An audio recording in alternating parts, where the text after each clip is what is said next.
Start of text. Autobiography of a Yogi by Paramahamsa Yogananda, the 28th of October, 1945, Encinitas, California. Chapter 1. My parents and early life. The characteristic features of Indian culture had long been a search for ultimate verities and the concomitant disciple-guru 1-2 relationship. My own path led me to Christ like sage whose beautiful life was chiseled for the ages. He was one of the great masters who are India's sole remaining wealth. Emerging in every generation, they have bulwarked their land against the fate of Babylon and Egypt. I find my earliest memories covering the anachronistic features of a previous incarnation. Clear recollections came to me of a distant life, a yogi 1-3 amidst the Himalayas snows. These glimpses of the past, by some dimensionless link, also afforded me a glimpse of the future. The helpless humiliations of infancy are not banished from my mind. I was resentfully conscious of not being able to walk or express myself freely.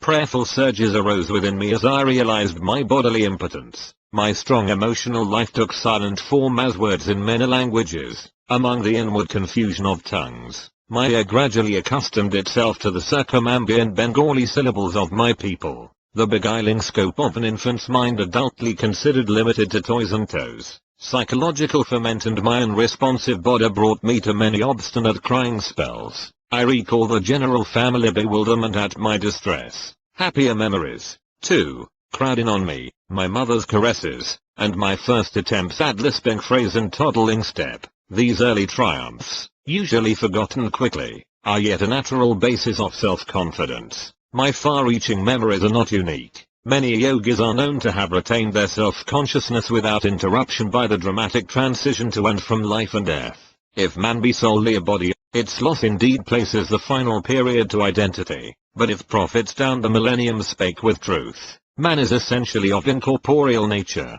The persistent core of human egoity is only temporarily allied with sense perception. Although odd, clear memories of infancy are not extremely rare. During travels in numerous lands, I have listened to early recollections from the lips of voracious men and women. I was born in the last decade of the 19th century, and passed my first 8 years at Gorakhpur. This was my birthplace in the United Provinces of northeastern India. We were 8 children, 4 boys and 4 girls. I, Mukunda Lal Ghosh 1-4, was the second son and the 4th child. Father and mother were Bengalis, of the Kshatriya caste 1-5. Both were blessed with saintly nature. Their mutual love, tranquil and dignified, never expressed itself frivolously. A perfect parental harmony was the calm center for the revolving tumult of 8 young lives. Father, Bhagavati Charan Ghosh, was kind, grave, at times stern. Loving him dearly, we children yet observed a certain reverential distance. An outstanding mathematician and logician,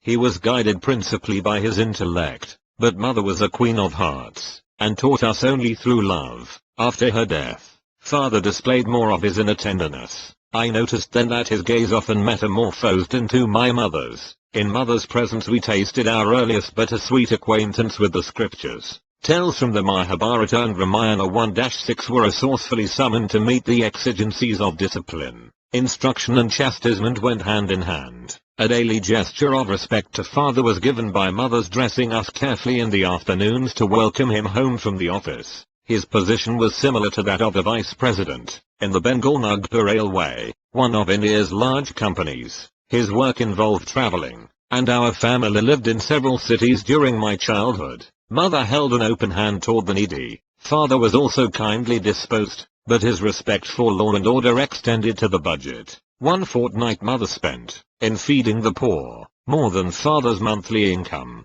All I ask, please, is to keep your charities within a reasonable limit. Even a gentle rebuke from her husband was grievous to mother. She ordered a hackney carriage, not hinting to the children at any disagreement. Goodbye, I am going away to my mother's home. Ancient ultimatum. We broke into astounded lamentations. Our maternal uncle arrived opportunely. He whispered to father some sage counsel, garnered no doubt from the ages. After father had made a few conciliatory remarks, mother happily dismissed the cab. Thus ended the only trouble I ever noticed between my parents. But I recall a characteristic discussion. Please give me 10 rupees for a hapless woman who has just arrived at the house. Mother's smile had its own persuasion. Why 10 rupees? One is enough. Father added a justification. When my father and grandparents died suddenly, I had my first taste of poverty. My only breakfast, before walking miles to my school, was a small banana. Later, at the university, I was in such need that I applied to a wealthy judge for aid of 1 rupee per month. He declined, remarking that even a rupee is important. How bitterly you recall the denial of that rupee. Mother's heart had an instant logic. Do you want this woman also to remember painfully your refusal of 10 rupees which she needs urgently? You win with the immemorial gesture of vanquished husbands. He opened his wallet. Here is a 10 rupee note. Give it to her with my goodwill. Father tended to first say no to any new proposal. His attitude toward the strange woman who so readily enlisted mother's sympathy was an example of his customary caution. Aversion to instant acceptance typical of the French mind in the West is really only honoring the principle of due reflection. I always found father reasonable and evenly balanced in his judgments. If I could bolster up my numerous requests with 1 or 2 good arguments, he invariably put the coveted goal within my reach, whether it were a vacation trip or a new motorcycle. Father was a strict disciplinarian to his children in their early years, but his attitude toward himself was truly Spartan. He never visited the theater, for instance, but sought his recreation in various spiritual practices and in reading the Bhagavad Gita 1-7. Shunning all luxuries, he would cling to 1 old pair of shoes until they were useless. His sons bought automobiles after they came into popular use, but father was always content with a trolley car for his daily ride to the office. The accumulation of money for the sake of power was alien to his nature. Once, after organizing the Calcutta Urban Bank, he refused to benefit himself by holding any of its shares. He had simply wished to perform a civic duty in his spare time. Several years after father had retired on a pension, an English accountant arrived to examine the books of the Bengal Nagpur Railway Company. The amazed investigator discovered that father had never applied for overdue bonuses. He did the work of 3 men. The accountant told the company. He has rupees 125,000, about $41,250, owing to him as back compensation. The officials presented father with a check for this amount. He thought so little about it that he overlooked any mention to the family. Much later he was questioned by my youngest brother Vishnu,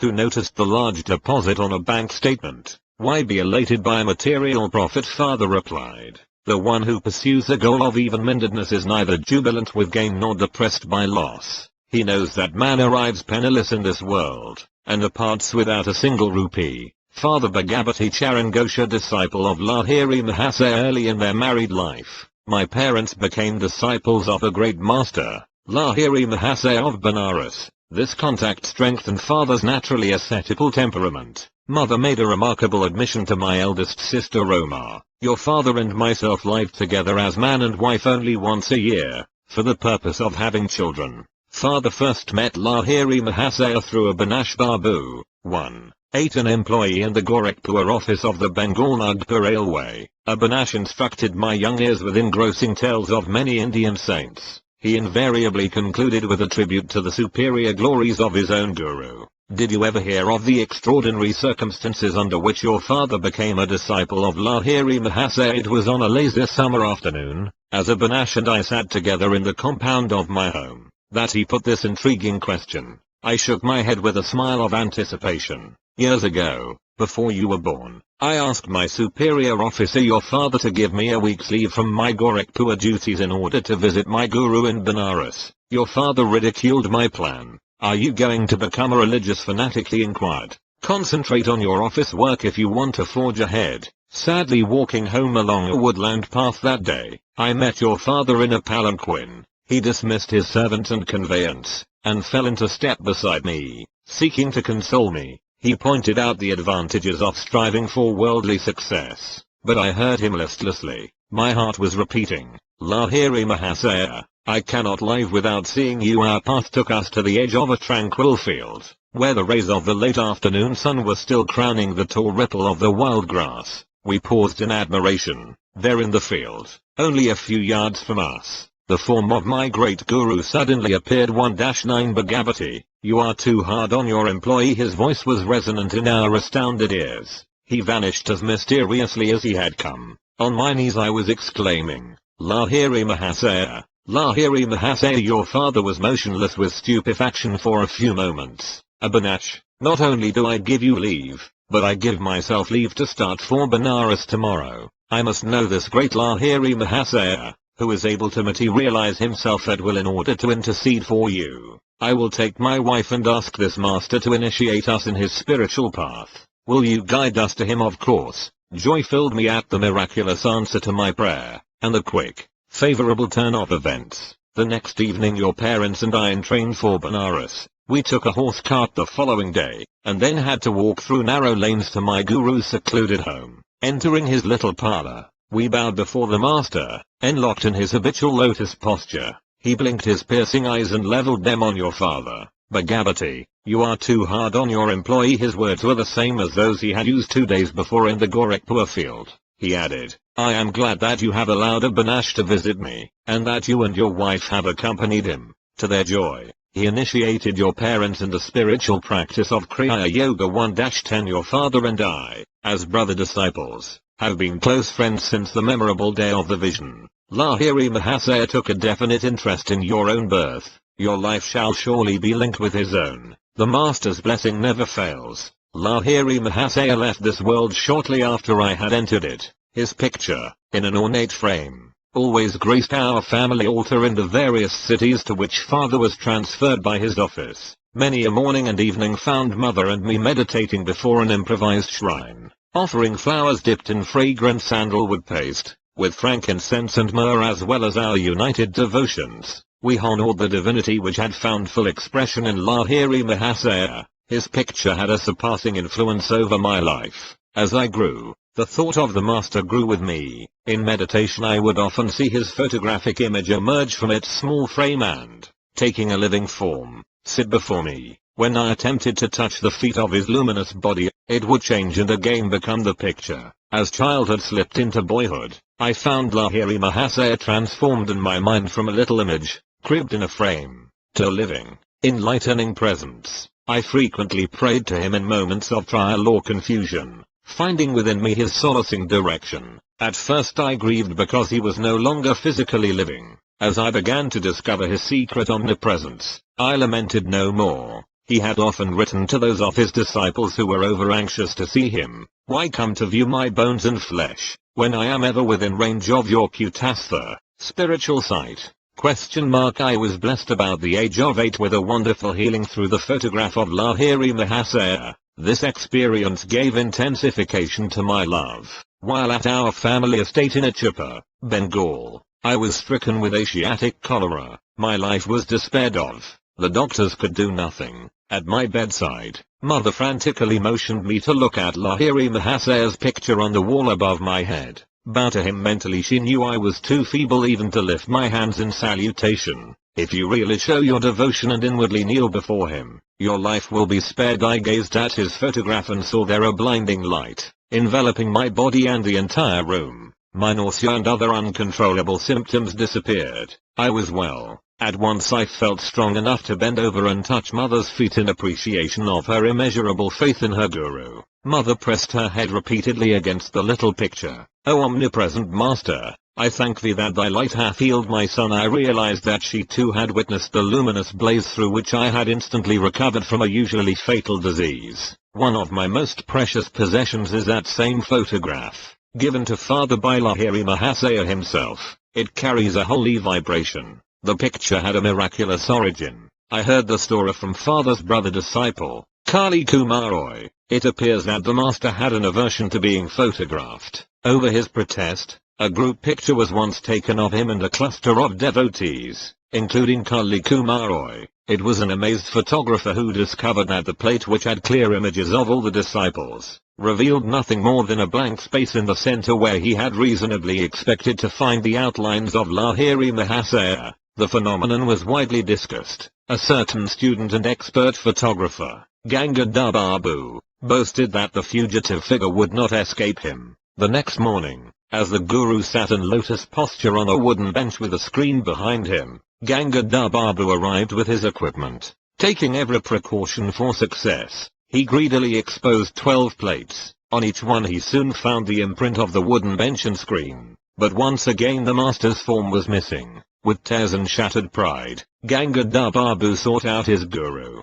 It was many hours before Lahiri Mahasaya broke his silence with a pregnant comment. I am spirit. Can your camera reflect the omnipresent invisible? I see it cannot. But, holy sir, I lovingly desire a picture of the bodily temple where alone, to my narrow vision, that spirit appears filleted well. Come, then. Tomorrow morning, I will pose for you. Again the photographer focused his camera. This time the sacred figure, not cloaked with mysterious imperceptibility, was sharp on the plate. The master never posed for another picture, at least, I have seen none. The photograph is reproduced in this book. Lahiri Mahasaya's fair features, of a universal cast, hardly suggest to what race he belonged. His intense joy of God communion is slightly revealed in a somewhat enigmatic smile. His eyes, half open to denote a nominal direction on the outer world, are half closed also, completely oblivious to the pourlures of the earth. He was fully awake at all times to the spiritual problems of seekers who approached for his bounty. Shortly after my healing through the potency of the Guru's picture, I had an influential spiritual vision. Sitting on my bed one morning, I fell into a deep reverie. What is behind the darkness of closed eyes? This probing thought came powerfully into my mind. An immense flash of light at once manifested to my inward gaze. Divine shapes of saints, sitting in meditation posture in mountain caves, formed like miniature cinema pictures on the large screen of radiance within my forehead. Who are you? I spoke aloud. We are the Himalayan yogis. The celestial response is difficult to describe. My heart was thrilled. I longed to go to the Himalayas and become like you. The vision vanished, but the silvery beams expanded in ever-widening circles to infinity. What is this wondrous glow? I am Mysura. 1-11 I am light. The voice was as murmuring clouds. I want to be one with the out of the slow dwindling of my divine ecstasy. I salvaged a permanent legacy of inspiration to seek God. He is eternal. Ever new joy. This memory persisted long after the day of rapture. Another early recollection is outstanding, and literally so, for I bear the scar to this day. My elder sister Ruma and I were seated in the early morning under an neem tree in our Gorakhpur compound. She was helping me with a Bengali primer. What time I could spare my gaze from the nearby parrots eating ripe margosa fruit. Uma complained of a boil on her leg, and fetched a jar of ointment. I smeared a bit of the salve on my forearm. Why do you use medicine on a healthy arm? Well, sis, I feel I am going to have a boil tomorrow. I am testing your ointment on the spot where the boil will appear. You little liar, sis. Don't call me a liar until you see what happens in the morning. Indignation filled me. Uma was unimpressed, and thrice repeated her taunt. An adamant resolution sounded in my voice as I made slow reply. By the power of will in me, I say that tomorrow I shall have a fairly large boil in this exact place on my arm, and your boil shall swell to twice its present size. Morning found me with a stalwart boil on the indicated spot. The dimensions of Uma's boil had doubled. With a shriek, my sister rushed to mother. Mukunda has become a necromancer. Gravely, mother instructed me never to use the power of words for doing harm. I have always remembered her counsel, and followed it. My boil was surgically treated. A noticeable scar, left by the doctor's incision, is present today. On my right forearm is a constant reminder of the power in man's sheer word. Those simple and apparently harmless phrases to Uma, spoken with deep concentration, had possessed sufficient hidden force to explode like bombs and produce definite, though injurious, effects. I understood, later, that the explosive vibratory power in speech could be wisely directed to free one's life from difficulties, and thus operate without scar or rebuke. 1-12 Our family moved to Lahore in the Punjab. There I acquired a picture of the Divine Mother in the form of the goddess Kali. 1-13 It sanctified a small informal shrine on the balcony of our home. An unequivocal conviction came over me that fulfillment would crown any of my prayers uttered in that sacred spot.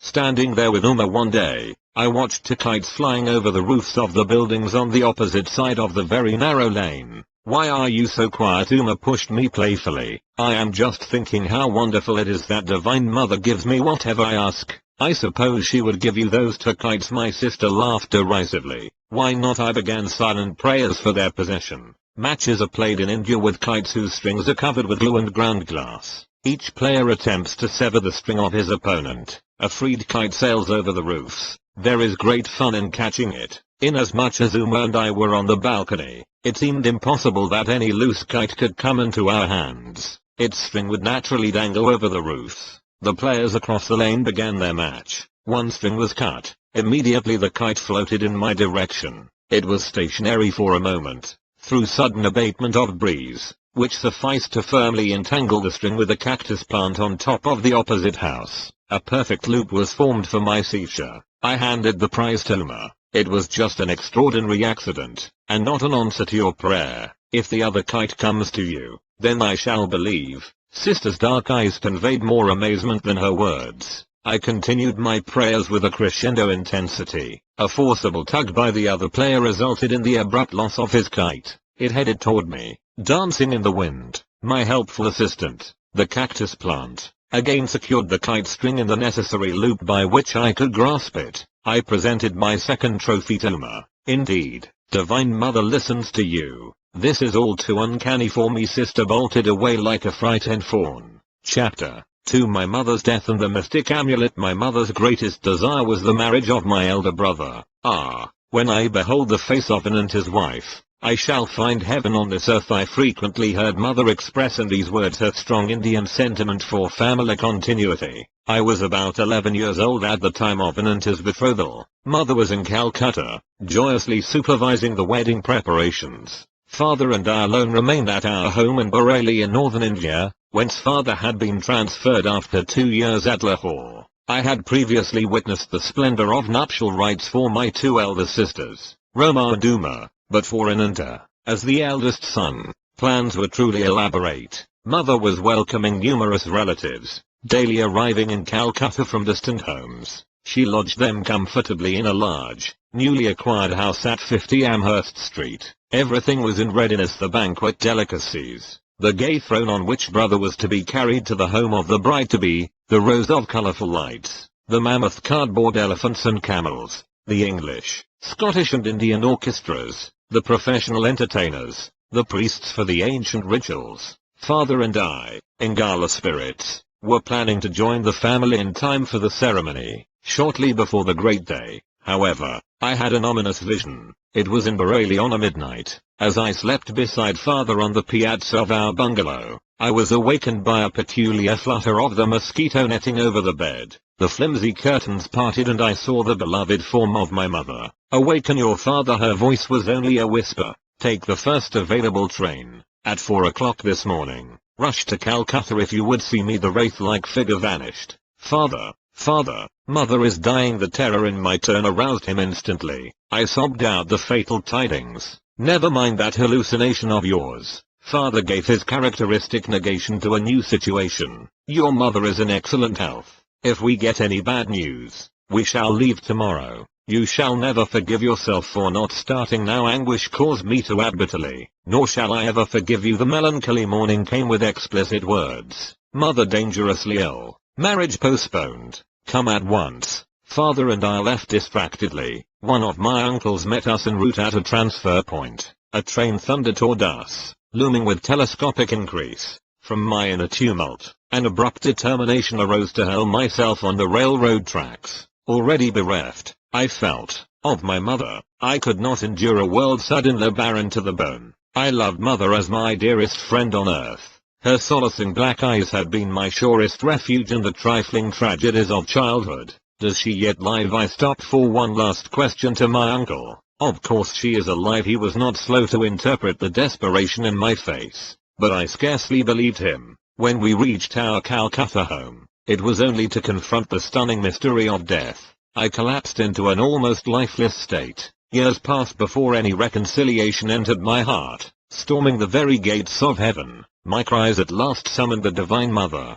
Her words brought final healing to my suppurating wounds. "It is I who have watched over thee, life after life, in the tenderness of many mothers. See in my gaze the 2 black eyes, the lost beautiful eyes thou seekest." Father and I returned to Bareilly soon after the crematory rites for the well-beloved. Early every morning I made a pathetic memorial pilgrimage to a large shirley tree which shaded the smooth, green gold lawn before our bungalow. In poetical moments, I thought that the white shirley flowers were strewing themselves with a willing devotion over the grassy altar, mingling tears with the dew. I often observed a strange otherworldly light emerging from the dawn. Intense pangs of longing for God assailed me. I felt powerfully drawn to the Himalayas. One of my cousins, fresh from a period of travel in the holy hills, visited us in Bareilly. I listened eagerly to his tales about the high mountain abode of yogis and swamis. 2-1 Let us run away to the Himalayas. My suggestion one day to Dwarka Prasad,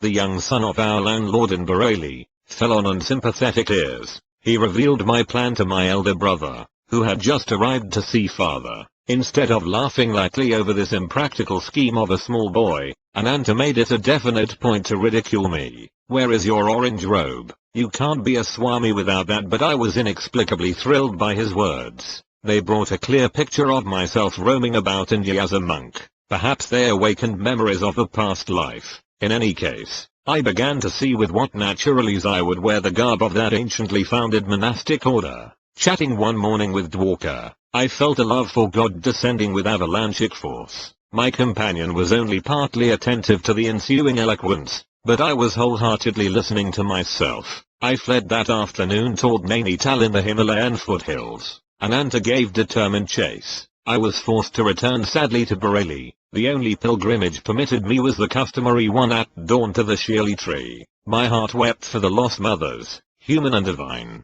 The rent left in the family fabric by mother's death was irreparable. Father never remarried during his nearly 40 remaining years, assuming the difficult role of father-mother to his little flock. He grew noticeably more tender, more approachable. With calmness and insight, he solved the various family problems. After office hours he retired like a hermit to the cell of his room, practicing Kriya Yoga in a sweet serenity. Long after mother's death, I attempted to engage an English nurse to attend to details that would make my parents' life more comfortable, but father shook his head. My mother, a disciple of Lahiri Mahasaya's service to me, ended with your mother. His eyes were remote with a lifelong devotion. I will not accept ministrations from any other woman. 14 months after mother's passing, I learned that she had left me a momentous message. Ananta was present at her deathbed and had recorded her words. Although she had asked that the disclosure be made to me in 1 year, my brother delayed. He was soon to leave Bareilly for Calcutta,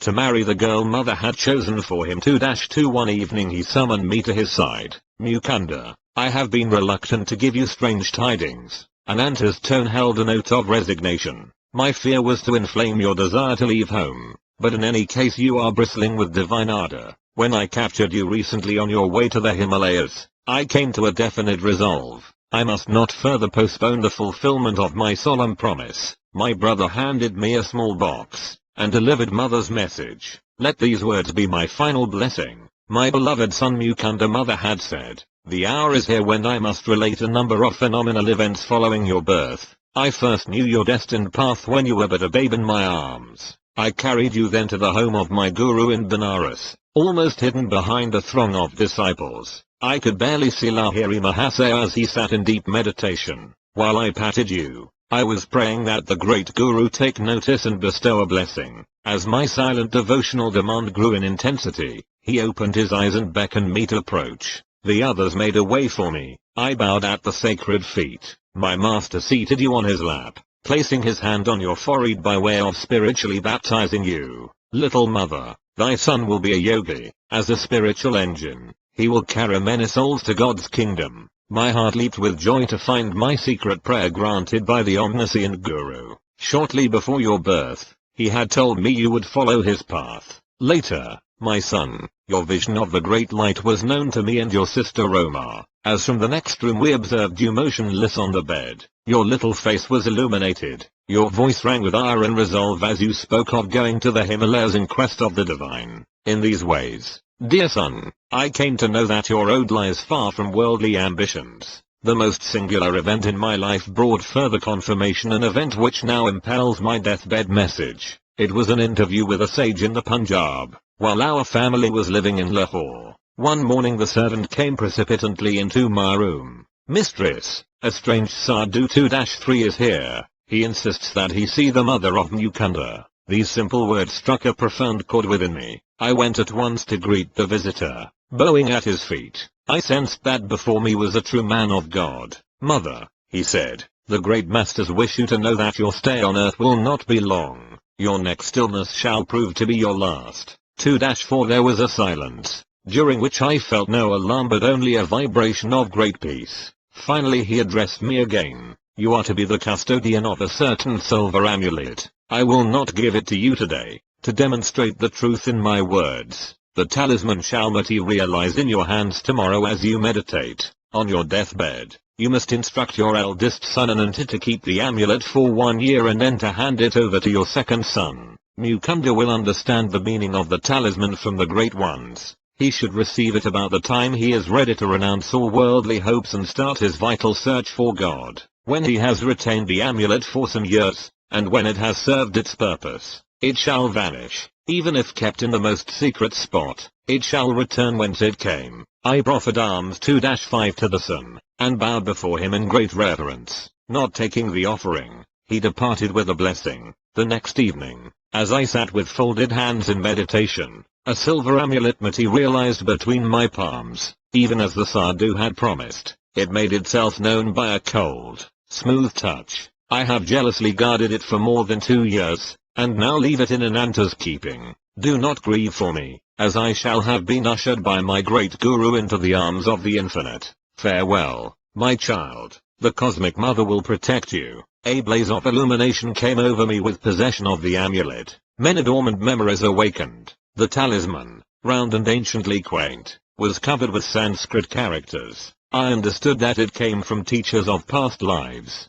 who were invisibly guiding my steps. A further significance there was, indeed, but one does not reveal fully the heart of an amulet. How the talisman finally vanished amidst deeply unhappy circumstances of my life, and how its loss was a herald of my gain of a guru, cannot be told in this chapter. But the small boy, thwarted in his attempts to reach the Himalayas, daily traveled far on the wings of his amulet. Chapter 3 The son with 2 bodies. Father, if I promise to return home without coercion, may I take a sightseeing trip to Benares? My keen love of travel was seldom hindered by father. He permitted me, even as a mere boy, to visit many cities and pilgrimage spots. Usually one or more of my friends accompanied me. We would travel comfortably on first-class passes provided by father. His position as a railroad official was fully satisfactory to the nomads in the family. Father promised to give my request due consideration. The next day he summoned me and held out a round-trip pass from Bareilly to Benares, a number of rupee notes, and 2 letters.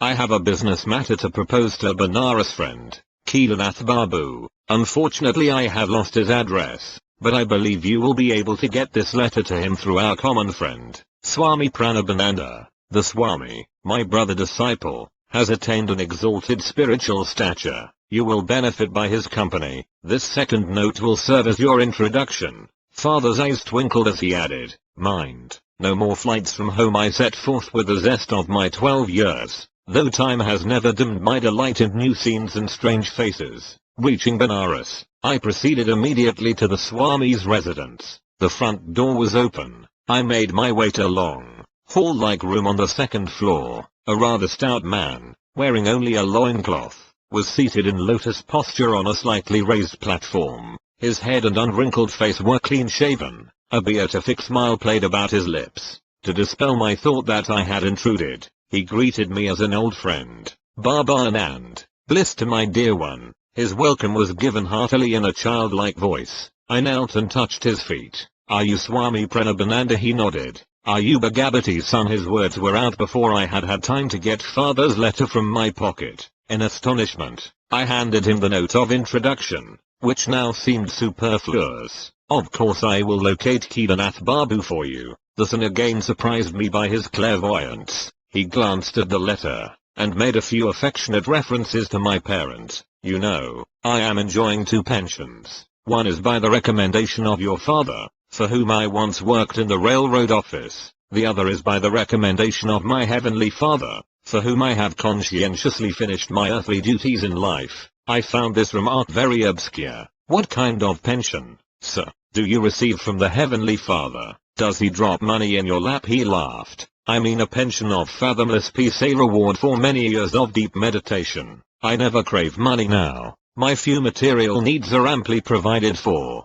Later you will understand the significance of the second pension. Abruptly terminating our conversation, The sun became gravely motionless. A sphinx-like air enveloped him. At first his eyes sparkled, as if observing something of interest, then grew dull. I felt abashed at his poor soliloquy. He had not yet told me how I could meet father's friend. A trifle restlessly, I looked about me in the bare room, empty except for us two. My idle gaze took in his wooden sandals, lying under the platform seat. Little sir, 3-1 don't get worried. The man you wish to see will be with you in half an hour. The yogi was reading my mind, a feat not too difficult at the moment. Again he fell into inscrutable silence. My watch informed me that 30 minutes had elapsed. The Swami aroused himself. I think Kedarnath Babu is nearing the door. I heard somebody coming up the stairs. An amazed incomprehension arose suddenly. My thoughts raced in confusion. How is it possible that father's friend has been summoned to this place without the help of messenger?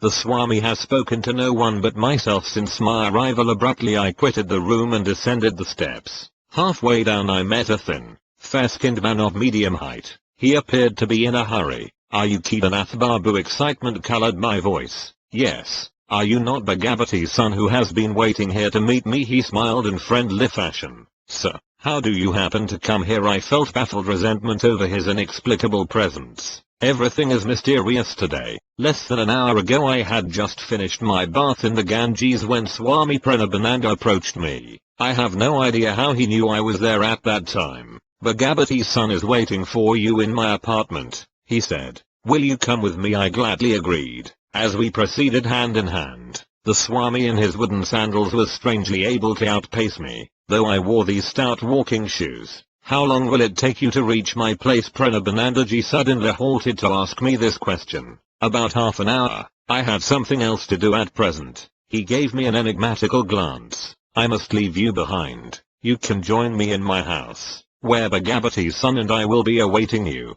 Before I could remonstrate, he dashed swiftly past me and disappeared in the crowd. I walked here as fast as possible. This explanation only increased my bewilderment. I inquired how long he had known the Swami. We met a few times last year, but not recently. I was very glad to see him again today at the bathing ghat. I cannot believe my ears. Am I losing my mind? Did you meet him in a vision, or did you actually see him, touch his hand, and hear the sound of his feet? I don't know what you're driving at, he flushed angrily. I am not lying to you. Can't you understand that only through the Swami could I have known you were waiting at this place for me? Why, that man, Swami Pranabananda, has not left my sight a moment since I first came about an hour ago. I blurted out the whole story. His eyes opened widely. Are we living in this material age, or are we dreaming? I never expected to witness such a miracle in my life. I thought this Swami was just an ordinary man, and now I find he can materialize an extra body and work through it. Together we entered the saint's room. Look, those are the very sandals he was wearing at the ghat, Kedarnath Babu whispered. He was clad only in a loincloth, just as I see him now. As the visitor bowed before him, the son turned to me with a quizzical smile. Why are you stupefied at all this? The subtle unity of the phenomenal world is not hidden from true yogis. I instantly see and converse with my disciples in distant Calcutta. They can similarly transcend at will every obstacle of gross matter. It was probably in an effort to stir spiritual ardor in my young breast that the Swami had condescended to tell me of his powers of astral radio and television 3.2, but instead of enthusiasm, I experienced only an awe-stricken fear, inasmuch as I was destined to undertake my divine search through one particular guru, Sri Yukteswar, whom I had not yet met. I felt no inclination to accept Pranabananda as my teacher. I glanced at him doubtfully, wondering if it were he or his counterpart before me. Swami Pranabananda, the son with two bodies, an exalted disciple of Lahiri Mahasaya. The master sought to banish my disquietude by bestowing a soul-awakening gaze, and by some inspiring words about his guru.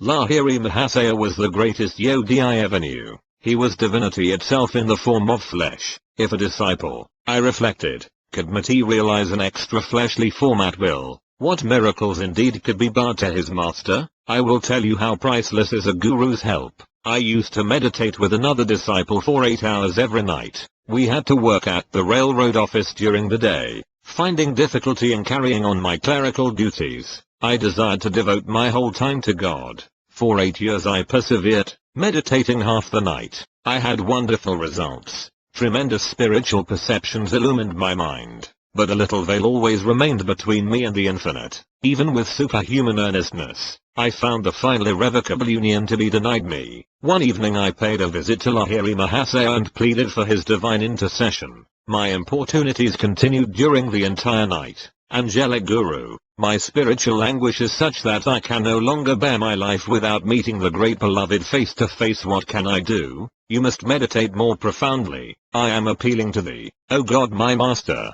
I see thee materialize before me in a physical body. Bless me that I may perceive thee in thine infinite form. Lahiri Mahasaya extended his hand in a benign gesture. You may go now and meditate. I have interceded for you with Brahma. 3-3 Immeasurably uplifted, I returned to my home. In meditation that night, the burning goal of my life was achieved. Now I ceaselessly enjoy the spiritual pension. Never from that day has the blissful creator remained hidden from my eyes behind any screen of delusion. Paramahamsa's face was suffused with divine light. The peace of another world entered my heart. All fear had fled. The sun made a further confidence. Some months later I returned to Lahiri Mahasaya and tried to thank him for his bestowal of the infinite gift. Then I mentioned another matter. Divine Guru, I can no longer work in the office. Please release me. Brahma keeps me continuously intoxicated. Apply for a pension from your company. What reason shall I give? So early in my service, say what you feel. The next day I made my application.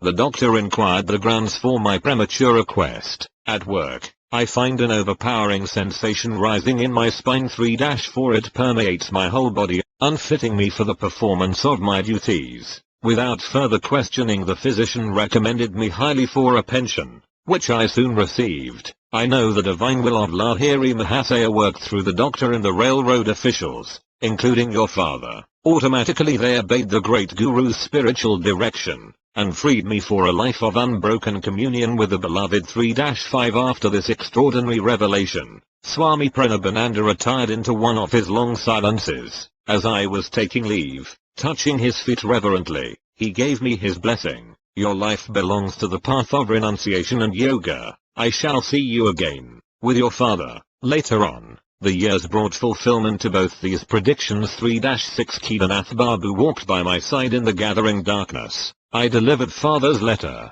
which my companion read under a street lamp. Your father suggests that I take a position in the Calcutta office of his railroad company. How pleasant to look forward to at least one of the pensions that Swami Pranabananda enjoys. But it is impossible. I cannot leave Benares, alas. 2 bodies are not yet for me. Chapter 4 My interrupted flight toward the Himalayas. Leave your classroom on some trifling pretext, and engage a hackney carriage. Stop in the lane where no one in my house can see you. These were my final instructions to Mamita, a high school friend who planned to accompany me to the Himalayas. We had chosen the following day for our flight. Precautions were necessary, as Ananta exercised a vigilant eye. He was determined to foil the plans of escape which he suspected were uppermost in my mind. The amulet, like a spiritual yeast, was silently at work within me. Amidst the Himalayan snows, I hoped to find the master whose face often appeared to me in visions. The family was living now in Calcutta, where father had been permanently transferred. Following the patriarchal Indian custom, Ananta had brought his bride to live in our home, now at 4 Gurpa Road. There in a small attic room I engaged in daily meditations and prepared my mind for the divine search. The memorable morning arrived with inauspicious rain. Hearing the wheels of ma's carriage in the road, I hastily tied together a blanket, a pair of sandals, Lahiri Mahasaya's picture, a copy of the Bhagavad Gita, a string of prayer beads, and 2 loincloths. This bundle I threw from my 3rd-story window. I ran down the steps and passed my uncle, buying fish at the door. What is the excitement? His gaze roved suspiciously over my person. I gave him a non-committal smile and walked to the lane. Retrieving my bundle, I joined Amar with conspiratorial caution. We drove to Chandni Chowk, a merchandise center. For months we had been saving our tiffin money to buy English clothes. Knowing that my clever brother could easily play the part of a detective, we thought to outwit him by European garb. On the way to the station, we stopped for my cousin, Jatin Ghosh, whom I called Jatinder. He was a new convert, longing for a guru in the Himalayas. He donned the new suit we had in readiness, well camouflaged, we hoped, A deep elation possessed our hearts. All we need now are canvas shoes. I led my companions to a shop displaying rubber-soled footwear. Articles of leather, gotten only through the slaughter of animals, must be absent on this holy trip. I halted on the street to remove the leather cover from my Bhagavad Gita, and the leather straps from my English-made solar topi, helmet. At the station we bought tickets to Burdwan, where we planned to transfer for Hardwar in the Himalayan foothills. As soon as the train, like ourselves, was in flight, I gave utterance to a few of my glorious anticipations. Just imagine, I ejaculated. We shall be initiated by the masters and experience the trance of cosmic consciousness. Our flesh will be charged with such magnetism that wild animals of the Himalayas will come tamely near us. Tigers will be no more than meek house cats awaiting our caresses. This remark, picturing a prospect I considered entrancing, both metaphorically and literally, brought an enthusiastic smile from Amar, but Jatinder averted his gaze, directing it through the window at the scampering landscape. Let the money be divided in 3 portions. Jatinder broke a long silence with this suggestion. Each of us should buy his own ticket at Burdwan. Thus no one at the station will surmise that we are running away together. I unsuspectingly agreed. At dusk our train stopped at Burdwan. Jatinder entered the ticket office. Amar and I sat on the platform. We waited 15 minutes, then made unavailing inquiries, searching in all directions. We shouted Jatinder's name with the urgency of fright, but he had faded into the dark unknown surrounding the little station. I was completely unnerved, shocked to a peculiar numbness. That God would countenance this depressing episode. The romantic occasion of my first carefully planned flight after him was cruelly marred. Amar, we must return home. I was weeping like a child. Jatinder's callous departure is an ill omen. This trip is doomed to failure. Is this your love for the Lord? Can't you stand the little test of a treacherous companion? Through Amar's suggestion of a divine test, my heart steadied itself. We refreshed ourselves with famous Burdwan sweetmeats, sitabhog, food for the goddess, and motichur, nuggets of sweet pearl. In a few hours, we entrained for Hardwar, via Bareilly, changing trains at Mughal. We discussed a vital matter as we waited on the platform. Amar, we may soon be closely questioned by railroad officials. I am not underrating my brother's ingenuity. No matter what the outcome, I will not speak untruth. All I ask of you, Mukunda, is to keep still. Don't laugh or grin while I am talking. At this moment, a European station agent accosted me. He waved a telegram whose import I immediately grasped. Are you running away from home in anger? No, I was glad his choice of words permitted me to make emphatic reply. Not anger but divinest melancholy was responsible. I knew, for my unconventional behavior. The official then turned to Amar. The duel of wits that followed hardly permitted me to maintain the counselled stoic gravity. Where is the third boy? The man injected a full ring of authority into his voice. Come on, speak the truth, sir. I notice you are wearing eyeglasses. Can't you see that we are only two? Amar smiled impudently. I am not a magician. I can't conjure up a third companion. The official, noticeably disconcerted by this impertinence, sought a new field of attack. What is your name? I am called Thomas. I am the son of an English mother and a converted Christian Indian father. What is your friend's name? I call him Thompson. By this time my inward mirth had reached a zenith. I unceremoniously made for the train, whistling for departure. Amar followed with the official, who was credulous and obliging enough to put us into a European compartment. It evidently pained him to think of 2 half-English boys traveling in the section allotted to natives. After his polite exit, I lay back on the seat and laughed uncontrollably. My friend wore an expression of blithe satisfaction at having outwitted a veteran European official. On the platform I had contrived to read the telegram from my brother. It went thus. 3 Bengali boys in English clothes running away from home toward Hardwar via Mughal. Please detain them until my arrival. Ample reward for your services. Amar, I told you not to leave marked timetables in your home. My glance was reproachful. Brother must have found one there. My friend sheepishly acknowledged the thrust. We halted briefly in Bareilly, where Dwarka Prasad awaited us with a telegram from Ananta. My old friend tried valiantly to detain us. I convinced him that our flight had not been undertaken lightly. As on a previous occasion, Dwarka refused my invitation to set forth to the Himalayas. While our train stood in a station that night, and I was half asleep, Amar was awakened by another questioning official. He, too, fell a victim to the hybrid charms of Thomas and Thompson. The train bore us triumphantly into a dawn arrival at Hardwar. The majestic mountains loomed invitingly in the distance. We dashed through the station and entered the freedom of city crowds. Our first act was to change into native costume, as Ananta had somehow penetrated our European disguise. A premonition of capture weighed on my mind. Deeming it advisable to leave Hardwar at once, we bought tickets to proceed north to Rishikesh, a soil long hallowed by feet of many masters. I had already boarded the train. While Amar lagged on the platform, he was brought to an abrupt halt by a shout from a policeman. Our unwelcome guardian escorted us to a station bungalow and took charge of our money. He explained courteously that it was his duty to hold us until my elder brother arrived. Learning that the truant's destination had been the Himalayas, the officer related a strange story. "I see you are crazy about saints. You will never meet a greater man of God than the one I saw only yesterday. My brother officer and I first encountered him 5 days ago. We were patrolling by the Ganges, on a sharp lookout for a certain murderer. Our instructions were to capture him, alive or dead. He was known to be masquerading as a sadhu in order to rob pilgrims. A short way before us, we spied a figure which resembled the description of the criminal. He ignored our command to stop. We ran to overpower him. Approaching his back, I wielded my axe with tremendous force. The man's right arm was severed almost completely from his body, without outcry or any glance at the ghastly wound. The stranger astonishingly continued his swift pace. As we jumped in front of him, he spoke quietly. "I am not the murderer you are seeking." I was deeply mortified to see I had injured the person of a divine-looking sage. Prostrating myself at his feet, I implored his pardon, and offered my turban cloth to staunch the heavy spurts of blood. "Son, that was just an understandable mistake on your part." The son regarded me kindly. "Run along, and don't reproach yourself. The beloved mother is taking care of me." He pushed his dangling arm into its stump and lo, it adhered.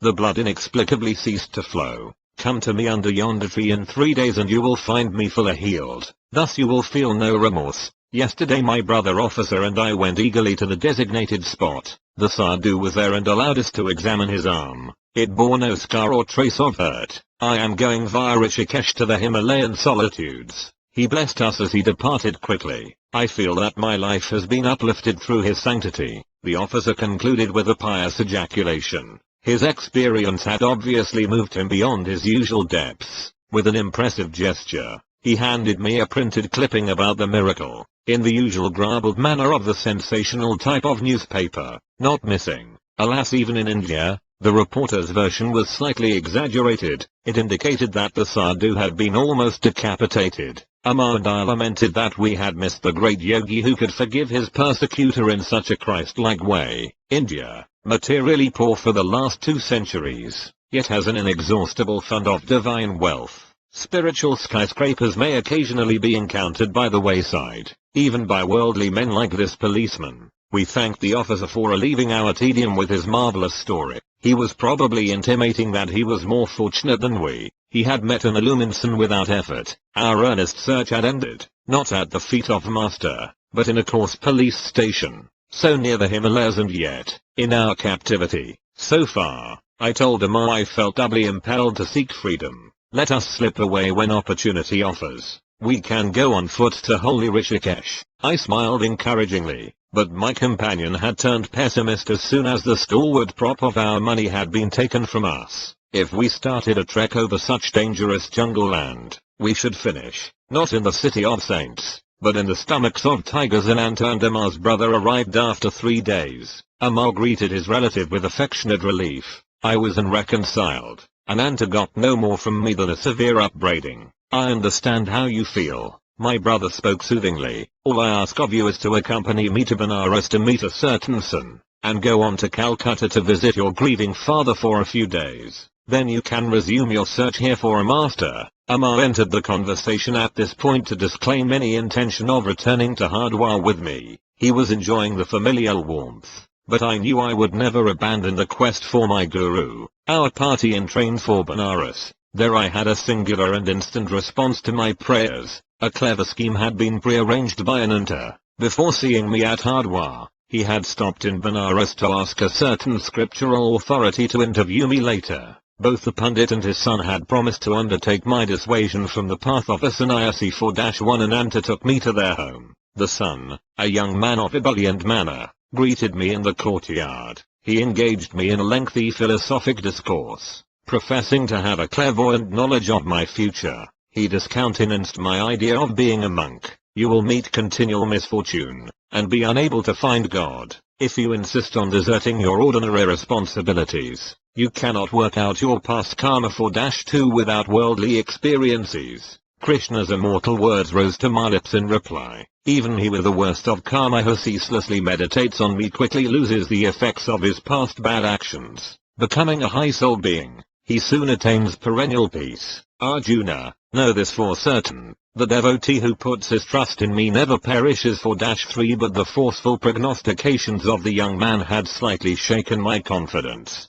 With all the fervor of my heart I prayed silently to God, please solve my bewilderment and answer me, right here and now. If thou dost desire me to lead the life of a renunciate or a worldly man. I noticed a sadhu of noble countenance standing just outside the compound of the Pandit's house. Evidently he had overheard the spirited conversation between the self-styled clairvoyant and myself, for the stranger called me to his side. I felt a tremendous power flowing from his calm eyes. Son, don't listen to that ignoramus. In response to your prayer, the Lord tells me to assure you that your sole path in this life is that of the renunciate. With astonishment as well as gratitude, I smiled happily at this decisive message. Come away from that man, the ignoramus was calling me from the courtyard. My saintly guide raised his hand in blessing and slowly departed. That sadhu is just as crazy as you are. It was the hoary-headed Pandit who made this charming observation. He and his son were gazing at me lugubriously. I heard that he too has left his home in a vague search for God.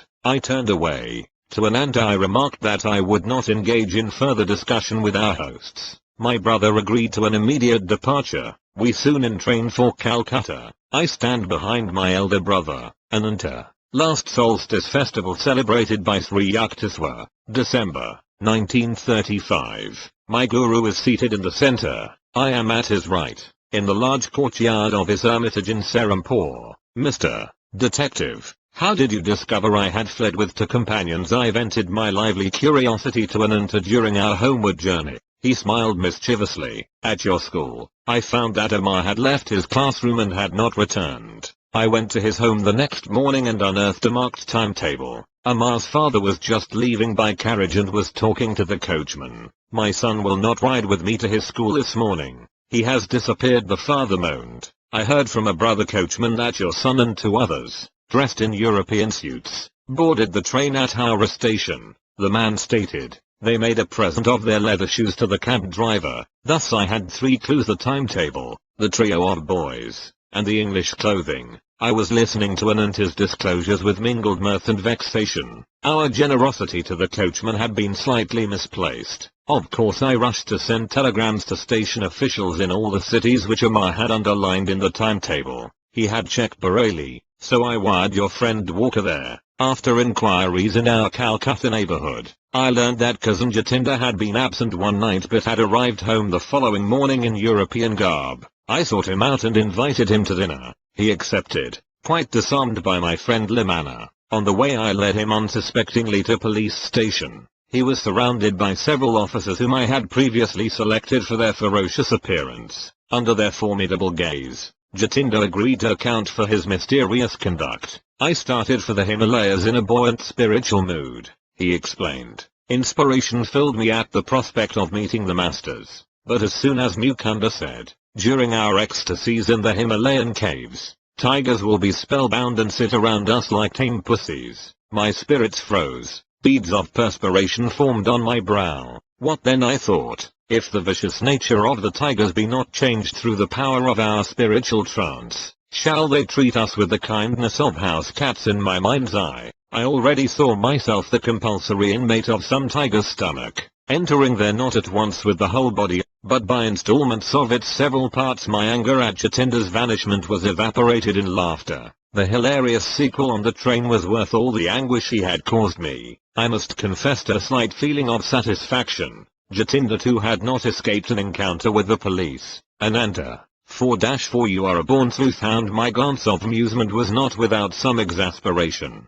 And I shall tell Jatinder I am glad he was prompted by no mood of treachery, as it appeared, but only by the prudent instinct of self-preservation. At home in Calcutta, father touchingly requested me to curb my roving feet until, at least, the completion of my high school studies. In my absence, he had lovingly hatched a plot by arranging for a saintly pundit, Swami Kebalananda, 4-5 to come regularly to the house. The sage will be your Sanskrit tutor, my parent announced confidently. Father hoped to satisfy my religious yearnings by instructions from a learned philosopher, but the tables were subtly turned. My new teacher, far from offering intellectual aridities, fanned the embers of my God aspiration. Unknown to father, Swami Kebalananda was an exalted disciple of Lahiri Mahasaya. The peerless guru had possessed thousands of disciples, silently drawn to him by the irresistibility of his divine magnetism. I learned later that Lahiri Mahasaya had often characterized Kebalananda as rishi or illumined sage.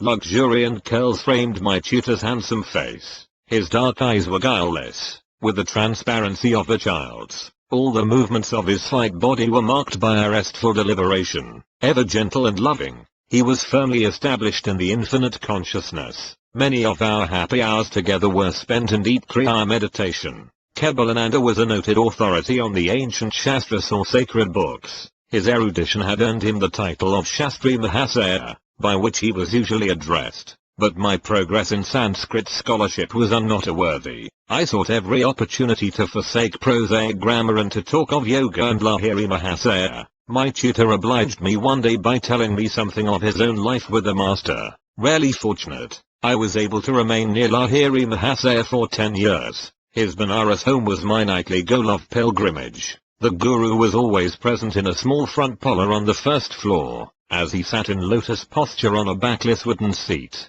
His disciples garlanded him in a semicircle. His eyes sparkled and danced with the joy of the divine. They were ever half closed, peering through the inner telescopic orb into a sphere of eternal bliss. He seldom spoke at length. Occasionally his gaze would focus on a student in need of help. Healing words poured then like an avalanche of light. An indescribable peace blossomed within me at the master's glance. I was permeated with his fragrance, as though from a lotus of infinity. To be with him, even without exchanging a word for days, was experience which changed my entire being. If any invisible barrier rose in the path of my concentration, I would meditate at the Guru's feet. There the most tenuous states came easily within my grasp. Such perceptions eluded me in the presence of lesser teachers. The Master was a living temple of God whose secret doors were open to all disciples through devotion. Lahiri Mahasaya was no bookish interpreter of the scriptures. Effortlessly dipped into the divine library, foam of words and spray of thoughts gushed from the fountain of his omniscience.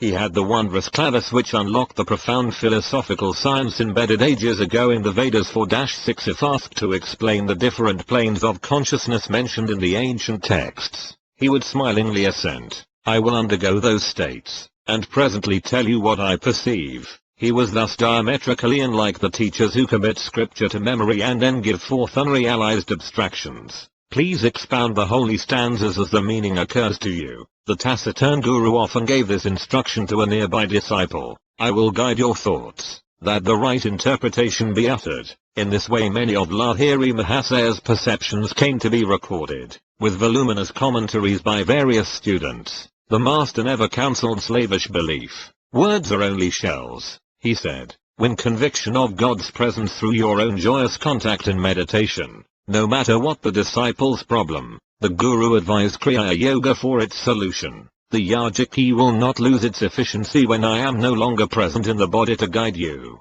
This technique cannot be bound, filed, and forgotten, in the manner of theoretical inspirations. Continue ceaselessly on your path to liberation through Kriya, whose power lies in practice. I myself consider Kriya the most effective device of salvation through self-effort ever to be evolved in man's search for the infinite. Kebalananda concluded with this earnest testimony. Through its use, the omnipotent God, hidden in all men, became visibly incarnated in the flesh of Lahiri Mahasaya and a number of his disciples. A Christ-like miracle by Lahiri Mahasaya took place in Kebalananda's presence. My saintly tutor recounted the story one day, his eyes remote from the Sanskrit texts before us. A blind disciple, Ramu, aroused my active pity. Should he have no light in his eyes, when he faithfully served our master, in whom the divine was full ablazing? One morning I sought to speak to Ramu, but he sat for patient hours fanning the guru with the handmade palm leaf punkah. When the devotee finally left the room, I followed him. Ramu, how long have you been blind from my birth, sir? Never have my eyes been blessed with a glimpse of the Sunday. Our omnipotent guru can help you. Please make a supplication. The following day Ramu diffidently approached Lahiri Mahasaya. The disciple felt almost ashamed to ask that physical wealth be added to his spiritual superabundance. Master, the illuminator of the cosmos is in you. I pray you to bring his light into my eyes, that I perceive the sun's lesser glow. Ramu, someone has connived to put me in a difficult position. I have no healing power, sir. The infinite one within you can certainly heal. That is indeed different. Ramu, God's limit is nowhere. He who ignites the stars and the cells of flesh with mysterious life effulgence can surely bring luster of vision into your eyes. The master touched Ramu's forehead at the point between the eyebrows. 4-7 Keep your mind concentrated there, and frequently chant the name of the Prophet Rama. 4-8 for 7 days. The splendor of the sun shall have a special dawn for you. Lo, in 1 week it was so. For the first time, Ramu beheld the fair face of nature. The omniscient one had unerringly directed his disciple to repeat the name of Rama, adored by him above all other saints. Ramu's faith was the devotionally plowed soil in which the Guru's powerful seed of permanent healing sprouted. Kebalananda was silent for a moment, then paid a further tribute to his Guru. It was evident in all miracles performed by Lahiri Mahasaya that he never allowed the ego principle 4-9 to consider itself a causative force. By perfection of resistless surrender, the master enabled the prime healing power to flow freely through him. The numerous bodies which were spectacularly healed through Lahiri Mahasaya eventually had to feed the flames of cremation, but the silent spiritual awakenings he effected, the Christ-like disciples he fashioned, are his imperishable miracles. I never became a Sanskrit scholar. Kebalananda taught me a diviner syntax. Chapter 5 A Paramahamsa displays his wonders to everything. There is a season, and a time to every purpose under the heaven. I did not have this wisdom of Solomon to comfort me. I gazed searchingly about me, on any excursion from home, for the face of my destined guru, but my path did not cross his own until after the completion of my high school studies. 2 years elapsed between my flight with Amma toward the Himalayas, and the great day of Sri Yukteswar's arrival into my life. During that interim I met a number of sages: the Paramahamsa, the Tiger Swami Nagendra, Nath Badari Master, Mahasaya, and the famous Bengali scientist Jagadish Chandra Bose. My encounter with the Paramahamsa had 2 preambles, one harmonious and the other humorous. God is simple, everything else is complex. Do not seek absolute values in the relative world of nature. These philosophical finalities gently entered my ear as I stood silently before a temple image of Kali. Turning, I confronted a tall man whose garb, or lack of it, revealed him a wandering sadhu. You have indeed penetrated the bewilderment of my thoughts. I smiled gratefully. The confusion of benign and terrible aspects in nature, as symbolized by Kali, 5-1 has puzzled wiser heads than mine. Few there be who solve her mystery. Good and evil is the challenging riddle which life places sphinx-like before every intelligence, attempting no solution. Most men pay forfeit with their lives, penalty now even as in the days of Thebes. Here and there, a towering lonely figure never cries defeat. From the mire 5-2 of duality he plucks the cleaveless truth of unity. You speak with conviction, so I have long exercised an honest introspection. The exquisitely painful approach to wisdom, self-scrutiny, relentless observance of one's thoughts, is a stark and shattering experience. It pulverizes the stoutest ego, but true self-analysis mathematically operates to produce seers. The way of self-expression, individual acknowledgements, results in egotists, sure of the right to their private interpretations of God and the universe. Truth humbly retires, no doubt, before such arrogant originality. I was enjoying the discussion.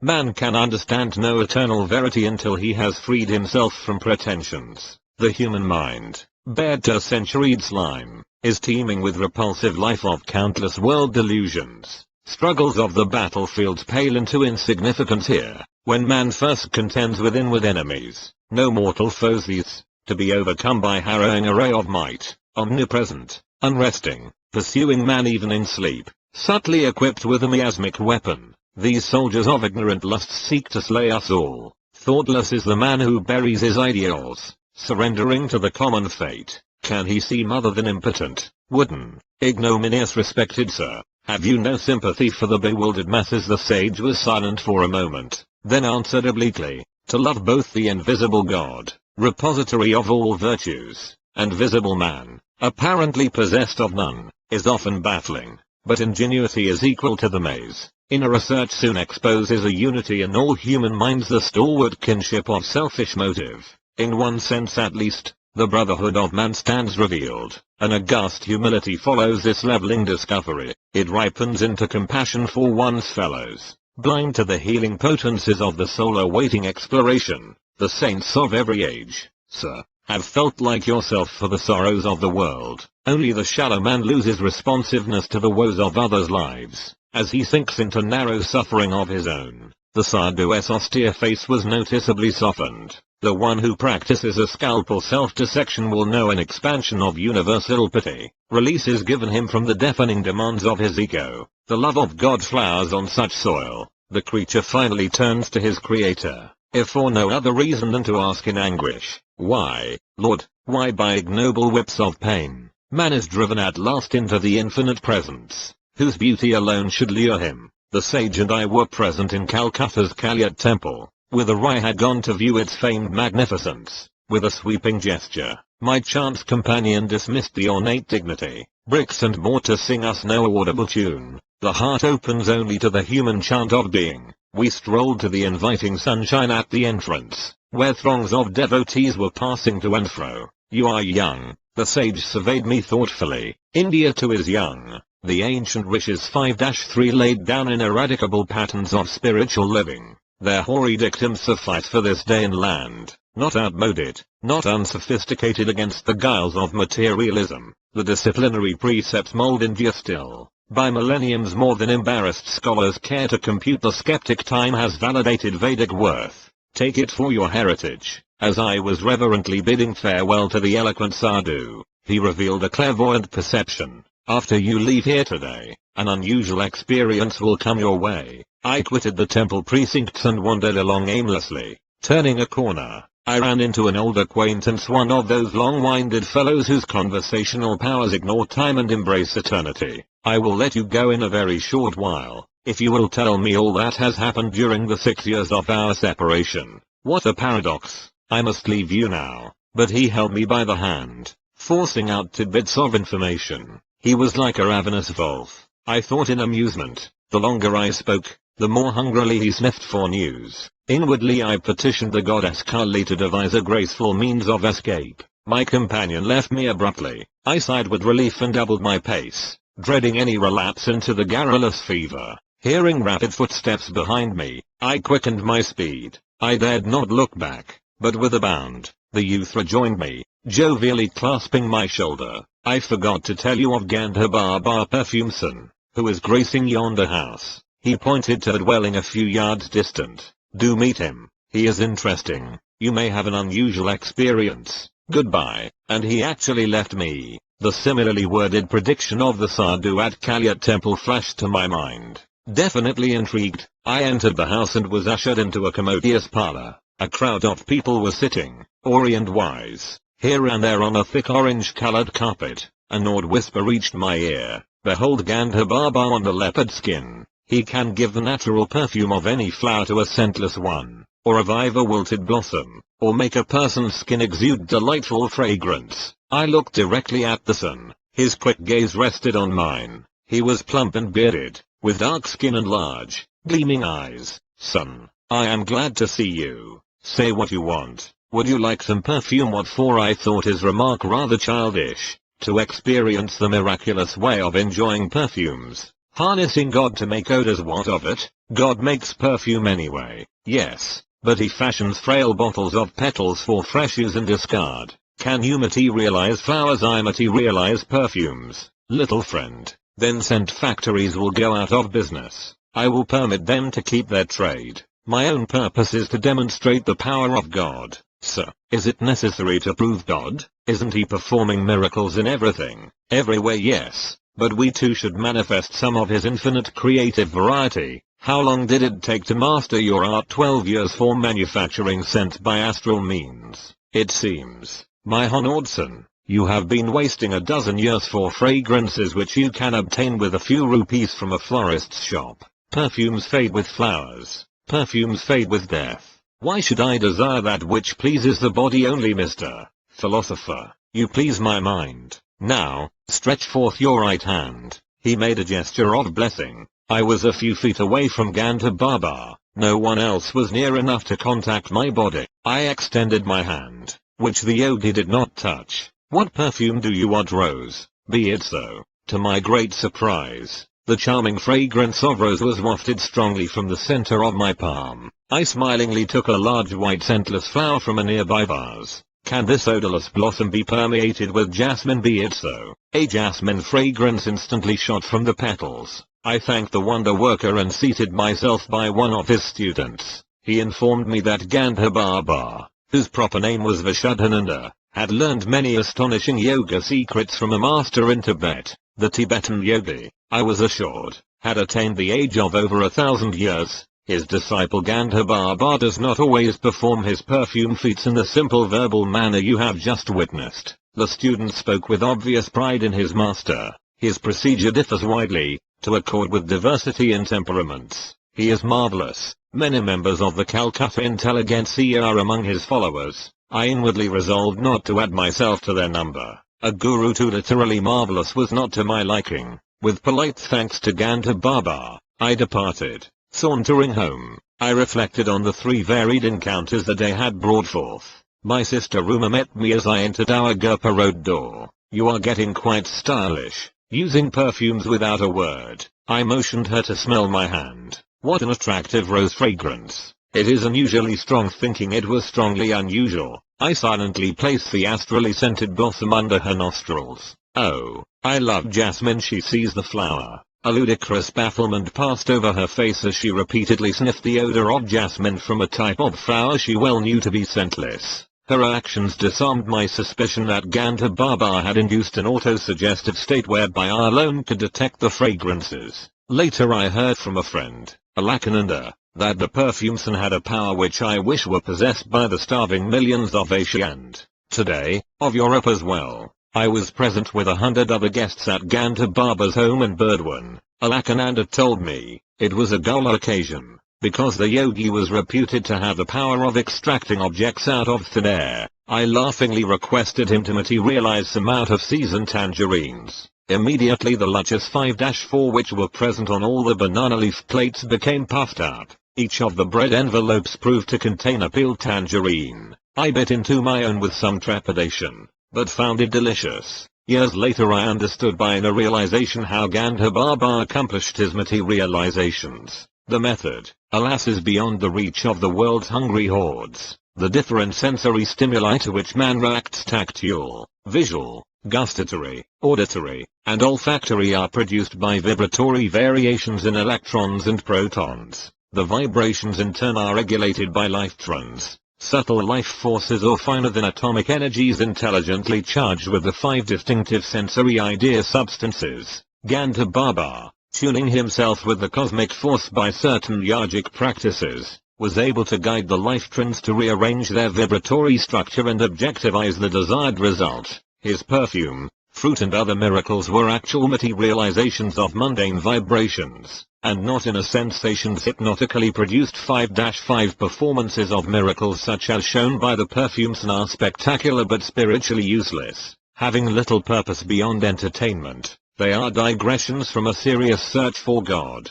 Hypnotism has been used by physicians in minor operations as a sort of psychical chloroform for persons who might be endangered by an anesthetic. But a hypnotic state is harmful to those often subjected to it. A negative psychological effect ensues which in time deranges the brain cells. Hypnotism is trespass into the territory of another's consciousness. Its temporary phenomena have nothing in common with the miracles performed by men of divine realization. Awakened God. True saints effect changes in this dream world by means of a will harmoniously attuned to the creative cosmic dreamer. Ostentatious display of unusual powers are decried by masters. The Persian mystic, Abu said, once laughed at certain fakirs who were proud of their miraculous powers over water, air, and space. A frog is also at home in the water, Abu said, pointed out in gentle scorn. The crow and the vulture easily fly in the air. The devil is simultaneously present in the east and in the west. A true man is he who dwells in righteousness among his fellow men, who buys and sells, yet is never for a single instant forgetful of God. On another occasion the great Persian teacher gave his views on the religious life thus: to lay aside what you have in your head, selfish desires and ambitions, to freely bestow what you have in your hand, and never to flinch from the blows of adversity. Neither the impartial sage at Kalyat temple nor the Tibetan trained yogi had satisfied my yearning for a guru. My heart needed no tutor for its recognitions, and cried its own bravos the more resoundingly because unoften summoned from silence. When I finally met my master, he taught me by sublimity of example alone the measure of a true man. Chapter 6. The Tiger Swami. I have discovered the Tiger Swami's address. Let us visit him tomorrow. This welcome suggestion came from Chandi, one of my high school friends. I was eager to meet the son who, in his pre-monastic life, had caught and fought tigers with his naked hands. A boyish enthusiasm over such remarkable feats was strong within me. The next day dawned wintry cold, but Chandi and I sallied forth gaily. After much vain hunting in Bhubaneswar, outside Calcutta, we arrived at the right house. The door held to iron rings, which I sounded piercingly. Notwithstanding a servant approached with leisurely gait. His ironical smile implied that visitors, despite their noise, were powerless to disturb the calmness of a saint's home. Feeling the silent rebuke, my companion and I were thankful to be invited into the parlor. Our long wait there caused uncomfortable misgivings. India's unwritten law for the truth seeker is patience. A master may purposely make a test of one's eagerness to meet him. This psychological ruse is freely employed in the West by doctors and dentists. Finally summoned by the servant, Chandi and I entered a sleeping apartment. The famous Sohang 6-1 Swami was seated on his bed. The sight of his tremendous body affected us strangely. With bulging eyes, we stood speechless. We had never before seen such a chest or such football-like biceps. On an immense neck, the Swami's fierce yet calm face was adorned with flowing locks, beard and moustache. A hint of dove-like and tiger-like qualities shone in his dark eyes. He was unclothed, save for a tiger skin about his muscular waist. Finding our voices, my friend and I greeted the monk, expressing our admiration for his prowess in the extraordinary feline arena. Will you not tell us, please, how it is possible to subdue with bare fists the most ferocious of jungle beasts, the Royal Bengals, my sons? It is nothing to me to fight tigers. I could do it today if necessary. He gave a childlike laugh. You look upon tigers as tigers. I know them as pussycats, Swamiji. I think I could impress my subconsciousness with the thought that tigers are pussycats. But could I make tigers believe it? Of course strength also is necessary. One cannot expect victory from a baby who imagines a tiger to be a house cat. Powerful hands are my sufficient weapon. He asked us to follow him to the patio, where he struck the edge of a wall. A brick crashed to the floor. The sky peered boldly through the gaping lost tooth of the wall. I fairly staggered in astonishment. He who can remove mortared bricks from a solid wall with one blow, I thought, must surely be able to displace the teeth of tigers. A number of men have physical power such as mine,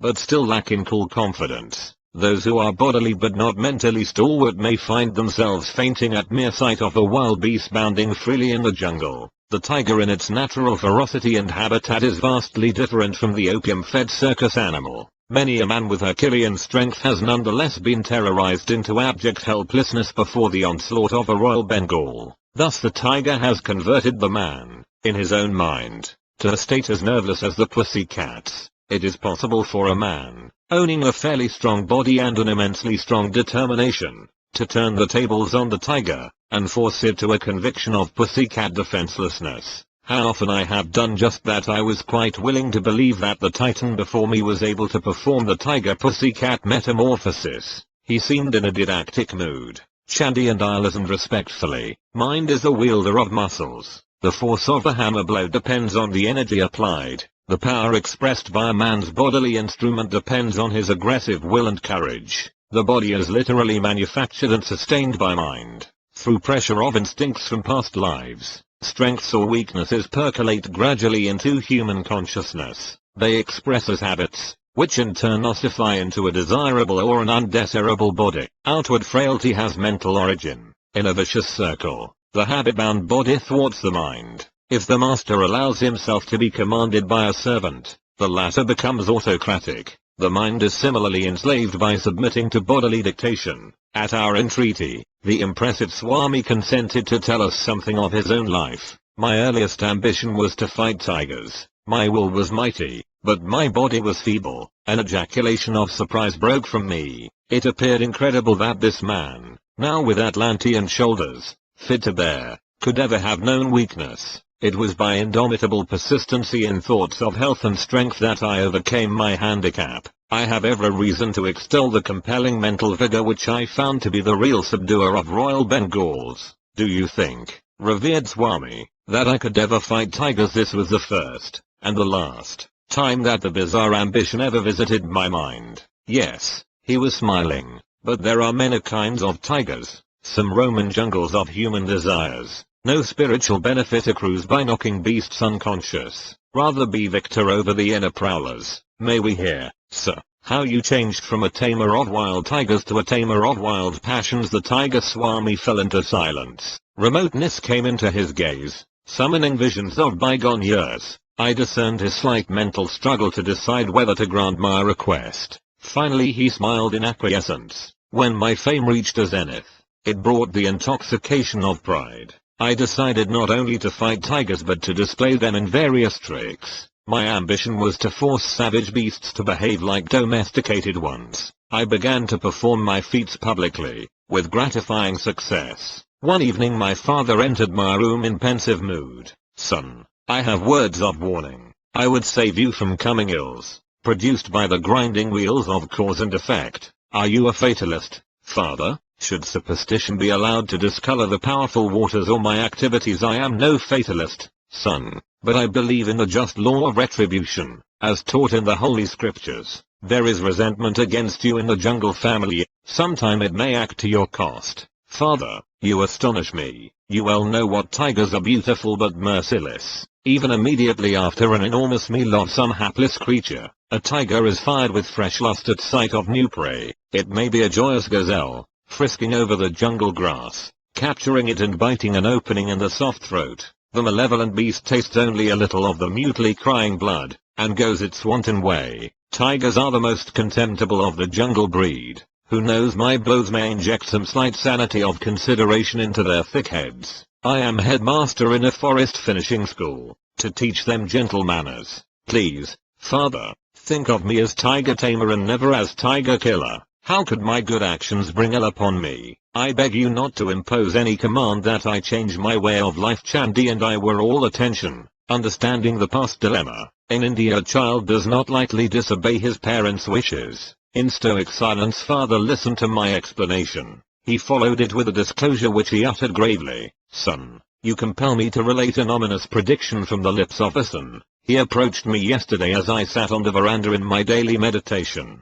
Dear friend, I come with a message for your belligerent son. Let him cease his savage activities. Otherwise, his next tiger encounter shall result in his severe wounds, followed by 6 months of deathly sickness. He shall then forsake his former ways and become a monk. This tale did not impress me. I considered that father had been the credulous victim of a deluded fanatic. The Tiger Swami made this confession with an impatient gesture, as though at some stupidity. Grimly silent for a long time, he seemed oblivious of our presence. When he took up the dangling thread of his narrative, it was suddenly, with subdued voice. Not long after father's warning, I visited the capital city of Kuch Beer. The picturesque territory was new to me, and I expected a restful change. As usual everywhere, a curious crowd followed me on the streets. I would catch bits of whispered comment. This is the man who fights wild tigers. Has he legs, or tree trunks? Look at his face. He must be an incarnation of the king of tigers himself. You know how village urchins function like final editions of a newspaper.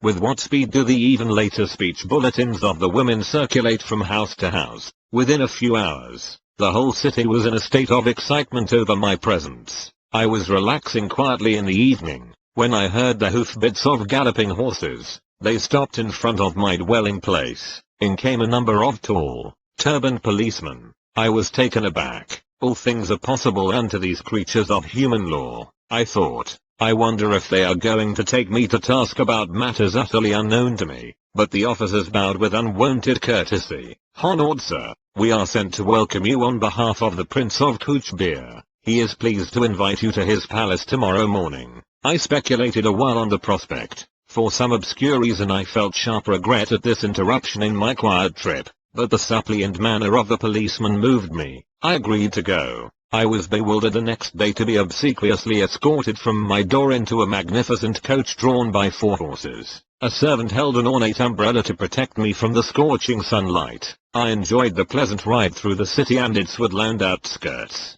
The royal scion himself was at the palace door to welcome me. He proffered his own gold brocaded seat, smilingly placing himself in a chair of simpler design. All this politeness is certainly going to cost me something, I thought in mounting astonishment. The prince's motive emerged after a few casual remarks. "My city is filled with the rumor that you can fight wild tigers with nothing more than your naked hands. Is it a fact?" "It is quite true. I can scarcely believe it. You are a Calcutta Bengali, nurtured on the white rice of city folk. Be frank, please. Have you not been fighting only spineless, opium-fed animals?" His voice was loud and sarcastic, tinged with provincial accent. I vouchsafed no reply to his insulting question. "I challenge you to fight my newly caught tiger, Raja Begum 6-2. If you can successfully resist him, bind him with a chain, and leave his cage in a conscious state, you shall have this royal Bengal. Several thousand rupees and many other gifts shall also be bestowed.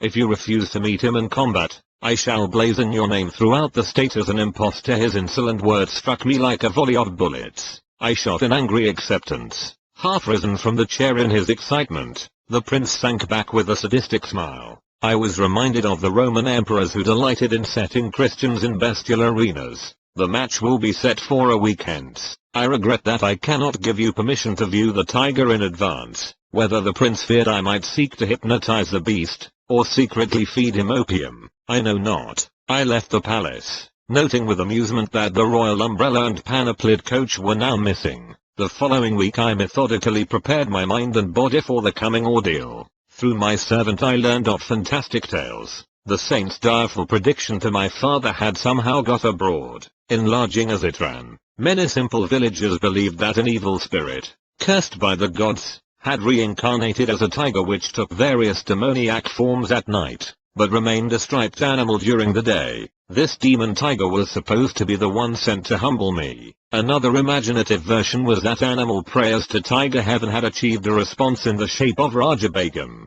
He was to be the instrument to punish me, the audacious biped, so insulting to the entire tiger species. A furless, fangless man daring to challenge a claw-armed, sturdy-limbed tiger. The concentrated venom of all humiliated tigers the villagers declared had gathered momentum sufficient to operate hidden laws and bring about the fall of the proud tiger tamer. My servant further apprised me that the prince was in his element as manager of the bout between man and beast. He had supervised the erection of a storm-proof pavilion, designed to accommodate thousands. Its center held Raja Begum in an enormous iron cage, surrounded by an outer safety room. The captive emitted a ceaseless series of blood-curdling roars. He was fed sparingly, to kindle a wrathful appetite. Perhaps the prince expected me to be the meal of reward. Crowds from the city and suburbs bought tickets eagerly in response to the beat of drums announcing the unique contest. The day of battle saw hundreds turned away for lack of seats. Many men broke through the tent openings, or crowded any space below the galleries, as the Tiger Swami's story approached a climax. My excitement mounted with it. Chandi also was raptly mute, amidst piercing sound explosions from Raja Begum, and the hubbub of the somewhat terrified crowd. I quietly made my appearance, scantily clad around the waist. I was otherwise unprotected by clothing. I opened the bolt on the door of the safety room and calmly locked it behind me. The tiger sensed blood. leaping with a thunderous crash on his bars. He sent forth a fearsome welcome. The audience was hushed with pitiful fear. I seemed a meek lamb for the raging beast. In a trice I was within the cage, but as I slammed the door, Raja Begum was headlong upon me. My right hand was desperately torn. Human blood, the greatest treat a tiger can know, fell in appalling streams. The prophecy of the sun seemed about to be fulfilled. I rallied instantly from the shock of the first serious injury I had ever received, banishing the sight of my gory fingers by thrusting them beneath my waistcloth. I swung my left arm in a bone-cracking blow. The beast reeled back, swirled around the rear of the cage, and sprang forward convulsively. My famous fistic punishment rained on his head, but Raja Begum's taste of blood had acted like the maddening first sip of wine to a dipsomaniac long deprived. Punctuated by deafening roar, the brute's assaults grew in fury. My inadequate defense of only one hand left me vulnerable before claws and fangs, but I dealt out dazing retribution. Mutually ensanguined, we struggled as to the death. The cage was pandemonium, as blood splashed in all directions, and blasts of pain and lethal lust came from the bestial throat. Shoot him, kill the tiger, shrieks arose from the audience. So fast did man and beast move, that a guard's bullet went amiss. I mustered all my will force, bellowed fiercely, and landed a final concussive blow. The tiger collapsed and lay quietly, like a pussycat. I interjected. The Swami laughed in hearty appreciation, then continued the engrossing tale. Raja Begum was vanquished at last. His royal pride was further humbled. With my lacerated hands, I audaciously forced open his jaws. For a dramatic moment, I held my head within the yawning death trap. I looked around for a chain. Pulling one from a pile on the floor, I bound the tiger by his neck to the cage bars. In triumph I moved toward the door, but that fiend incarnate, Raja Begum, had stamina worthy of his supposed demoniac origin. With an incredible lunge, he snapped the chain and leaped on my back, my shoulder fast in his jaws. I fell violently, but in a trice I had him pinned beneath me. Under merciless blows, the treacherous animal sank into semi-consciousness. This time I secured him more carefully. Slowly I left the cage. I found myself in a new uproar, this time one of delight. The crowd's cheer broke as though from a single gigantic throat. Disastrously mauled, I had yet fulfilled the three conditions of the fight: stunning the tiger, binding him with a chain, and leaving him without requiring assistance for myself. In addition, I had so drastically injured and frightened the aggressive beast that he had been content to overlook the opportune prize of my head in his mouth. After my wounds were treated, I was honored and garlanded. Hundreds of gold pieces showered at my feet. The whole city entered a holiday period. Endless discussions were heard on all sides about my victory over one of the largest and most savage tigers ever seen. Raja Begum was presented to me, as promised, but I felt no elation. A spiritual change had entered my heart. It seemed that with my final exit from the cage I had also closed the door on my worldly ambitions. A woeful period followed. For 6 months I lay near death from blood poisoning. As soon as I was well enough to leave Cooch Beer, I returned to my native town. I know now that my teacher is the holy man who gave the wise warning. I humbly made this confession to my father. Oh, if I could only find him! My longing was sincere,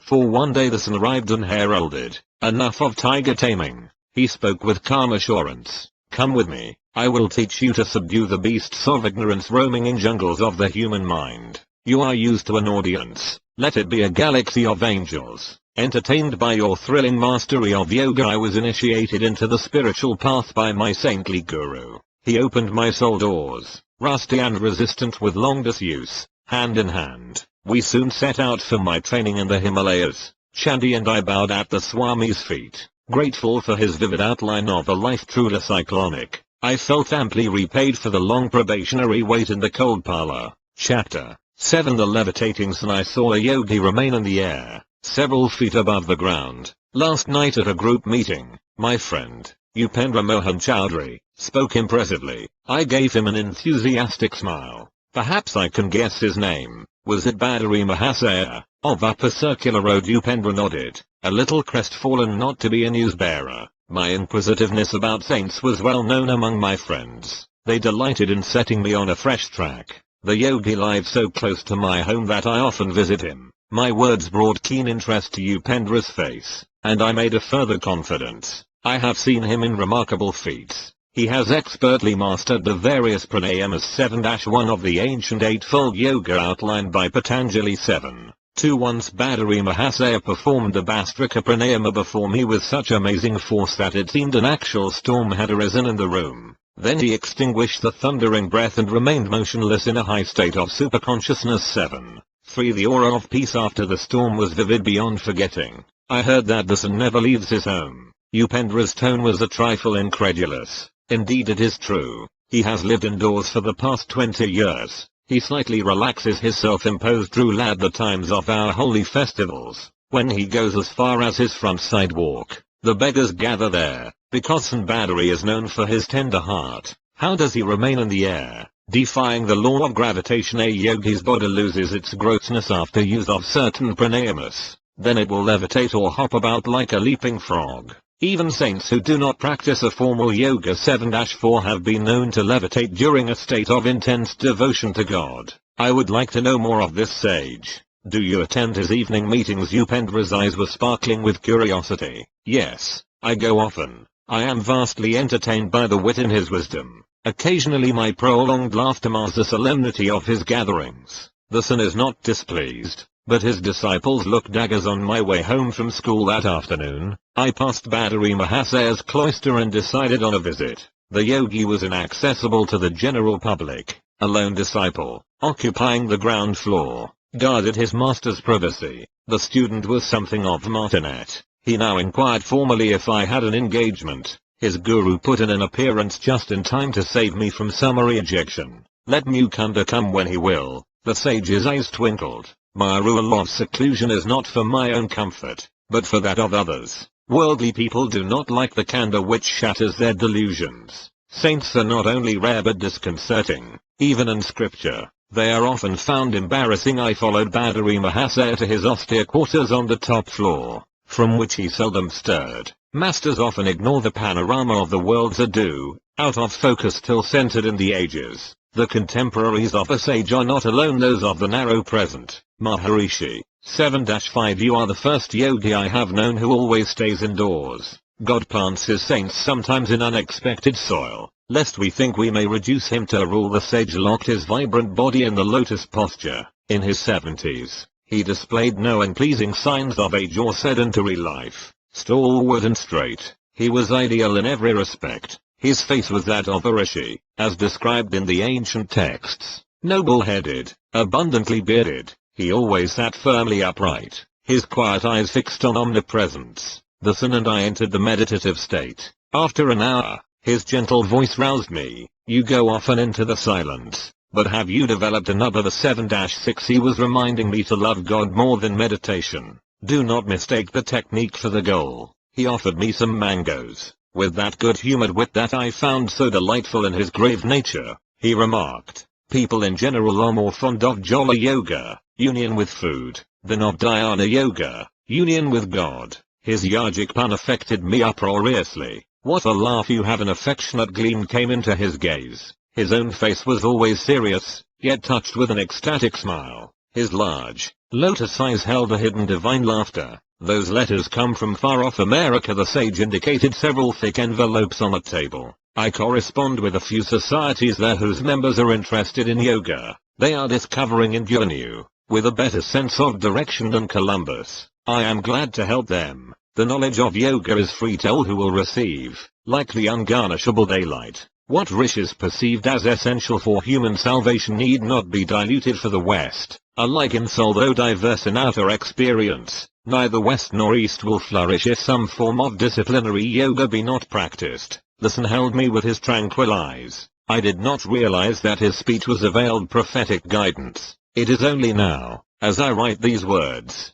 that I understand the full meaning and the casual intimations he often gave me that someday I would carry India's teachings to America. Badari Mahasaya, the levitating censor. I inquired why. Do you not write a book on yoga for the benefit of the world? I am training disciples. He replied. They and their students will be living volumes. Proof against the natural disintegrations of time and the unnatural interpretations of the critics. Maharishi, I wish you would write a book on yoga for the benefit of the world. I am training disciples. They and their students will be living volumes. proof against the natural disintegrations of time and the unnatural interpretations of the critics. Badari's wit put me into another gale of laughter. I remained alone with the yogi until his disciples arrived in the evening. Badari Mahasaya entered one of his inimitable discourses. Like a peaceful flood, he swept away the mental debris of his listeners, floating them Godward. His striking parables were expressed in a flawless Bengali. This evening Badari expounded various philosophical points connected with the life of Mirabai,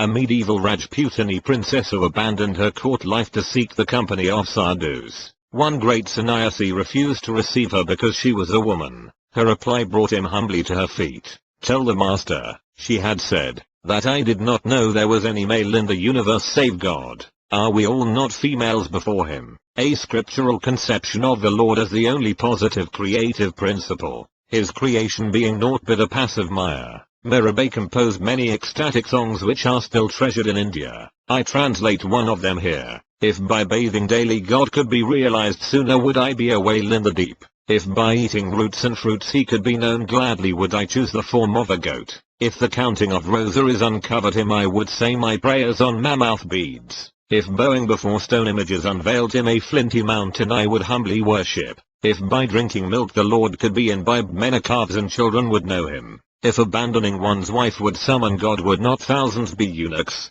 Mirabai knows that to find the Divine One the only indispensable is love. Several students put rupees in Badari's slippers which lay by his side as he sat in yoga posture. This respectful offering, customary in India, indicates that the disciple places his material goods at the Guru's feet. Grateful friends are only the Lord in disguise, looking after his own. "Master, you are wonderful." A student, taking his leave, gazed ardently at the patriarchal sage. "You have renounced riches and comforts to seek God and teach us wisdom." It was well known that Badari Mahasaya had forsaken great family wealth in his early childhood, when single-mindedly he entered the yogic path. "You are reversing the case." The saint's face held a mild rebuke. "I have left a few paltry rupees, a few petty pleasures, for a cosmic empire of endless bliss. How then have I denied myself anything? I know the joy of sharing the treasure. Is that a sacrifice? The short-sighted worldly folk are verily the real renunciates. They relinquish an unparalleled divine possession for a poor handful of earthly toys." I chuckled over this paradoxical view of renunciation, one which puts the cap of Croesus on any saintly beggar, whilst transforming all proud millionaires into unconscious martyrs. The divine order arranges our future more wisely than any insurance company. The master's concluding words were the realized creed of his faith. The world is full of uneasy believers in an outward security. Their bitter thoughts are like scars on their foreheads. The one who gave us air and milk from our first breath knows how to provide day by day for his devotees. I continued my after-school pilgrimages to the saint's door. With silent zeal he aided me to attain Anubhava. One day he moved to Ram Mohan Roy Road, away from the neighborhood of my Gurpa Road home. His loving disciples had built him a new hermitage, known as Nagendra Math. 7-7. Although it throws me ahead of my story by a number of years, I will recount here the last words given to me by Badari Mahasaya.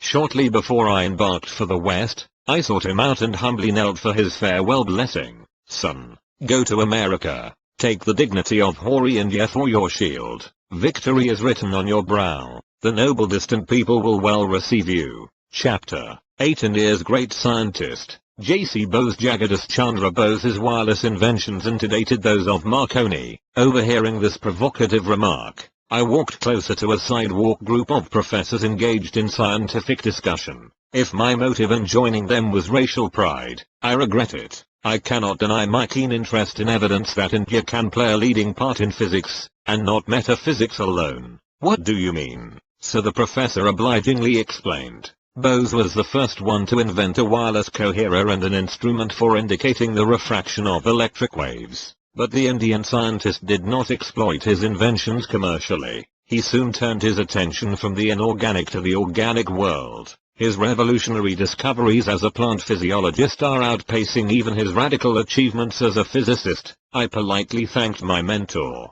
He added, "The great scientist is one of my brother professors at Presidency College." I paid a visit the next day to the sage at his home, which was close to my non-Gurpa road. I had long admired him from a respectful distance. The grave and retiring botanist greeted me graciously. He was a handsome, robust man in his 50s, with thick hair, broad forehead, and the abstracted eyes of a dreamer. The precision in his tones revealed the lifelong scientific habit. I have recently returned from an expedition to scientific societies of the West. Their members exhibited intense interest in delicate instruments of my invention which demonstrate the indivisible unity of all life. 8-1 The Bose crescograph has the enormity of 10 million magnifications. The microscope enlarges only a few thousand times, yet it brought vital impetus to biological science. The crescograph opens incalculable vistas. You have done much, sir, to hasten the embrace of East and West in the impersonal arms of science.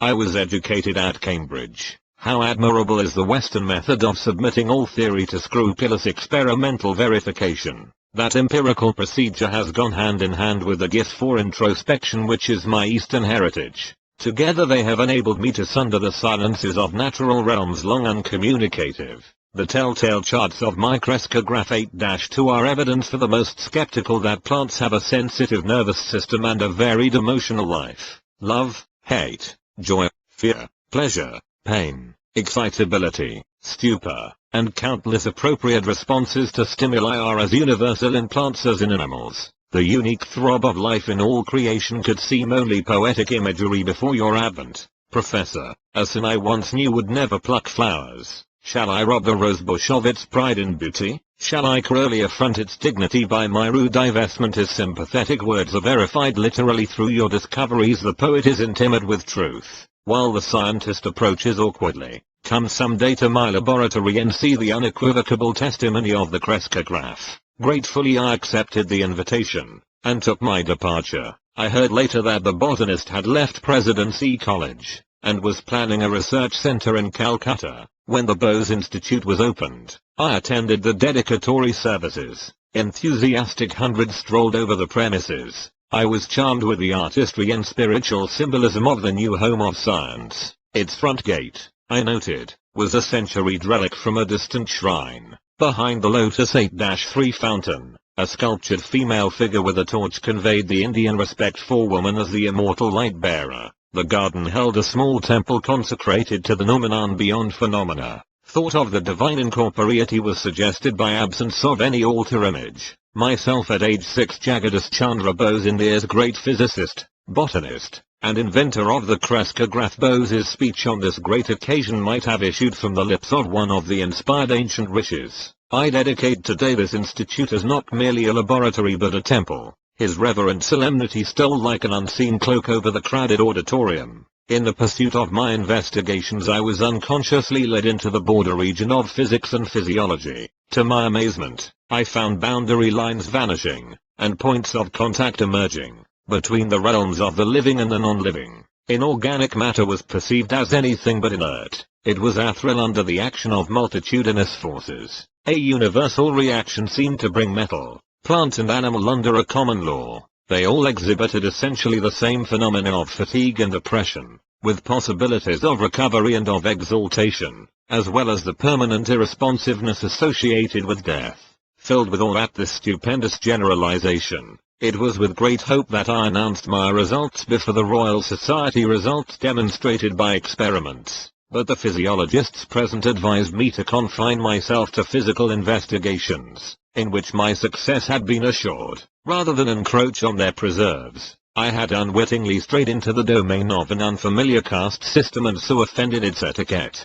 An unconscious theological bias was also present, which confounds ignorance with faith. It is often forgotten that he who surrounded us with this ever-evolving mystery of creation has also implanted in us the desire to question and understand. Through many years of miscomprehension, I came to know that the life of a devotee of science is inevitably filled with unending struggle. It is for him to cast his life as an ardent offering regarding gain and loss, success and failure, as one. In time the leading scientific societies of the world accepted my theories and results, and recognized the importance of the Indian contribution to science. 8-4 Can anything small or circumscribed ever satisfy the mind of India? By a continuous living tradition, and a vital power of rejuvenescence, this land has readjusted itself through unnumbered transformations. Indians have always arisen who, discarding the immediate and absorbing prize of the hour, have sought for the realization of the highest ideals in life not through passive renunciation,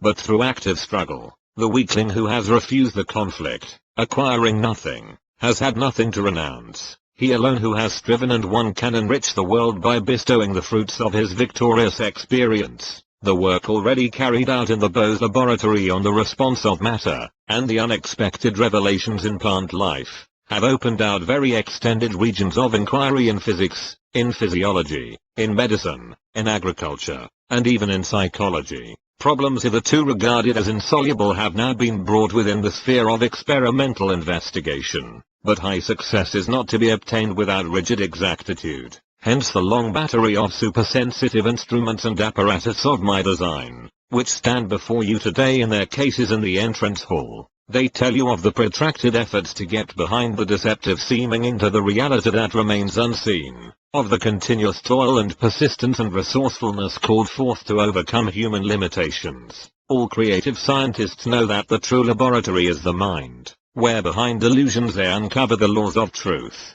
The lectures given here will not be mere repetitions of second-hand knowledge. They will announce new discoveries, demonstrated for the first time in these halls. Through regular publication of the work of the Institute, these Indian contributions will reach the whole world. They will become public property. No patents will ever be taken. The spirit of our national culture demands that we should forever be free from the desecration of utilizing knowledge only for personal gain. It is my further wish that the facilities of this institute be available, so far as possible, to workers from all countries. In this I am attempting to carry on the traditions of my country, so far back as 25 centuries. India welcome to its ancient universities, at Nalanda and Taxila, scholars from all parts of the world. Although science is neither of the East nor of the West but rather international in its universality, yet India is specially fitted to make great contributions. 8-5 The burning Indian imagination, which can extort new order out of mass of apparently contradictory facts, is held in check by the habit of concentration. This restraint confers the power to hold the mind to the pursuit of truth with an infinite patience. Tested in my eyes at the scientist's concluding words. Is patience not indeed a synonym of India, confounding time and the historians alike? I visited the research center again, soon after the day of opening. The great botanist, mindful of his promise, took me to his quiet laboratory. I will attach the crescograph to this fern. The magnification is tremendous. If a snail's crawl were enlarged in the same proportion, the creature would appear to be traveling like an express train. My gaze was fixed eagerly on the screen which reflected the magnified fern shadow. Minute life movements were now clearly perceptible. The plant was growing very slowly before my fascinated eyes. The scientist touched the tip of the fern with a small metal bar. The developing pantomime came to an abrupt halt, resuming the eloquent rhythms as soon as the rod was withdrawn. You saw how any slight outside interference is detrimental to the sensitive tissues. Bose remarked, "Watch, I will now administer chloroform, and then give an antidote." The effect of the chloroform discontinued all growth. The antidote was revivifying. The evolutionary gestures on the screen held me more aptly than a movie plot. My companion, here in the role of villain, thrust a sharp instrument through a part of the fern. Pain was indicated by spasmodic flutters. When he passed a razor partially through the stem, the shadow was violently agitated, then stilled itself with the final punctuation of death. By first chloroforming a huge tree, I achieved a successful transplantation. Usually, such monarchs of the forest die very quickly after being moved. Jagadish smiled happily as he recounted the life-saving maneuver. Graphs of my delicate apparatus have proved that trees possess a circulatory system. Their sap movements correspond to the blood pressure of animal bodies. The ascent of sap is not explicable on the mechanical grounds ordinarily advanced, such as capillary attraction. The phenomenon has been solved through the crescograph as the activity of living cells. Peristaltic waves issue from a cylindrical tube which extends down a tree and serves as an actual heart. The more deeply we perceive, the more striking becomes the evidence that a uniform plan links every form in manifold nature. The great scientist pointed to another Bose instrument. I will show you experiments on a piece of tin. The life force in metals responds adversely or beneficially to stimuli. Ink markings will register the various reactions. Deeply engrossed, I watched the graph which recorded the characteristic waves of atomic structure. When the professor applied chloroform to the tin, the vibratory writings stopped. They recommenced as the metal slowly regained its normal state. My companion dispensed a poisonous chemical. Simultaneous with the quivering end of the tin, the needle dramatically wrote on the chart a death notice.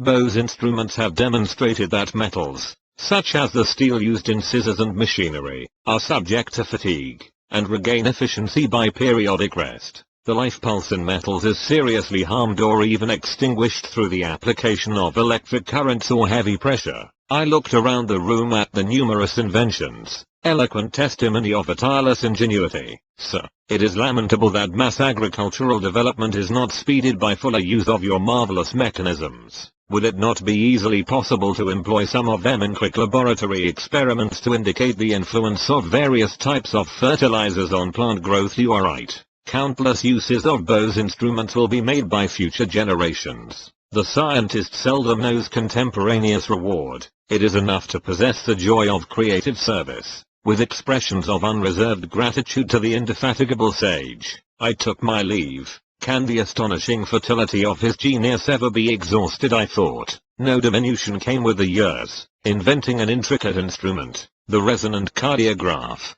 Bose then pursued extensive researches on innumerable Indian plants. An enormous unsuspected pharmacopoeia of useful drugs was revealed. The cardiograph is constructed with an unerring accuracy by which a 100th part of a second is indicated on a graph. Resonant records measure infinitesimal pulsations in plant, animal and human structure. The great botanist predicted that use of his cardiograph will lead to vivisection on plants instead of animals. Side-by-side recordings of the effects of medicine given simultaneously to plant and an animal have shown astounding unanimity in result. He pointed out, everything in man has been foreshadowed in the plant. Experimentation on vegetation will contribute to lessening of human suffering. Years later, Bose's pioneer plant findings were substantiated by other scientists. Work done in 1938 at Columbia University was reported by the New York Times as follows. It has been determined within the past few years that when the nerves transmit messages between the brain and other parts of the body,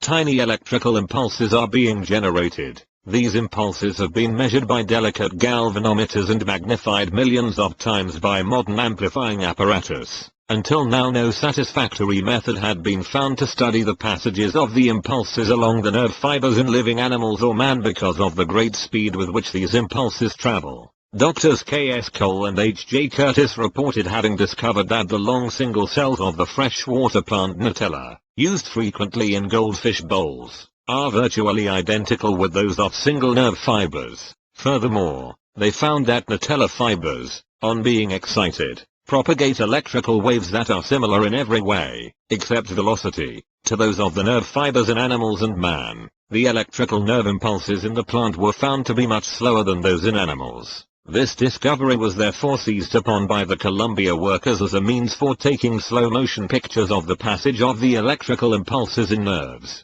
The Nutella plant thus may become a sort of Rosetta Stone for deciphering the closely guarded secrets close to the very borderland of mind and matter. The poet Rabindranath Tagore was a stalwart friend of India's idealistic scientist. To him, the sweet Bengali singer addressed the following lines. 8-6 O hermit, call thou in the authentic words of that old hymn called Sama, rise, awake, call to the man who boasts his shastric lore from vain pedantic wranglings profitless, call to that foolish braggart to come forth out on the face of nature, this broad earth, send forth this call unto thy scholar band, together round thy sacrifice of fire let them all gather, so may our India, our ancient land unto herself return, oh once again return to steadfast work, to duty and devotion, to her trance of earnest meditation, let her sit once more unruffled, greedless, strifeless, pure, oh once again upon her lofty seat and platform, teacher of all lands. Chapter 9 The Blissful Devotee and His Cosmic Romance. Little sir, please be seated, I am talking to my Divine Mother. Silently I had entered the room in great awe. The angelic appearance of Master Mahasaya fairly dazzled me. With silky white beard and large lustrous eyes, he seemed an incarnation of purity. His upraised chin and folded hands apprised me that my first visit had disturbed him in the midst of his devotions. His simple words of greeting produced the most violent effect my nature had so far experienced. The bitter separation of my mother's death I had thought the measure of all anguish. Now an agony at separation from my divine mother was an indescribable torture of the spirit. I fell moaning to the floor. "Little sir, quiet yourself." The son was sympathetically distressed. Abandoned in some oceanic desolation, I clutched his feet as the sole raft of my rescue. "Holy sir, thy intercession. Ask Divine Mother if I find any favor in her sight. This promise is one not easily bestowed." The master was constrained to silence. Beyond reach of doubt, I was convinced that Master Mahasaya was in intimate converse with the Universal Mother. It was deep humiliation to realize that my eyes were blind to her, who even at this moment was perceptible to the faultless gaze of the sun. Shamelessly gripping his feet, deaf to his gentle remonstrances, I besought him again and again for his intervening grace. "I will make your plea to the beloved." The master's capitulation came with a slow, compassionate smile. What power in those few words, that my being should know release from its stormy exile. "Sir, remember your pledge. I shall return soon." For her message joyful anticipation rang in my voice that only a moment ago had been sobbing in sorrow. Descending the long stairway, I was overwhelmed by memories. This house at 50 Amherst Street, now the residence of Master Mahasaya, had once been my family home, scene of my mother's death. Here my human heart had broken for the vanished mother, and here today my spirit had been as though crucified by absence of the Divine Mother. Hallowed walls, silent witness of my grievous hurts and final healing. My steps were eager as I returned to my Gurpa road home. Seeking the seclusion of my small attic, I remained in meditation until 10 o'clock. The darkness of the warm Indian night was suddenly lit with a wondrous vision. Haloed in splendor, the Divine Mother stood before me. Her face, tenderly smiling, was beauty itself. "Always have I loved thee, ever shall I love thee." The celestial tones still ringing in the air, she disappeared. The sun on the following morning had hardly risen to an angle of decorum when I paid my second visit to Master Mahasaya. Climbing the staircase in the house of poignant memories, I reached his fourth-floor room. The knob of the closed door was wrapped around with a cloth. A hint, I felt, that the son desired privacy. As I stood irresolutely on the landing, the door was opened by the master's welcoming hand. I knelt at his holy feet. In a playful mood, I wore a solemn mask over my face, hiding the divine elation. "Sir, I have come very early. I confess for your message. Did the beloved mother say anything about me?" Mischievous little son, not another remark would he make. Apparently my assumed gravity was unimpressive. Why so mysterious, so evasive? Do saints never speak plainly? Perhaps I was a little provoked. "Must you test me?" His calm eyes were full of understanding. "Could I add a single word this morning to the assurance you received last night at 10 o'clock from the beautiful mother herself?" Master Mahasaya possessed control over the floodgates of my soul. Again I plunged prostrate at his feet, but this time my tears welled from a bliss, and not a pain, past bearing. "Think you that your devotion did not touch the infinite mercy, the motherhood of God, that you have worshipped in forms both human and divine, could never fail to answer your forsaken cry?" Who was this simple son, whose least request to the Universal Spirit met with sweet acquiescence? His role in the world was humble, as befitted the greatest man of humility I ever knew.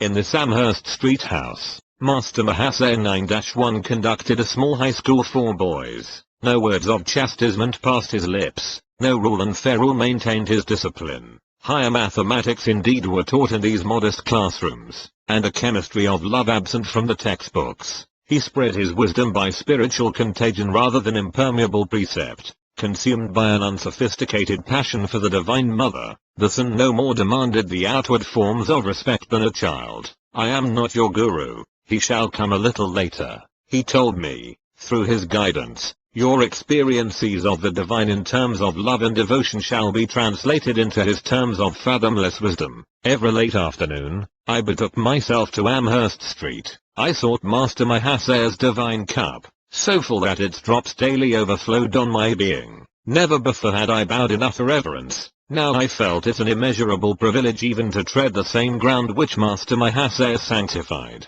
"Sir, please wear this champak garland I have fashioned especially for you." I arrived one evening, holding my chain of flowers, but shyly he drew away, repeatedly refusing the honor. Perceiving my hurt, he finally smiled consent. "Since we are both devotees of the Mother, you may put the garland on this bodily temple, as offering to her who dwells within. His vast nature lacked space in which any egotistical consideration could gain foothold. Two brothers of Therese Norman, I stand with them in Konnersreuth, Bavaria. Master Mahasaya ever engrossed in his blissful cosmic romance. Let us go tomorrow to the Dakshinaswar temple, forever hallowed by my guru. Master Mahasaya was a disciple of the Christ-like master, Sri Ramakrishna Paramahamsa. The 4-mile journey on the following morning was taken by boat on the Ganges. We entered the 9-domed temple of Kali, where the figures of the Divine Mother and Shiva rest on a burnished silver lotus, its 1,000 petals meticulously chiseled. Master Mahasaya beamed an enchantment. He was engaged in his inexhaustible romance with the beloved.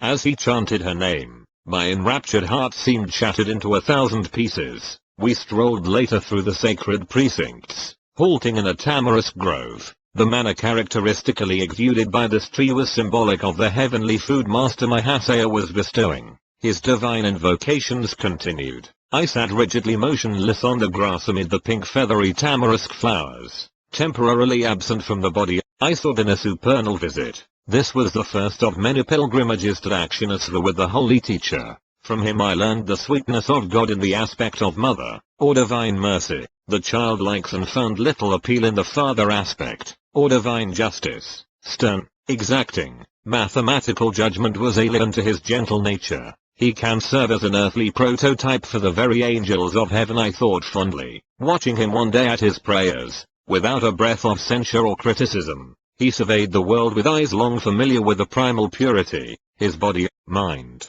speech, and actions were effortless, harmonized with his soul's simplicity. My master told me so. Shrinking from personal assertion, the son ended any sage counsel with this invariable tribute. So deep was his identity with Sri Ramakrishna that Master Mahasaya no longer considered his thoughts as his own. Hand in hand, the son and I walked one evening on the block of his school. My joy was dimmed by the arrival of a conceited acquaintance who burdened us with a lengthy discourse. I see this man doesn't please you. The saint's whisper to me was unheard by the egotist, spellbound by his own monologue. I have spoken to Divine Mother about it. She realizes our sad predicament. As soon as we get to yonder red house, she has promised to remind him of more urgent business. My eyes were glued to the sight of salvation. Reaching its red gate, the man unaccountably turned and departed, neither finishing his sentence nor saying goodbye. The assaulted air was comforted with peace. Another day found me walking alone near the Howrah railway station. I stood for a moment by a temple, silently criticizing a small group of men with drum and cymbals who were violently reciting a chant. How undevotionally they use the Lord's divine name in mechanical repetition. I reflected. My gaze was astonished by the rapid approach of Master Mahasaya. Sir, how come you here? The son, ignoring my question, answered my thought. Isn't it true, little sir, that the beloved's name sounds sweet from all lips? Ignorant or wise, he passed his arm around me affectionately. I found myself carried on his magic carpet to the merciful presence. Would you like to see some bioscopes? This question one afternoon from Master Mahasaya was mystifying. The term was then used in India to signify motion pictures. I agreed, glad to be in his company in any circumstances. A brisk walk brought us to the garden fronting Calcutta University. My companion indicated a bench near the Goldie Isle pond. Let us sit here for a few minutes. My master always asked me to meditate whenever I saw an expanse of water. Here its placidity reminds us of the vast calmness of God. As all things can be reflected in water, so the whole universe is mirrored in the lake of the cosmic mind. So my Guru Deva often said. Soon we enter the university hall where a lecture was in progress. It proved abysmally dull, though varied occasionally violent and slide illustrations, equally uninteresting. So this is the kind of bioscope the master wanted me to see. My thought was impatient, yet I would not hurt the son by revealing boredom in my face. But he leaned toward me confidentially. I see, little sir, that you don't like this bioscope. I have mentioned it to Divine Mother. She is in full sympathy with us both. She tells me that the electric lights will now go out, and won't be relit until we have a chance to leave the room. As his whisper ended, the hall was plunged into darkness. The professor's strident voice was stilled in astonishment, then remarked, "The electrical system of this hall appears to be defective." By this time, Master Mahasaya and I were safely across the threshold. Glancing back from the corridor, I saw that the scene of our martyrdom had again become illuminated. Little sir, you were disappointed in that bioscope, 9-2, but I think you will like a different one. The son and I were standing on the sidewalk in front of the university building. He gently slapped my chest over the heart. A transforming silence ensued, just as the modern talkers become inaudible motion pictures when the sound apparatus goes out of order. So the divine hand, by some strange miracle, stifled the earthly bustle. The pedestrians as well as the passing trolley cars, automobiles, bullock carts, and iron-wheeled hackney carriages were all in noiseless transit. As though possessing an omnipresent eye, I beheld the scenes which were behind me, and to each side, as easily as those in front. The whole spectacle of activity in that small section of Calcutta passed before me without a sound, like a glow of fire dimly seen beneath a thin coat of ashes. A mellow luminescence permeated the panoramic view. My own body seemed nothing more than one of the many shadows, though it was motionless, while the others flitted mutely to and fro.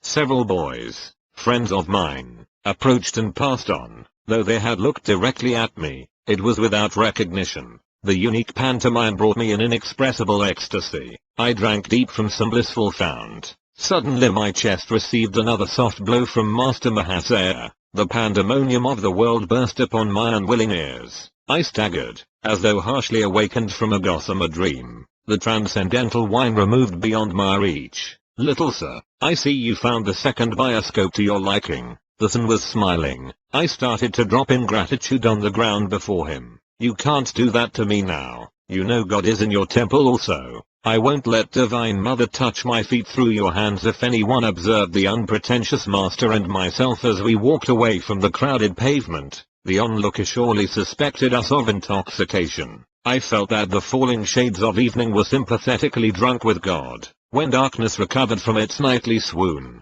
I faced the new morning bereft of my ecstatic mood, but ever enshrined in memory as the seraphic son of Divine Mother Master Mahasaya, trying with poor words to do justice to his benignity. I wonder if Master Mahasaya, and others among the deep vision saints whose paths crossed mine, knew that years later, in a western land, I would be writing about their lives as divine devotees. Therefore knowledge would not surprise me, nor, I hope, my readers, who have come thus far with me. Chapter 10. I meet my master. Sri Yuctus. With faith in God can produce any miracle except one passing an examination without study. Distastefully I closed the book I had picked up in an idle moment. The writer's exception shows his complete lack of faith. I thought, poor chap, he has great respect for the midnight oil. My promise to father had been that I would complete my high school studies. I cannot pretend to diligence. The passing months found me less frequently in the classroom than in secluded spots along the Calcutta bathing ghats.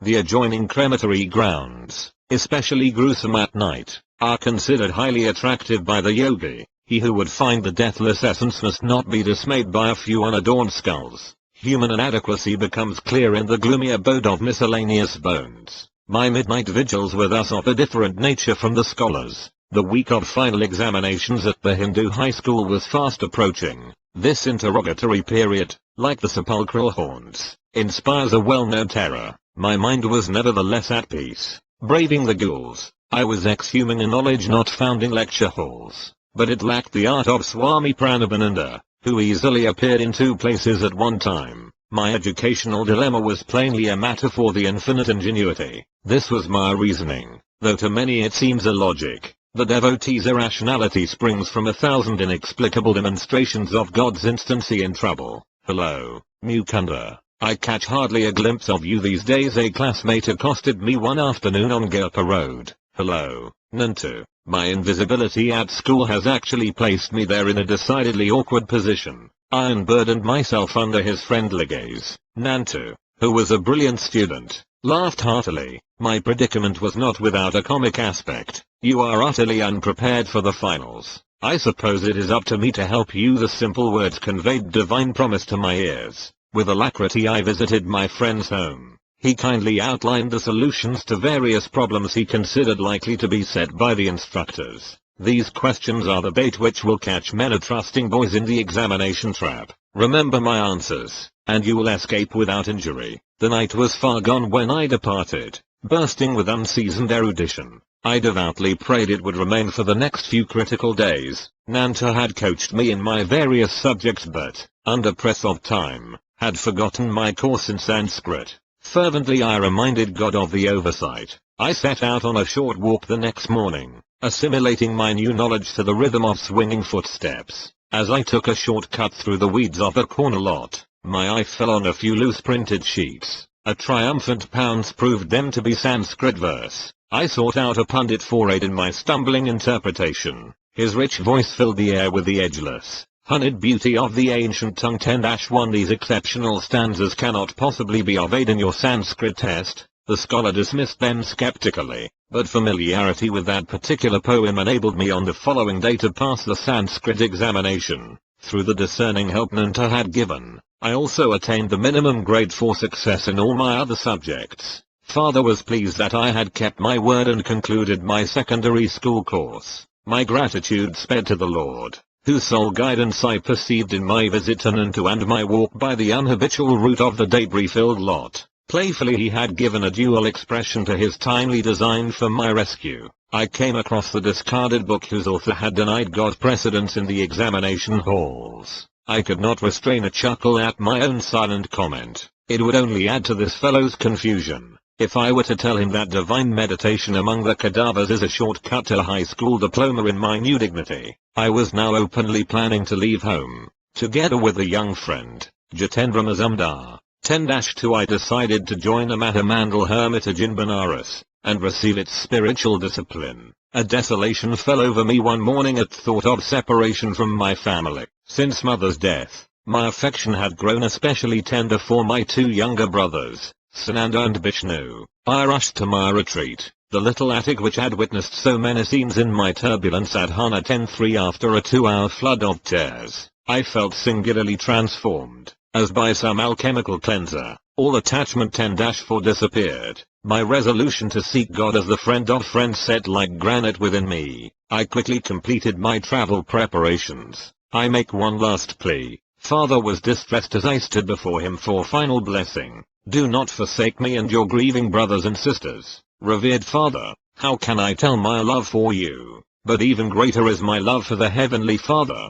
who has given me the gift of a perfect Father on earth. Let me go, that I someday return with a more divine understanding. With reluctant parental consent, I set out to join Jitendra, already in Benares at the hermitage. On my arrival the young head Swami, Dayananda, greeted me cordially. Tall and thin, of thoughtful mien, he impressed me favorably. His fair face had a Buddha-like composure. I was pleased that my new home possessed an attic, where I managed to spend the dawn and morning hours. The ashram members, knowing little of meditation practices, thought I should employ my whole time in organizational duties. They gave me praise for my afternoon work in their office. Don't try to catch God so soon. This ridicule from a fellow resident accompanied one of my early departures toward the attic. I went to Dayananda, busy in his small sanctum overlooking the Ganges. Swamiji, 10-5 I don't understand what is required of me here. I am seeking direct perception of God.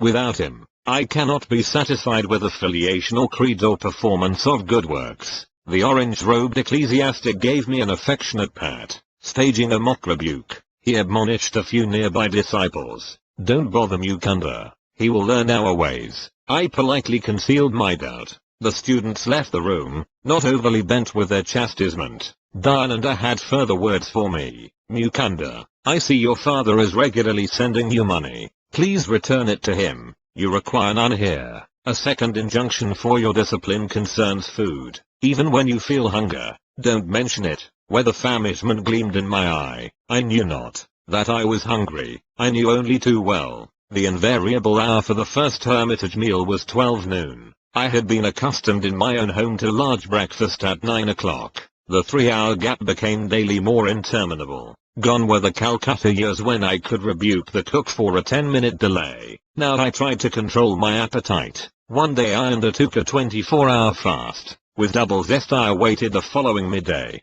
Dayanandaji's train is late. We are not going to eat until he arrives. Jitendra brought me this devastating news, as gesture of welcome to the Swami, who had been absent for 2 weeks. Many delicacies were in readiness. An appetizing aroma filled the air. nothing else offering. What else could be swallowed except pride over yesterday's achievement of a fast? Lord hasten the train, the heavenly provider, I thought, was hardly included in the interdiction with which Yogananda had silenced me. Divine attention was elsewhere. However, the plodding clock covered the hours. Darkness was descending as our leader entered the door. My greeting was one of unfeigned joy. Yogananda ji will bathe and meditate before we can serve food. Jitendra approached me again as a bird of below men. I was in near collapse. My young stomach, new to deprivation, protested with gnawing vigor. Pictures I had seen of famine victims passed wraith-like before me. The next Benares death from starvation is due at once in this hermitage, I thought. Impending doom averted at 9 o'clock.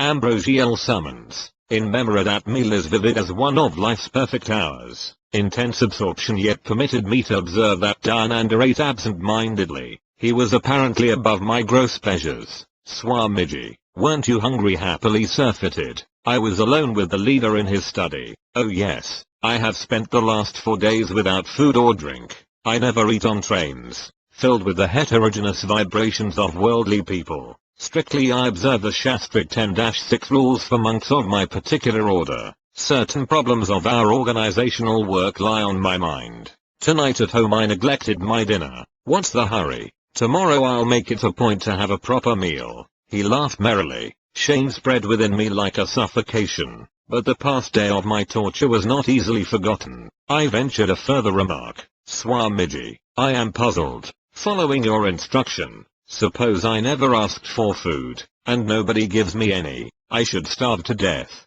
Then this alarming counsel split the air. Diffumus Mukunda, never admit that you live by the power of food and not by the power of God. He who has created every form of nourishment, he who has bestowed appetite, will certainly see that his devotee is sustained. Do not imagine that rice maintains you, or that money or men support you. Could they aid if the Lord withdraws your life breath? They are his indirect instruments merely. Is it by any skill of yours that food digests in your stomach? Use the sword of your discrimination, Mukunda. Cut through the chains of agency and perceive the single cause. I found his incisive words entering some deep marrow. Gone was an age-old delusion by which bodily imperatives outwit the soul. There and then I tasted the spirit's all-sufficiency. In how many strange cities, in my later life of ceaseless travel, did occasion arise to prove the serviceability of this lesson in a Benares hermitage. The sole treasure which had accompanied me from Calcutta was the Sadhu's silver amulet bequeathed to me by mother.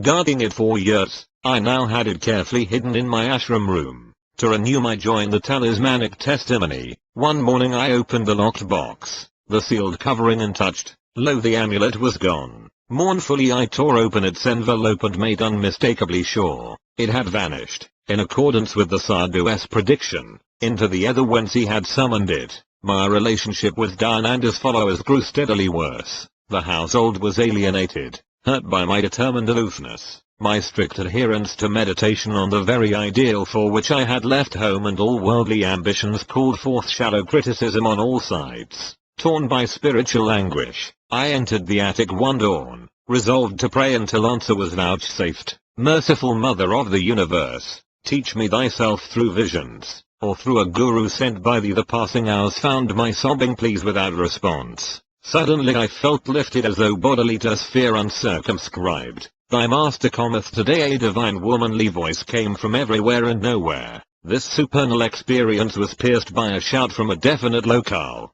A young priest nicknamed Habu was calling me from the downstairs kitchen. Mukunda, enough of meditation. You are needed for an errand. Another day, I might have replied impatiently. Now I wiped my tear-swollen face and meekly obeyed the summons. Together Habu and I set out for a distant marketplace in the Bengali section of Benares. The gentle Indian sun was not yet at zenith as we made our purchases in the bazaars. We pushed our way through the colorful medley of housewives, guides, priests, simply clad widows, dignified Brahmins, and the ubiquitous holy bulls. Passing an inconspicuous lane, I turned my head and surveyed the narrow length. A Christ-like man in the ochre robes of a Swami stood motionless at the end of the road. Instantly and anciently familiar he seemed. My gaze fed hungrily for a trice. Then doubt assailed me. You are confusing this wandering monk with someone known to you, I thought. Dreamer, walk on. After 10 minutes, I felt heavy numbness in my feet, as though turned to stone.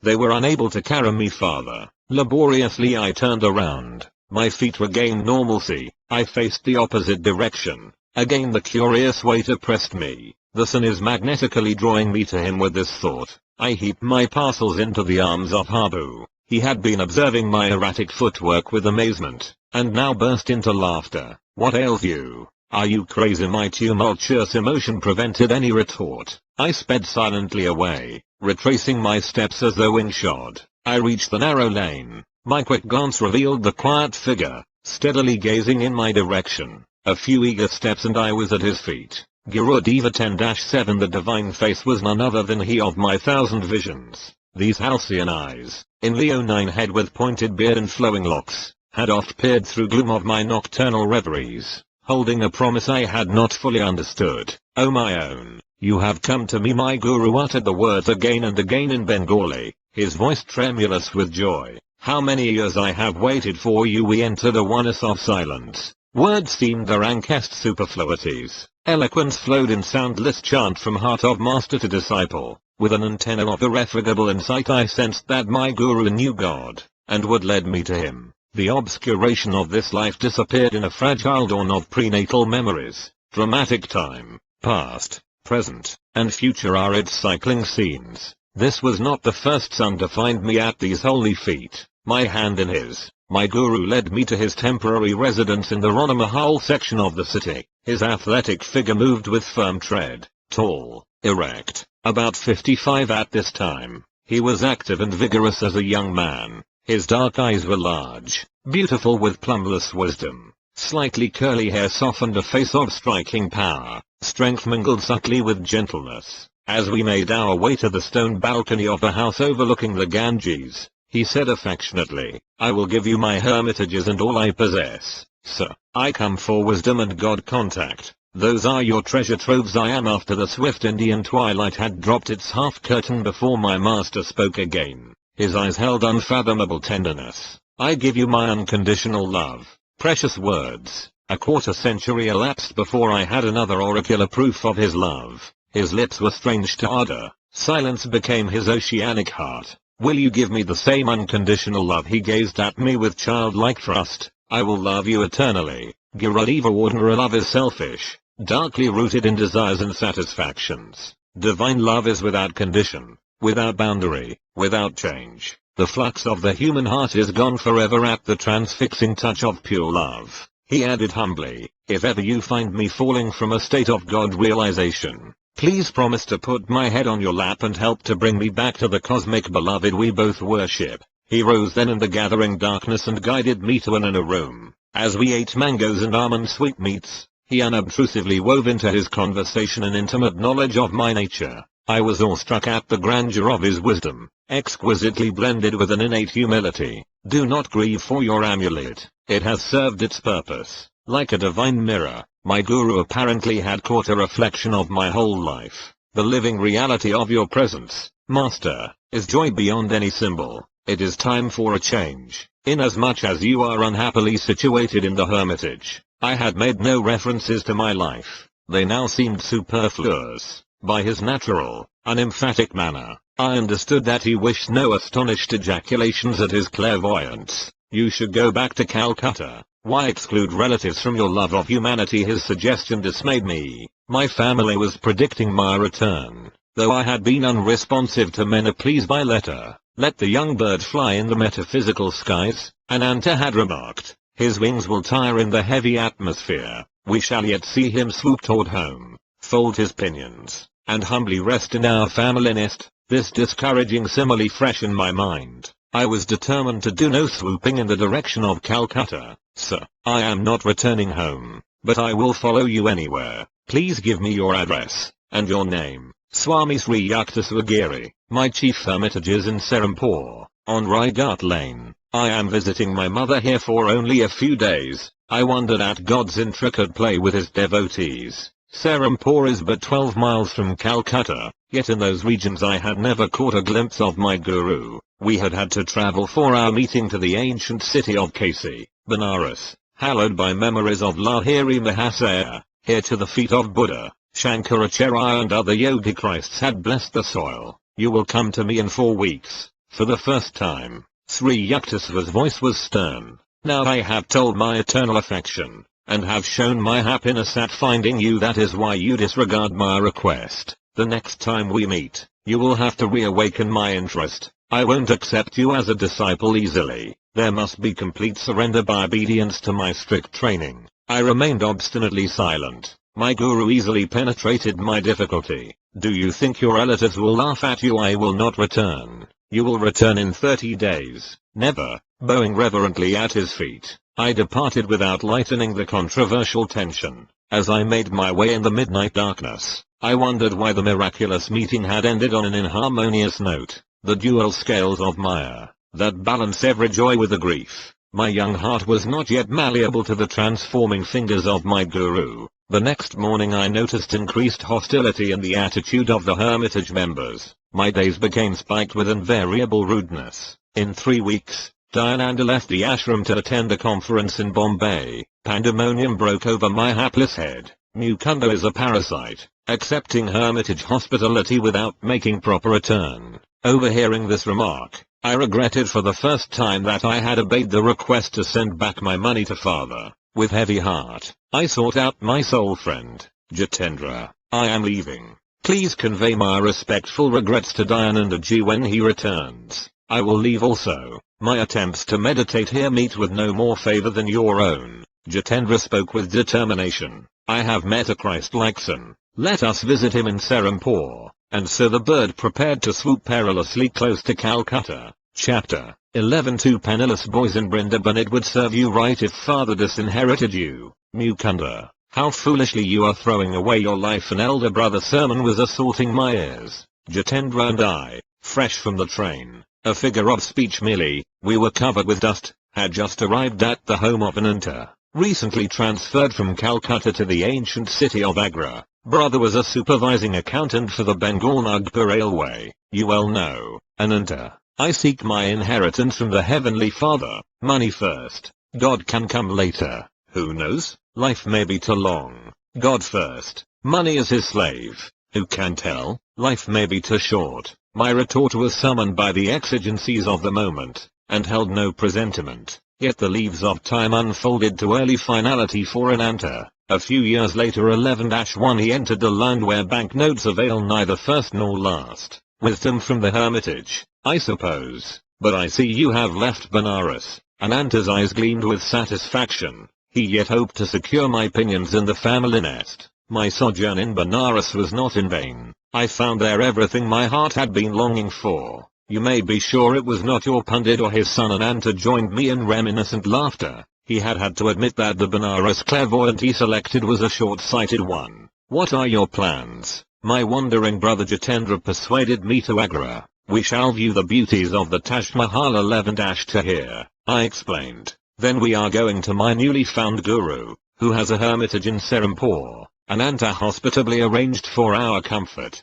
Several times during the evening I noticed his eyes fixed on me reflectively. I know that look, I thought. A plot is brewing. The denouement took place during our early breakfast. So you feel quite independent of father's wealth. Ananta's gaze was innocent as he resumed the barbs of yesterday's conversation. I am conscious of my dependence on God. Words are cheap. Life has shielded you thus far. What a plight if you were forced to look to the invisible hand for your food and shelter. You would soon be begging on the streets. Never. I would not put faith in passers-by rather than God. He can devise for his devotee 1,000 resources besides the begging bowl or rhetoric. Suppose I suggest that your vaunted philosophy be put to the test in this tangible world. I would agree. Do you confine God to a speculative world? We shall see. Today you shall have opportunity either to enlarge or to confirm my own views. Ananta paused for a dramatic moment, then spoke slowly and seriously. I propose that I send you and your fellow disciple Jitendra this morning to the nearby city of Brindaban.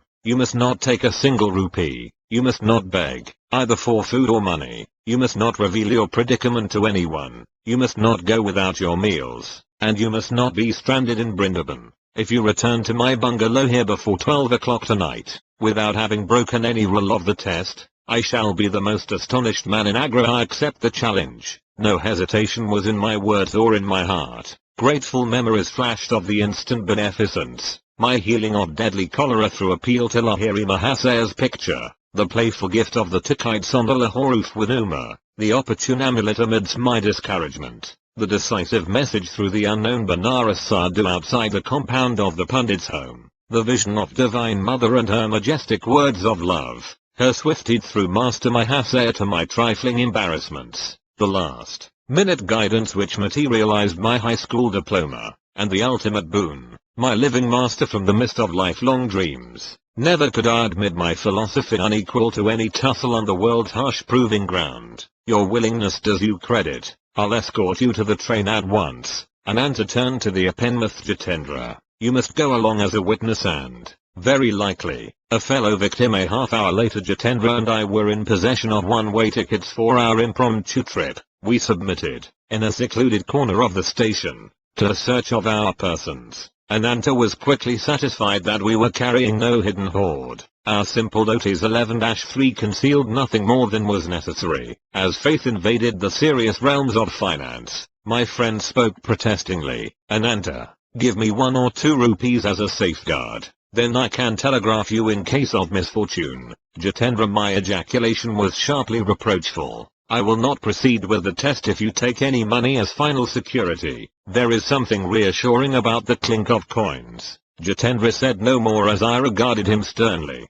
Mukunda, I am not heartless. A hint of humility had crept into Ananta's voice. It may be that his conscience was smiting him, perhaps for sending 2 insolvent boys to a strange city, perhaps for his own religious skepticism. If by any chance or grace you pass successfully through the Brindaban ordeal, I shall ask you to initiate me as your disciple. This promise had a certain irregularity, in keeping with the unconventional occasion. The eldest brother in an Indian family seldom bows before his juniors. He receives respect and obedience second only to father. But no time remained for my comment. Our train was at point of departure. Jitendra maintained a lugubrious silence as our train covered the miles. Finally he bestirred himself. Leaning over, he pinched me painfully at an awkward spot. I see no sign that God is going to supply our next meal. Be quiet, doubting Thomas. The Lord is working with us. Can you also arrange that he hurry? Already I am famished merely at the prospect before us. I left Banaras to view the Taj's mausoleum, not to enter my own. Cheer up, Jitendra. Are we not to have our first glimpse of the sacred wonders of Brindaban 11-4? I am in deep joy at thought of treading the ground hallowed by feet of Lord Krishna. The door of our compartment opened. 2 men seated themselves. The next train stop would be the last. Young lads, do you have friends in Brindaban? The stranger opposite me was taking a surprising interest. None of your business. Rudely I averted my gaze. You are probably flying away from your families under the enchantment of the Stealer of Hearts 11-5. I am of devotional temperament myself. I will make it my positive duty to see that you receive food and shelter from this overpowering heat. No, sir, let us alone. You are very kind, but you are mistaken in judging us to be truants from home. No further conversation ensued. The train came to a halt. As Jitendra and I descended to the platform, our chance companions linked arms with us and summoned a horse cab. We lit before a stately hermitage, set amidst the evergreen trees of well-kept grounds. Our benefactors were evidently known here. A smiling lad led us without comment to parlor. We were soon joined by an elderly woman of dignified bearing. Gauri Ma, the princes could not come. One of the men addressed the ashram hostess. At the last moment their plans went awry. They sent deep regrets, but we have brought 2 other guests. As soon as we met on the train, I felt drawn to them as devotees of Lord Krishna. Left to right, Jitendra Mazumdar, my companion on the penniless test at Brindaban. Lalita, my cousin. Swami Kabalananda, Shastri Mahasaya, my saintly Sanskrit tutor. Myself, as a high school youth, and Moi Ma, the Bengali joy-permeated mother. One of the caves occupied by Babaji in the Drongiri Mountains near Anikat in the Himalayas, a grandson of Lahiri Mahasaya, Ananda Mohan Lahiri, second from right, in white, and 3 other devotees are visiting the sacred spot. Goodbye, young friends. Our 2 acquaintances walked to the door. We shall meet again, if God be willing. You are welcome here. Gauri Ma smiled in motherly fashion on her two unexpected charges. You could not have come on a better day. I was expecting two royal patrons of this hermitage. What a shame if my cooking had found none to appreciate it. These appetizing words had disastrous effect on Jitendra. He burst into tears. The prospect he had feared in Brindaban was turning out as royal entertainment. His sudden mental adjustment proved too much for him. Our hostess looked at him with curiosity, but without remark. Perhaps she was familiar with adolescent quirks. Lunch was announced. Gauri Ma led the way to a dining patio, spicy with savory odors. She vanished into an adjoining kitchen. I had been premeditating this moment. Selecting the appropriate spot on Jitendra's anatomy, I administered a pinch as resounding as the one he had given me on the train. Doubting Thomas, the Lord works in a hurry. To the hostess re-entered with a punkah. She steadily fanned us in the oriental fashion as we squatted on ornate blanket seats. Ashram disciples passed to and fro with some 30 courses, rather than meal. The description can only be sumptuous repast. Since arriving on this planet, Jitendra and I had never before tasted such delicacies. Dishes fit for princes indeed. Honored mother, what your royal patrons could have found more urgent than attending this banquet, I cannot imagine. You have given us a memory for a lifetime, silenced as we were by an aunt's requirement. We could not explain to the gracious lady that our thanks held a double significance. Our sincerity at least was patent. We departed with her blessing and an attractive invitation to revisit the hermitage. The heat outdoors was merciless. My friend and I made for the shelter of a lordly kadamba tree at the ashram gate. Sharp words followed. Once again Jitendra was beset with misgivings. A fine mess you have got me into. Our luncheon was only accidental good fortune. How can we see the sights of this city, without a single pice between us? And how on earth are you going to take me back to an aunt as you forget God quickly, now that your stomach is filled?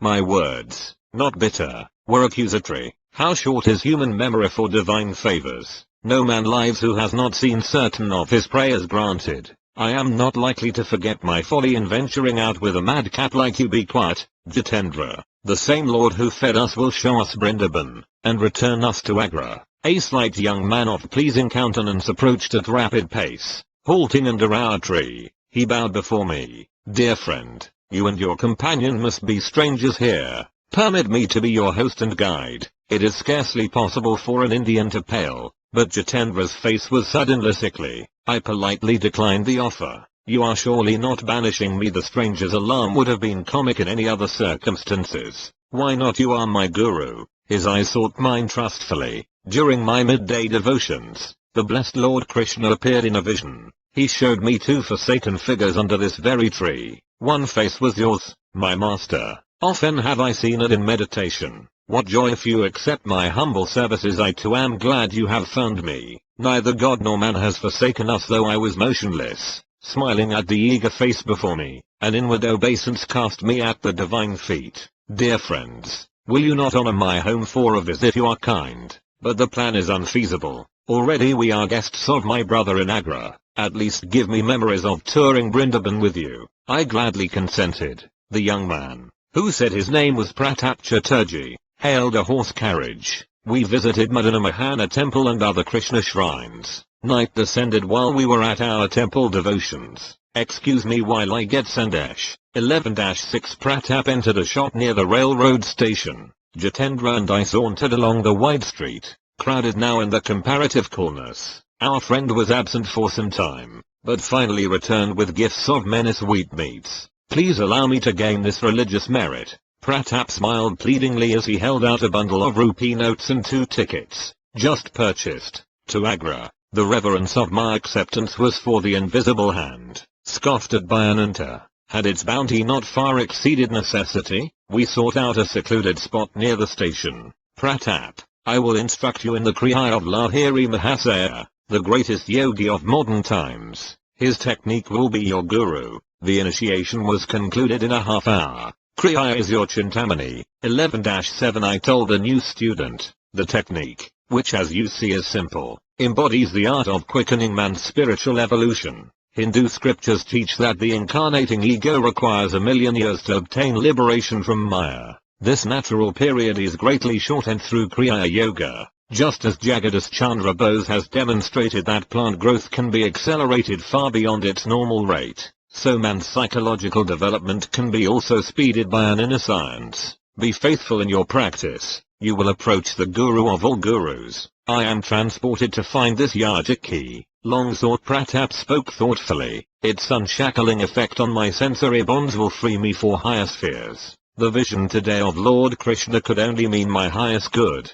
We sat a while in silent understanding, then walked slowly to the station. Joy was within me as I boarded the train. But this was Jitendra's day for tears. My affectionate farewell to Pratap had been punctuated by stifled sobs from both my companions. The journey once more found Jitendra in a welter of grief, not for himself this time, but against himself. How shallow my trust. My heart has been stone. Never in future shall I doubt God's protection. Midnight was approaching. The two Cinderellas, sent forth penniless, entered Ananta's bedroom. His face, as he had promised, was a study in astonishment. Silently I showered the table with rupees. Jitendra, the truth. Ananta's tone was jocular. Has not this youngster been staging a hold-up? But as the tale was unfolded, my brother turned sober, then solemn. The law of demand and supply reaches into subtler realms than I had supposed. Ananta spoke with a spiritual enthusiasm never before noticeable.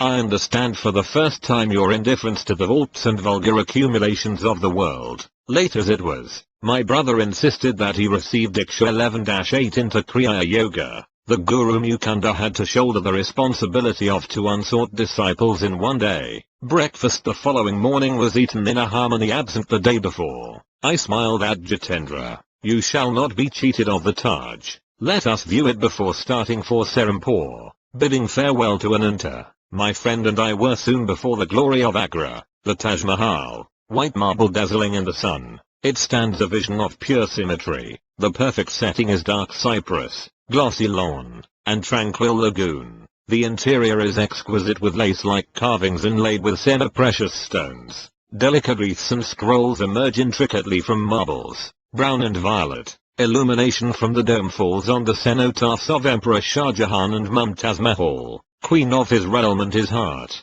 Enough of sightseeing. I was longing for my guru. Jitendra and I were shortly traveling south by train toward Bengal. Mukunda, I have not seen my family in months. I have changed my mind. Perhaps later I shall visit your master in Serampore. My friend, who may mildly be described as vacillating in temperament, left me in Calcutta. By local train I soon reached Serampore, 12 miles to the north. A throb of wonderment stole over me as I realized that 28 days had elapsed since the Banaras meeting with my guru. You will come to me in 4 weeks. Here I was, heart pounding, standing within his courtyard on quiet Ryghat Lane. I entered for the first time the hermitage where I was to spend the best part of the next 10 years with India's Jayanavata, Incarnation of Wisdom, Chapter 12 years in my master's hermitage you have come. Sri Yukteswar greeted me from a tiger skin on the floor of a balconied sitting room. His voice was cold, his manner unemotional. Yes,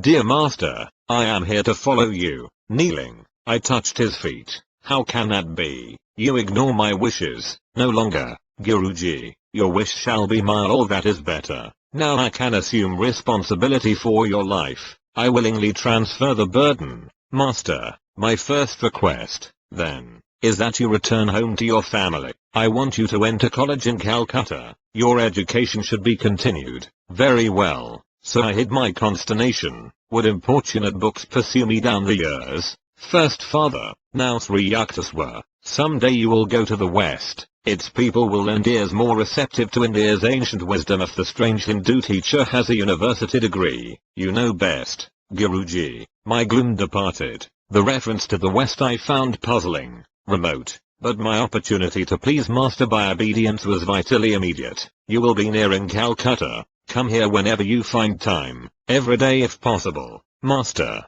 gratefully I accept your authority in every detail of my life on one condition. Yes, that you promise to reveal God to me. An hour-long verbal tussle ensued. A master's word cannot be falsified. It is not lightly given. The implications in the pledge open out vast metaphysical vistas. A guru must be on intimate terms indeed with the Creator before he can obligate him to appear. I sensed Sri Yukteswar's divine unity, and was determined, as his disciple, to press my advantage. You are of exacting disposition, then master's consent rang out with compassionate finality. Let your wish be my wish. Lifelong shadow lifted from my heart. The vague search, hither and yon, was over. I had found eternal shelter in a true guru. Come, I will show you the hermitage. Master rose from his tiger mat. I glanced about me. My gaze fell with astonishment on a wall picture, garlanded with a spray of jasmine. Lahiri Mahasaya, yes, my divine guru. Sri Yukteswar's tone was reverently vibrant.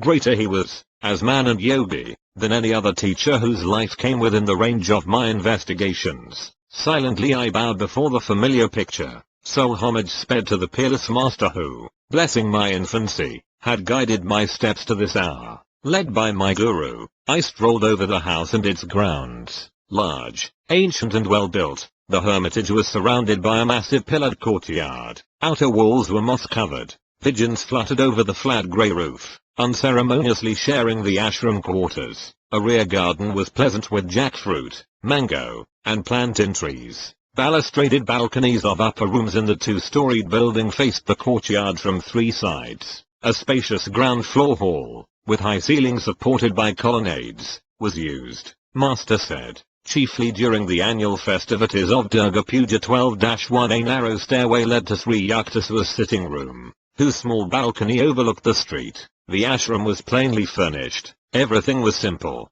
clean, and utilitarian. Several Western-styled chairs, benches, and tables were in evidence. Master invited me to stay overnight. A supper of vegetable curry was served by two young disciples who were receiving hermitage training. Guruji, please tell me something of your life. I was squatting on a straw mat near his tiger skin. The friendless stars were very close, it seemed. Beyond the balcony, my family name was Priyanath Kara. I was born 12-2 here in Serampore, where father was a wealthy businessman. He left me this ancestral mansion, now my hermitage. My formal schooling was little. I found it slow and shallow. In early manhood, I undertook the responsibilities of a householder, and have one daughter, now married. My middle life was blessed with the guidance of Lahiri Mahasaya. After my wife died, I joined the Swami order and received the new name of Sri Yukteswar Giri. 12-3 Such are my simple annals. Master smiled at my eager face. Like all biographical sketches, his words had given the outward facts without revealing the inner man. Guruji, I would like to hear some stories of your childhood. I will tell you a few, each one with a moral. Sri Yukteswar's eyes twinkled with his warning. My mother once tried to frighten me with an appalling story of a ghost in a dark chamber. I went there immediately, and expressed my disappointment at having missed the ghost. Mother never told me another horror tale. Moral, look fear in the face and it will cease to trouble you. Another early memory is my wish for an ugly dog belonging to a neighbor. I kept my household in turmoil for weeks to get that dog. My ears were deaf to offers of pets with more prepossessing appearance. Moral, attachment is blinding. It lends an imaginary halo of attractiveness to the object of desire. A third story concerns the plasticity of the youthful mind. I heard my mother remark occasionally, a man who accepts a job under anyone is a slave. That impression became so indelibly fixed that even after my marriage I refused all positions. I met expenses by investing my family endowment in land. Moral, good and positive suggestions should instruct the sensitive ears of children. Their early ideas long remained sharply etched. Master fell into tranquil silence. Around midnight he led me to a narrow cot. Sleep was sound and sweet the first night under my guru's roof. Sri Yukteswar chose the following morning to grant me his Kriya Yoga initiation. The technique I had already received from two disciples of Lahiri Mahasaya, father and my tutor, Swami Yogananda, but in Master's presence I felt transforming power. At his touch, a great light broke upon my being, like glory of countless suns blazing together, a flood of ineffable bliss, overwhelming my heart to an innermost core. Continued during the following day. It was late that afternoon before I could bring myself to leave the hermitage. You will return in 30 days. As I reached my Calcutta home, the fulfillment of Master's prediction entered with me. None of my relatives made the pointed remarks I had feared about the reappearance of the soaring bird. I climbed to my little attic and bestowed affectionate glances, as though on a living presence. You have witnessed my meditations. and the tears and storms of my sadhana. Now I have reached the harbor of my divine teacher. Son, I am happy for us both. Father and I sat together in the evening calm. You have found your guru, as in miraculous fashion I once found my own. The holy hand of Lahiri Mahasaya is guarding our lives. Your master has proved no inaccessible Himalayan sun, but one nearby. My prayers have been answered. You have not in your search for God been permanently removed from my sight. Father was also pleased that my formal studies would be resumed. He made suitable arrangements. I was enrolled the following day at the Scottish Church College in Calcutta. Happy months sped by. My readers have doubtless made the perspicacious surmise that I was little seen in the college classrooms. The Serampore Hermitage held a lure too irresistible. Master accepted my ubiquitous presence without comment.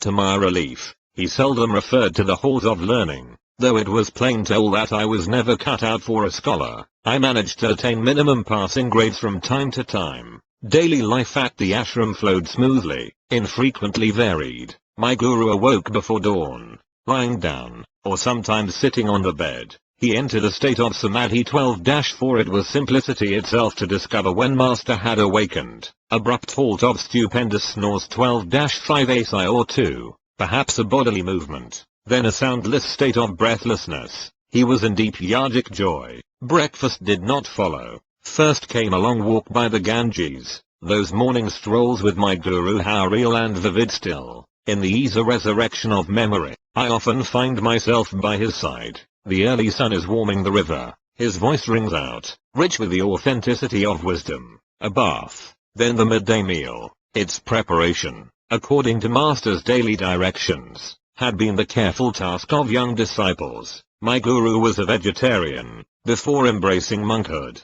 however, he had eaten eggs and fish. His advice to students was to follow any simple diet which proved suited to one's constitution. Master ate little, often rice, colored with turmeric or juice of beets or spinach and lightly sprinkled with buffalo ghee or melted butter. Another day he might have lentil dal or chana 12-6 curry with vegetables. For dessert, mangoes or oranges with rice pudding, or jackfruit juice. Visitors appeared in the afternoons. A steady stream poured from the world into the hermitage tranquility. Everyone found in master an equal courtesy and kindness. To a man who has realized himself as a soul, not the body or the ego, the rest of humanity assumes a striking similarity of aspect. The impartiality of saints is rooted in wisdom. Masters have escaped Maya. Its alternating faces of intellect and idiocy no longer cast an influential glance. Sri Yukteswar showed no special consideration to those who happened to be powerful or accomplished. Neither did he slight others for their poverty or illiteracy. He would listen respectfully to words of truth from a child, and openly ignore a conceited pundit. My master,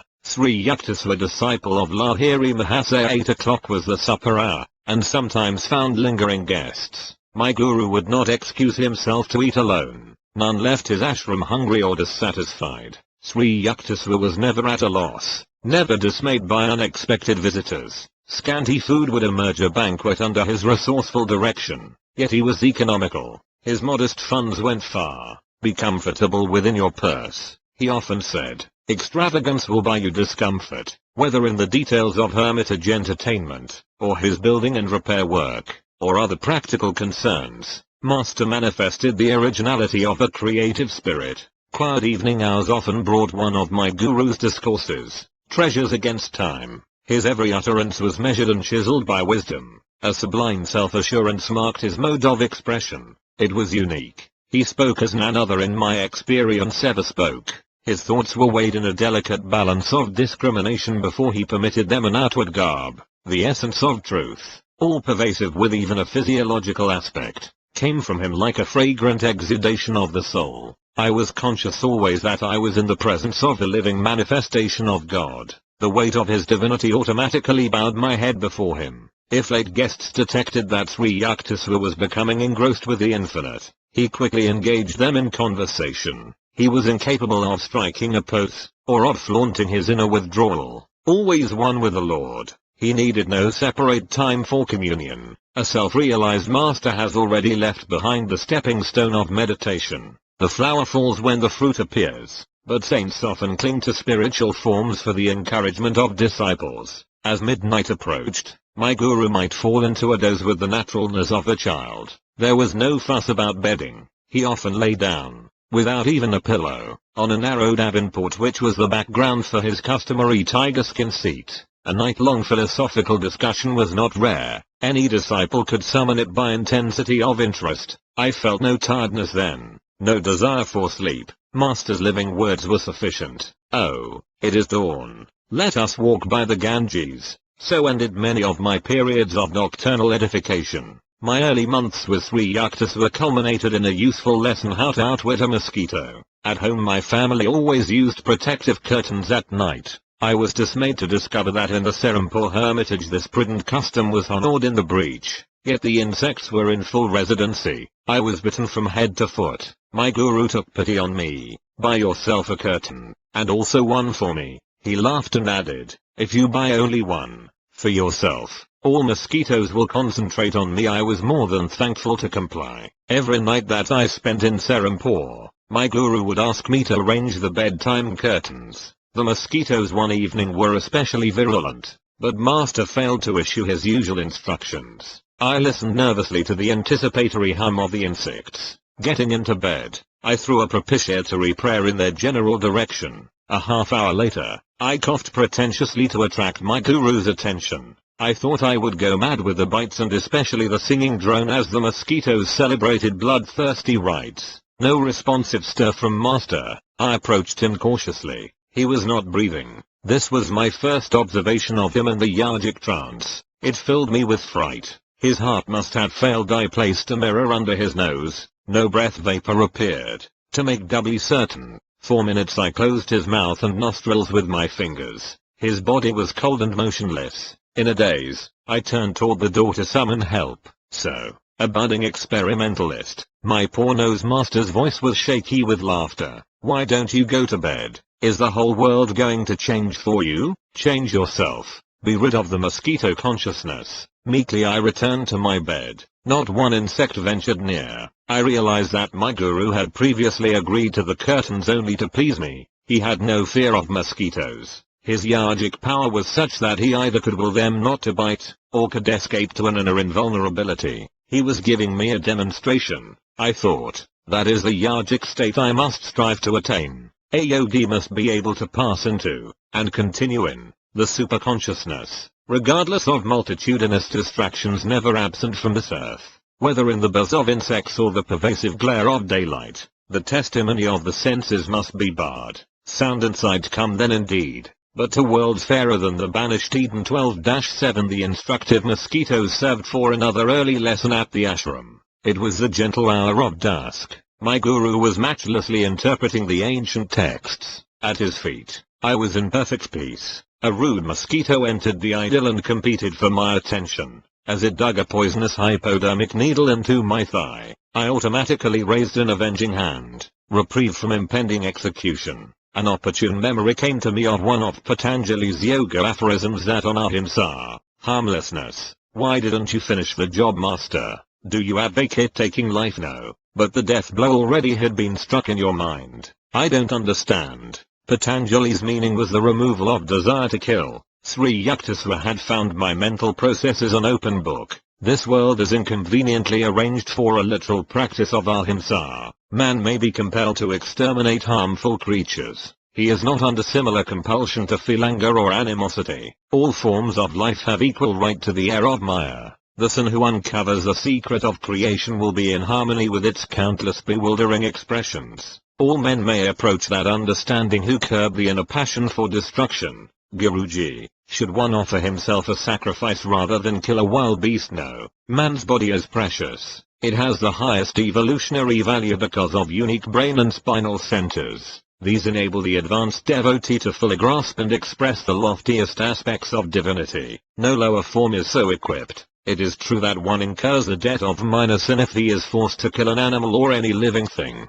But the Vedas teach that wanton loss of a human body is a serious transgression against the karmic law. I sighed in relief. Scriptural reinforcement of one's natural instincts is not always forthcoming. It so happened that I never saw Master at close quarters with a leopard or a tiger, but a deadly cobra once confronted him. only to be conquered by my guru's love. This variety of snake is much feared in India, where it causes more than 5,000 deaths annually. The dangerous encounter took place at Puri, where Sri Yukteswar had a second hermitage, charmingly situated near the Bay of Bengal. Prafulla, a young disciple of later years, was with Master on this occasion. We were seated outdoors near the ashram. Prafulla told me, a cobra appeared nearby, a 4-foot length of sheer terror. Its hood was angrily expanded as it raced toward us. My guru gave a welcoming chuckle, as though to a child. I was beside myself with consternation to see Master engage in a rhythmical clapping of hands. 12-8 He was entertaining the dread visitor. I remained absolutely quiet, inwardly ejaculating what fervent prayers I could muster. The serpent, very close to my guru, was now motionless, seemingly magnetized by his caressing attitude. The frightful hood gradually contracted. The snake slithered between Master's feet and disappeared into the bushes. Why my guru would move his hands, and why the cobra would not strike them, were inexplicable to me then. Prafulla concluded, I have since come to realize that my divine master is beyond fear of hurt from any living creature. One afternoon during my early months at the ashram, found Sri Yukteswar's eyes fixed on me piercingly. You are too thin, Mukunda. His remark struck a sensitive point. That my sunken eyes and emaciated appearance were far from my liking was testified to by rows of tonics in my room at Calcutta. Nothing availed. Chronic dyspepsia had pursued me since childhood. My despair reached an occasional zenith when I asked myself if it were worthwhile to carry on this life with a body so unsound. Medicines have limitations.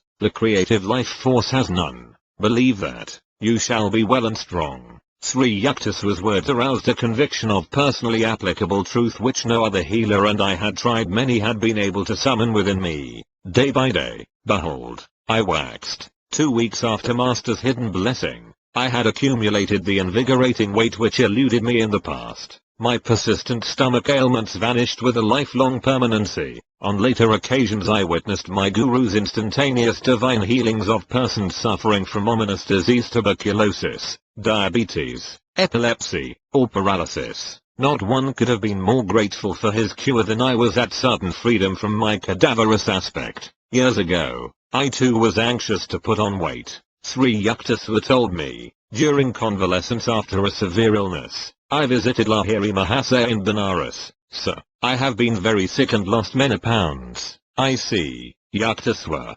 12-9 You made yourself unwell, and now you think you are thin. This reply was far from the one I had expected. My guru, however, added encouragingly, let me see, I am sure you ought to feel better tomorrow. Taking his words as a gesture of secret healing toward my receptive mind, I was not surprised the next morning at a welcome accession of strength. I sought out my master and exclaimed exultingly, Sir, I feel much better today. Indeed, today you invigorate yourself. No, Master, I protested. It was you who helped me. This is the first time in weeks that I have had any energy. Oh yes, your malady has been quite serious. Your body is frail yet. Who can say how it will be tomorrow? The thought of possible return of my weakness brought me a shudder of cold fear. The following morning I could hardly drag myself to Lahiri Mahasaya's home. Sir, I am ailing again. My guru's glance was quizzical. So, once more you indispose yourself,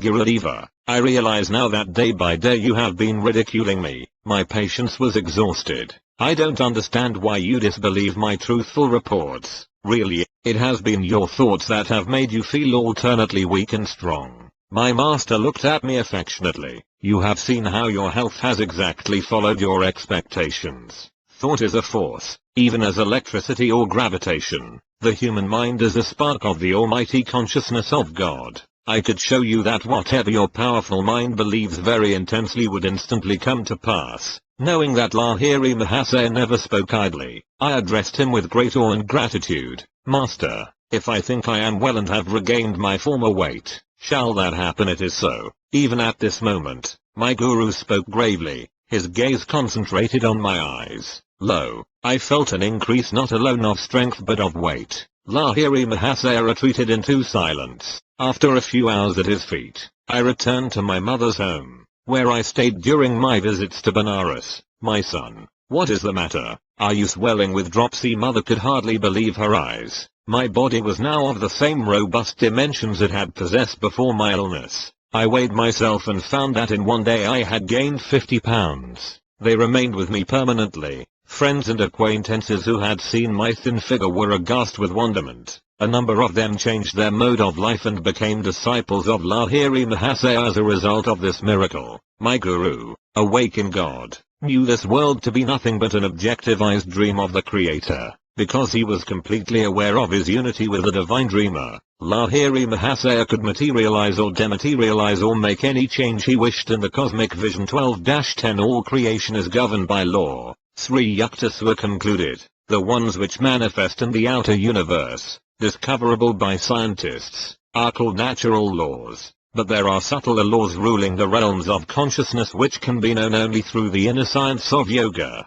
The hidden spiritual planes also have their natural and lawful principles of operation. It is not the physical scientist but the fully self-realized master who comprehends the true nature of matter. Thus Christ was able to restore the servant's ear after it had been severed by one of the disciples. 12-11 Sri Yukteswar was a peerless interpreter of the scriptures. Many of my happiest memories are centered in his discourses. But his jeweled thoughts were not cast into ashes of heedlessness or stupidity. One restless movement of my body, or my slight lapse into absent-mindedness, sufficed to put an abrupt period to Master's exposition. You are not here. Master interrupted himself one afternoon with this disclosure. As usual, he was keeping track of my attention with a devastating immediacy. Guruji, my tone was a protest. I have not stirred. My eyelids have not moved. I can repeat each word you have uttered, nevertheless you are not fully with me. Your objection forces me to remark that in your mental background you were creating three institutions. One was a sylvan retreat on a plain, another on a hilltop, a third by the ocean. Those vaguely formulated thoughts had indeed been present almost subconsciously. I glanced at him apologetically. What can I do with such a master, who penetrates my random musings? Main building at the Mount Washington Estates in Los Angeles, established in 1925 as American headquarters for the Self-Realization Fellowship, Self-Realization Church of All Religions, Hollywood, California. You have given me that right. The subtle truths I am expounding cannot be grasped without your complete concentration. Unless necessary, I do not invade the seclusion of others' minds. Man has the natural privilege of roaming secretly among his thoughts. The unbidden Lord does not enter there, neither do I venture intrusion. You are ever welcome, Master. Your architectural dreams will materialize later. Now is the time for study. Thus incidentally my guru revealed in his simple way the coming of three great events in my life. Since early youth I had enigmatic glimpses of three buildings, each in a different setting,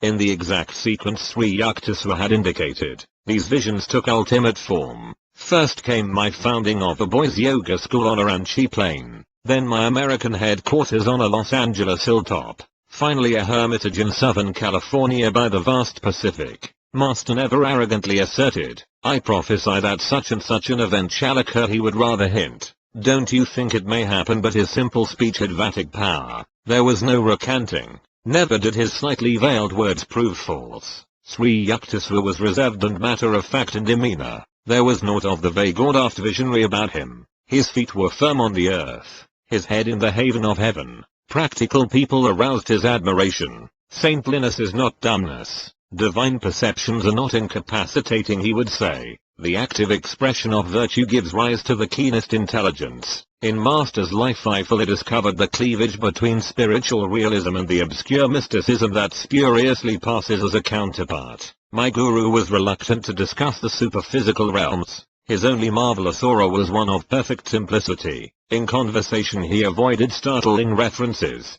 In action he was freely expressive. Others talked of miracles but could manifest nothing. Sri Yukteswar seldom mentioned the subtle laws but secretly operated them at will. A man of realization does not perform any miracle until he receives an inward sanction. Master explained, God does not wish the secrets of his creation revealed promiscuously. 12-12 Also, every individual in the world has inalienable right to his free will. A sin will not encroach upon that independence. The silence habitual to Sri Yukteswar was caused by his deep perceptions of the infinite. No time remained for the interminable revelations that occupy the days of teachers without self-realization. In shallow men the fish of little thoughts cause much commotion. In oceanic minds the whales of inspiration make hardly a ruffle. This observation from the Hindu scriptures is not without discerning humor. Because of my guru's unspectacular guise, only a few of his contemporaries recognized him as a superman. The popular adage,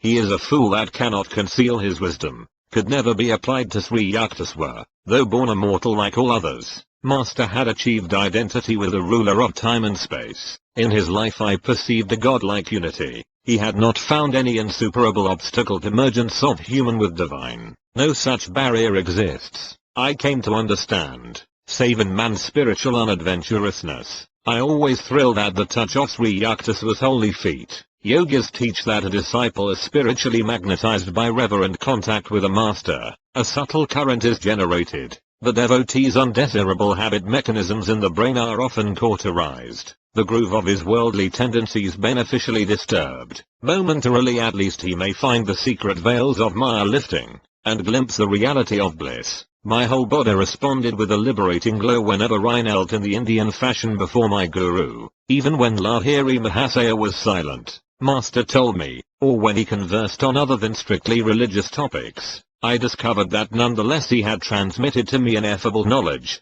Sri Yukteswar affected me similarly. If I entered the hermitage in a worried or indifferent frame of mind, my attitude imperceptibly changed. A healing calm descended at mere sight of my guru. Every day with him was a new experience in joy, peace, and wisdom. Never did I find him deluded or intoxicated with greed or emotion or anger or any human attachment. The darkness of Maya is silently approaching. Let us hie homeward within. With these words at dusk Master constantly reminded his disciples of their need for Kriya Yoga. A new student occasionally expressed doubts regarding his own worthiness to engage in yoga practice. Forget the past, Sri Yukteswar would console him. The vanished lives of all men are dark with many shames. Human conduct is ever unreliable until anchored in the divine. Everything in future will improve if you are making a spiritual effort now. Master always had young Chellas 12-13 in his hermitage. Their spiritual and intellectual education was his lifelong interest.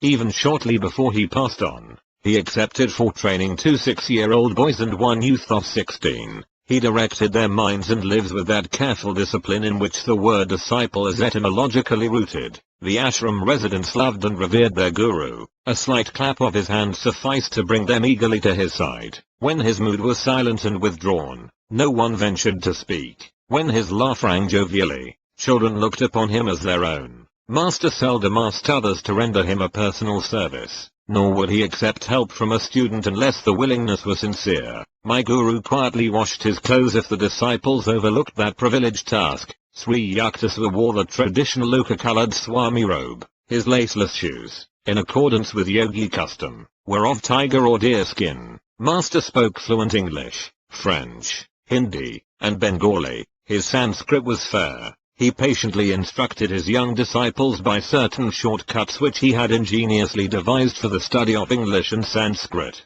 Master was cautious of his body, while withholding solicitous attachment. The infinite, he pointed out, properly manifests through physical and mental soundness. He discountenanced any extremes. A disciple once started a long fast. My guru only laughed. Why not throw the dog a bone? Sri Yukteswar's health was excellent. I never saw him unwell. 12-14 He permitted students to consult doctors if it seemed advisable. His purpose was to give respect to the worldly custom. Physicians must carry on their work of healing through God's laws as applied to matter, but he extolled the superiority of mental therapy, and often repeated, wisdom is the greatest cleanser. The body is a treacherous friend. Give it its due. No more, he said. Pain and pleasure are transitory. Endure all dualities with calmness, while trying at the same time to remove their hold. Imagination is the door through which disease as well as healing enters. Disbelieve in the reality of sickness even when you are ill. An unrecognized visitor will flee. Master numbered many doctors among his disciples. Those who have ferreted out the physical laws can easily investigate the science of the soul. He told them,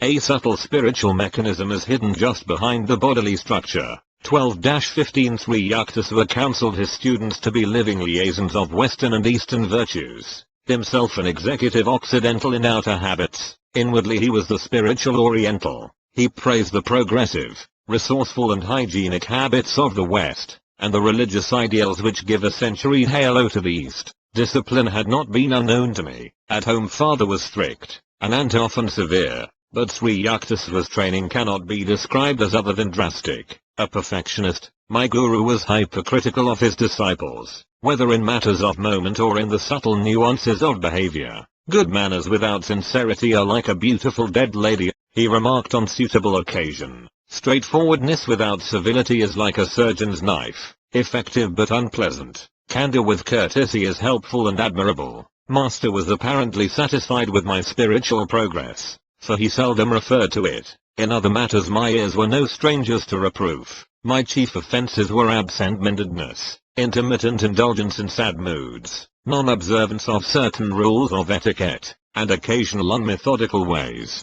Observe how the activities of your father Bhagavati are well organized and balanced in every way, my guru pointed out. The two disciples of Lahiri Mahasaya had met. Soon after I began my pilgrimages to Serampore. Father and Sri Yukteswar admiringly evaluated the other's worth. Both had built an inner life of spiritual granite, insoluble against the ages. From transient teachers of my earlier life I had imbibed a few erroneous lessons. Akila, I was told, need not concern himself strenuously over worldly duties. When I had neglected or carelessly performed my tasks, I was not chastised. Human nature finds such instruction very easy of assimilation, under Master's unsparing rod. However, I soon recovered from the agreeable delusions of irresponsibility. Those who are too good for this world are adorning some other, Sri Yukteswar remarked. So long as you breathe the free air of earth, you are under obligation to render grateful service. He alone who has fully mastered the breathless state 12-16 is freed from cosmic imperatives. I will not fail to let you know when you have attained the final perfection. My guru could never be bribed, even by love. He showed no leniency to anyone who, like myself, willingly offered to be his disciple. Whether Master and I were surrounded by his students or by strangers, or were alone together, he always spoke plainly and upbraided sharply. No trifling lapse into shallowness or inconsistency escaped his rebuke. This flattening treatment was hard to endure, but my resolve was to allow Sri Yukteswar to iron out each of my psychological kinks. As he labored at this titanic transformation, I shook many times under the weight of his disciplinary hammer. If you don't like my words, you are at liberty to leave at any time, Master assured me. I want nothing from you but your own improvement. Stay only if you feel benefited. For every humbling blow he dealt my vanity, for every tooth in my metaphorical jaw he knocked loose with stunning aim, I am grateful beyond any facility of expression. The hard core of human egotism is hardly to be dislodged except rudely. With its departure, the divine finds at last an unobstructed channel. In vain it seeks to percolate through flinty hearts of selfishness. Sri Yukteswar's wisdom was so penetrating that, heedless of remarks, he often replied to one's unspoken observation. What a person imagines he hears, and what the speaker has really implied, may be poles apart, he said. Try to feel the thoughts behind the confusion of men's verbiage. But divine insight is painful to worldly ears. Master was not popular with superficial students. The wise, always few in number, deeply revered him. I dare say Sri Yukteswar would have been the most sought-after guru in India had his words not been so candid and so censorious. I am hard on those who come for my training, he admitted to me. That is my way, take it or leave it. I will never compromise, but you will be much kinder to your disciples. That is your way. I try to purify only in the fires of severity, searing beyond the average toleration. The gentle approach of love is also transfiguring. The inflexible and the yielding methods are equally effective if applied with wisdom. You will go to foreign lands, where blunt assaults on the ego are not appreciated. A teacher could not spread India's message in the West without an ample fund of accommodative patience and forbearance. I refuse to state the amount of truth I later came to find in Master's words. Though Sri Yukteswar's undissembling speech prevented a large following during his years on earth, nevertheless his living spirit manifests today over the world. Through sincere students of his Kriya Yoga and other teachings, he has further dominion in men's souls than ever Alexander dreamed of in the soil. Father arrived one day to pay his respects to Sri Yukteswar. My parent expected, very likely, to hear some words in my praise. He was shocked to be given a long account of my imperfections. It was Master's practice to recount simple, negligible shortcomings with an air of portentous gravity. Father rushed to see me. From your guru's remarks I thought to find you a complete wreck. My parent was between tears and laughter. The only cause of Sri Yuctas's displeasure at the time was that I had been trying, against his gentle hint, to convert a certain man to the spiritual path. With indignant speed I sought out my guru. He received me with downcast eyes, as though conscious of guilt. It was the only time I ever saw the divine lion meek before me. The unique moment was savored to the full. Sir, why did you judge me so mercilessly before my astounded father? Was that just? I will not do it again. Master's tone was apologetic. Instantly I was disarmed. How readily the great man admitted his fault, though he never again upset father's peace of mind. Master relentlessly continued to dissect me whenever and wherever he chose. New disciples often joined Sri Yuctasva in exhaustive criticism of others, wise like the guru, models of flawless discrimination. But he who takes the offensive must not be defenseless. The same carping students fled precipitately as soon as Master publicly unloosed in their direction a few shafts from his analytical quiver, tender inner weaknesses, revolting at mild touches of censure, are like diseased parts of the body, recoiling before even delicate handling. This was Sri Yuctasva's amused comment on the flighty ones. There are disciples who seek a guru made in their own image. Such students often complain that they did not understand Sri Yuctasva. Neither do you comprehend God, I retorted on one occasion. When a sin is clear to you, you will be one, among the trillion mysteries, breathing every second the inexplicable air. Who may venture to ask that the fathomless nature of Master be instantly grasped? Students came, and generally went. Those who craved a path of oily sympathy and comfortable recognitions did not find it at the hermitage. Master offered shelter and shepherding for the eons, but many disciples miserly demanded ego balm as well. They departed, preferring life's countless humiliations before any humility. Master's blazing rays, the open penetrating sunshine of his wisdom, were too powerful for their spiritual sickness. They sought some lesser teacher who, shading them with flattery, permitted the fitful sleep of ignorance. During my early months with Master, I had experienced a sensitive fear of his reprimands. These were reserved, I soon saw, for disciples who had asked for his verbal vivisection. If any writhing student made a protest, Sri Yuctasva would become unoffendedly silent. His words were never wrathful, but impersonal with wisdom. Master's insight was not for the unprepared ears of casual visitors. He seldom remarked on their defects, even if conspicuous, but toward students who sought his counsel, Sri Yuctasva felt a serious responsibility. Brave indeed is a guru who undertakes to transform the crude ore of ego-permeated humanity. A saint's courage roots in his compassion for the stumbling eyeless of this world. When I had abandoned underlying resentment, I found a marked decrease in my chastisement. In a very subtle way, Master melted into comparative clemency. In time I demolished every wall of rationalization and subconscious reservation behind which the human personality generally shields itself. 12-17 The reward was an effortless harmony with my guru. I discovered him then to be trusting, considerate, and silently loving, undemonstrative. However, he bestowed no word of affection. My own temperament is principally devotional. It was disconcerting at first to find that my guru, saturated with jnana but seemingly dry of bhakti, 12-18 expressed himself only in terms of cold spiritual mathematics. But as I tuned myself to his nature, I discovered no diminution but rather increase in my devotional approach to God. A self-realized master is fully able to guide his various disciples along natural lines of their essential bias. My relationship with Sri Yuctasva, somewhat inarticulate, nonetheless possessed all eloquence. Often I found his silent signature on my thoughts, rendering speech inutile. Quietly sitting beside him, I felt his bounty pouring peacefully over my being. Sri Yuctasva's impartial justice was notably demonstrated during the summer vacation of my first college year.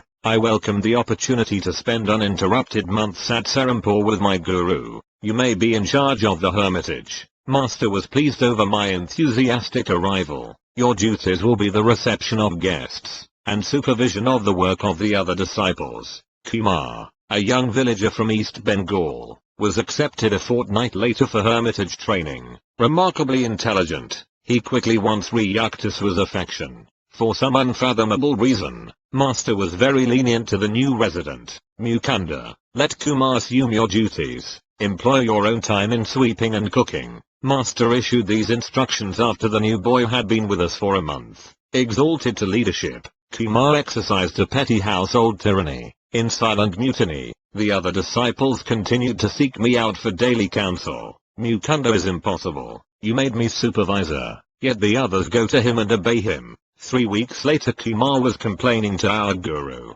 I overheard him from an adjoining room. That's why I assigned him to the kitchen and you to the parlor. Sri Yukteswar's withering tones were new to Kumar. In this way you have come to realize that a worthy leader has the desire to serve, and not to dominate. You wanted Mukunda's position, but could not maintain it by merit. Return now to your earlier work as cook's assistant. After this humbling incident, Master assumed toward Kumar a former attitude of unwanted indulgence. Who can solve the mystery of attraction? In Kumar our guru discovered a charming fund which did not spurt for the fellow disciples. Though the new boy was obviously Sri Yukteswar's favorite, I felt no dismay. Personal idiosyncrasies, possessed even by masters, lend a rich complexity to the pattern of life. My nature is seldom commandeered by a detail. I was seeking from Sri Yukteswar a more inaccessible benefit than an outward praise. Kumar spoke venomously to me one day without reason. I was deeply hurt. Your head is swelling to the bursting point. I added a warning whose truth I felt intuitively.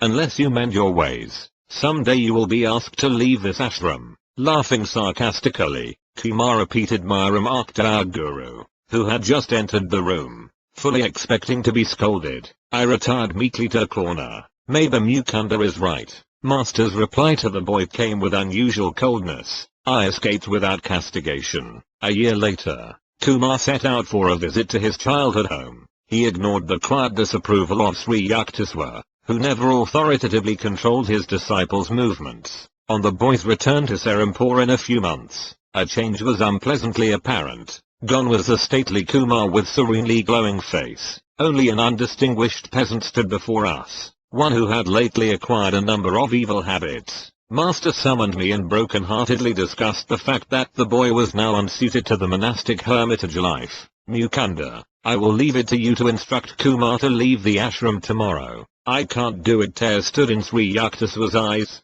but he controlled himself quickly. The boy would never have fallen to these depths had he listened to me and not gone away to mix with undesirable companions. He has rejected my protection. The callous world must be his guru still. Kumar's departure brought me no elation. Sadly I wondered how one with power to win a master's love could ever respond to cheaper allures. Enjoyment of wine and sex are rooted in the natural man, and require no delicacies of perception for their appreciation. Sense worlds are comparable to the evergreen oleander, fragrant with its multicolored flowers. Every part of the plant is poisonous. The land of healing lies within, radiant with that happiness blindly sought in 1,000 misdirections. 12-19 Keen intelligence is two-edged. Master once remarked in reference to Kumar's brilliant mind, it may be used constructively or destructively like a knife, either to cut the boil of ignorance, or to decapitate oneself. Intelligence is rightly guided only after the mind has acknowledged the inescapability of spiritual law. My guru mixed freely with men and women disciples,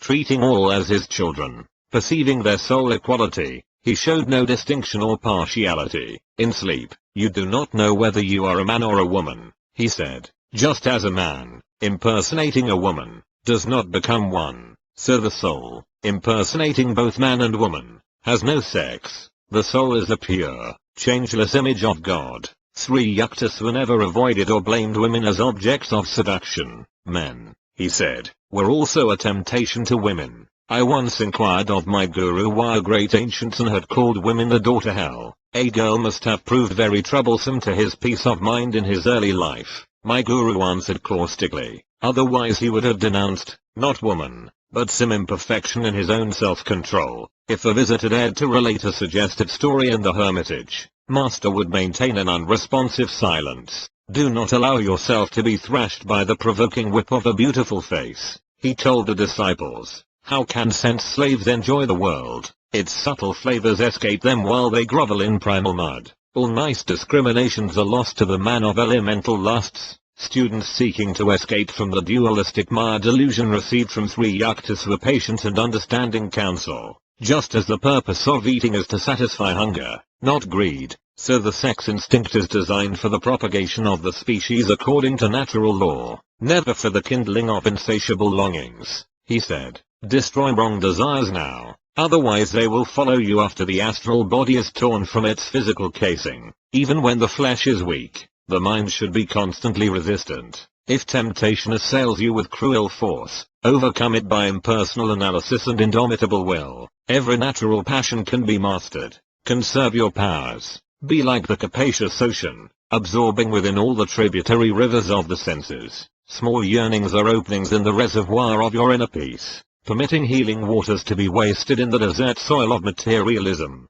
The forceful activating impulse of wrong desire is the greatest enemy to the happiness of man. Roam in the world as a lion of self-control. See that the frogs of weakness don't kick you around. The devotee is finally freed from all instinctive compulsions. He transforms his need for human affection into aspiration for God alone, a love solitary because omnipresent. Sri Yukteswar's mother lived in the Ranamahal district of Benares where I had first visited my guru. Gracious and kindly, she was yet a woman of very decided opinions. I stood on her balcony one day and watched mother and son talking together. In his quiet, sensible way, Master was trying to convince her about something. He was apparently unsuccessful, for she shook her head with great vigor. Nay, nay, my son, go away now. Your wise words are not for me. I am not your disciple. Sri Yukteswar backed away without further argument, like a scolded child. I was touched at his great respect for his mother even in her unreasonable moods. She saw him only as her little boy, not as a sage.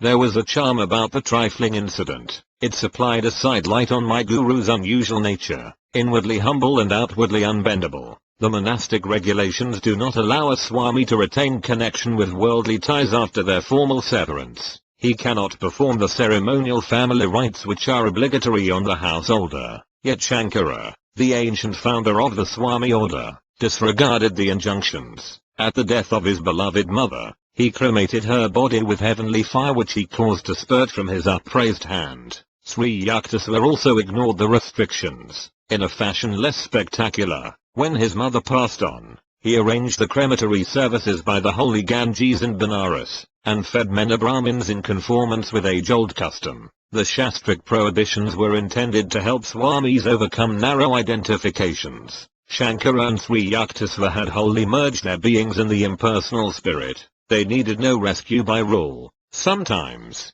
too, a master purposely ignores a canon in order to uphold its principle as superior to and independent of form. Thus Jesus plucked ears of corn on the day of rest. To the inevitable critics he said, the Sabbath was made for man, and not man for the Sabbath. 12-20 Outside of the scriptures, seldom was a book honored by Sri Yukteswar's perusal, yet he was invariably acquainted with the latest scientific discoveries and other advancements of knowledge. A brilliant conversationalist, he enjoyed an exchange of views on countless topics with his guests. My guru's ready wit and rollicking laugh enlivened every discussion. Often grave, Master was never gloomy. To seek the Lord, one need not disfigure his face. He would remark, remember that finding God will mean the funeral of all sorrows. Among the philosophers, professors, lawyers and scientists who came to the hermitage, a number arrived for their first visit with the expectation of meeting an orthodox religionist. A supercilious smile or a glance of amused tolerance occasionally betrayed that the newcomers anticipated nothing more than a few pious platitudes. Yet their reluctant departure would bring an express conviction that Sri Yukteswar had shown precise insight into their specialized fields. My guru ordinarily was gentle and affable to guests. His welcome was given with charming cordiality, yet inveterate egotists sometimes suffered an invigorating shock.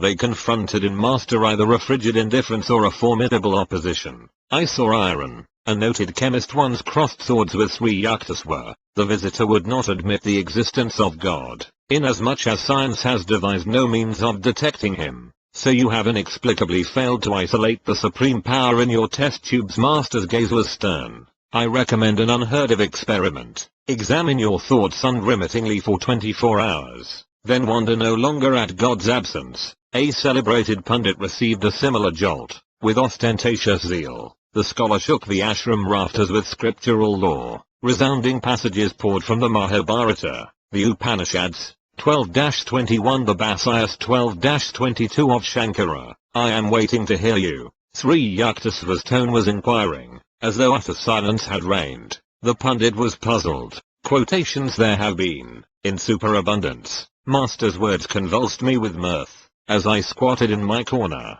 at a respectful distance from the visitor. But what original commentary can you supply, from the uniqueness of your particular life? What holy text have you absorbed and made your own? In what ways have these timeless truths renovated your nature? Are you content to be a hollow victrola, mechanically repeating the words of other men? I give up. The scholar's chagrin was comical. I have no inner realization. For the first time, perhaps, he understood that discerning placement of the comma does not atone for a spiritual coma. These bloodless pedants smell unduly of the lamp, my guru remarked after the departure of the chastened one. They prefer philosophy to be a gentle intellectual setting up exercise. Their elevated thoughts are carefully unrelated either to the crudity of outward action or to any scourging in a discipline. Master stressed on other occasions the futility of mere book learning. Do not confuse understanding with a larger vocabulary, he remarked. Sacred writings are beneficial in stimulating desire for inward realization.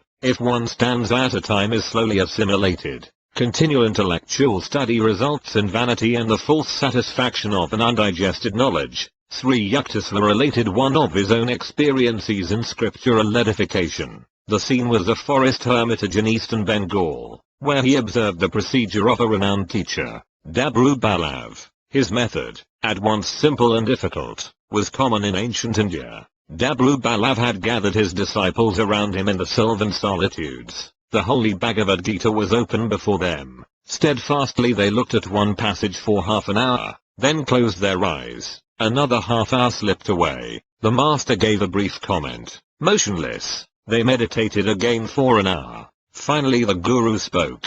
Have you understood? Yes. So one in the group ventured this assertion. No, not fully. Seek the spiritual vitality that has given these words the power to rejuvenate India. Century after century. Another hour disappeared in silence. The master dismissed the students, and turned to Sri Yukteswar. Do you know the Bhagavad Gita? No, sir, not really, though my eyes and mind have run through its pages many times. Thousands have replied to me differently. The great sage smiled at master in blessing. If one busies himself with an outer display of scriptural wealth, what time is left for silent inward diving after the priceless pearls? Sri Yukteswar directed the study of his own disciples by the same intensive method of one-pointedness. Wisdom is not assimilated with the eyes, but with the atoms, he said. When your conviction of a truth is not merely in your brain but in your being, you may diffidently vouch for its meaning. He discouraged any tendency a student might have to construe book knowledge as a necessary step to spiritual realization.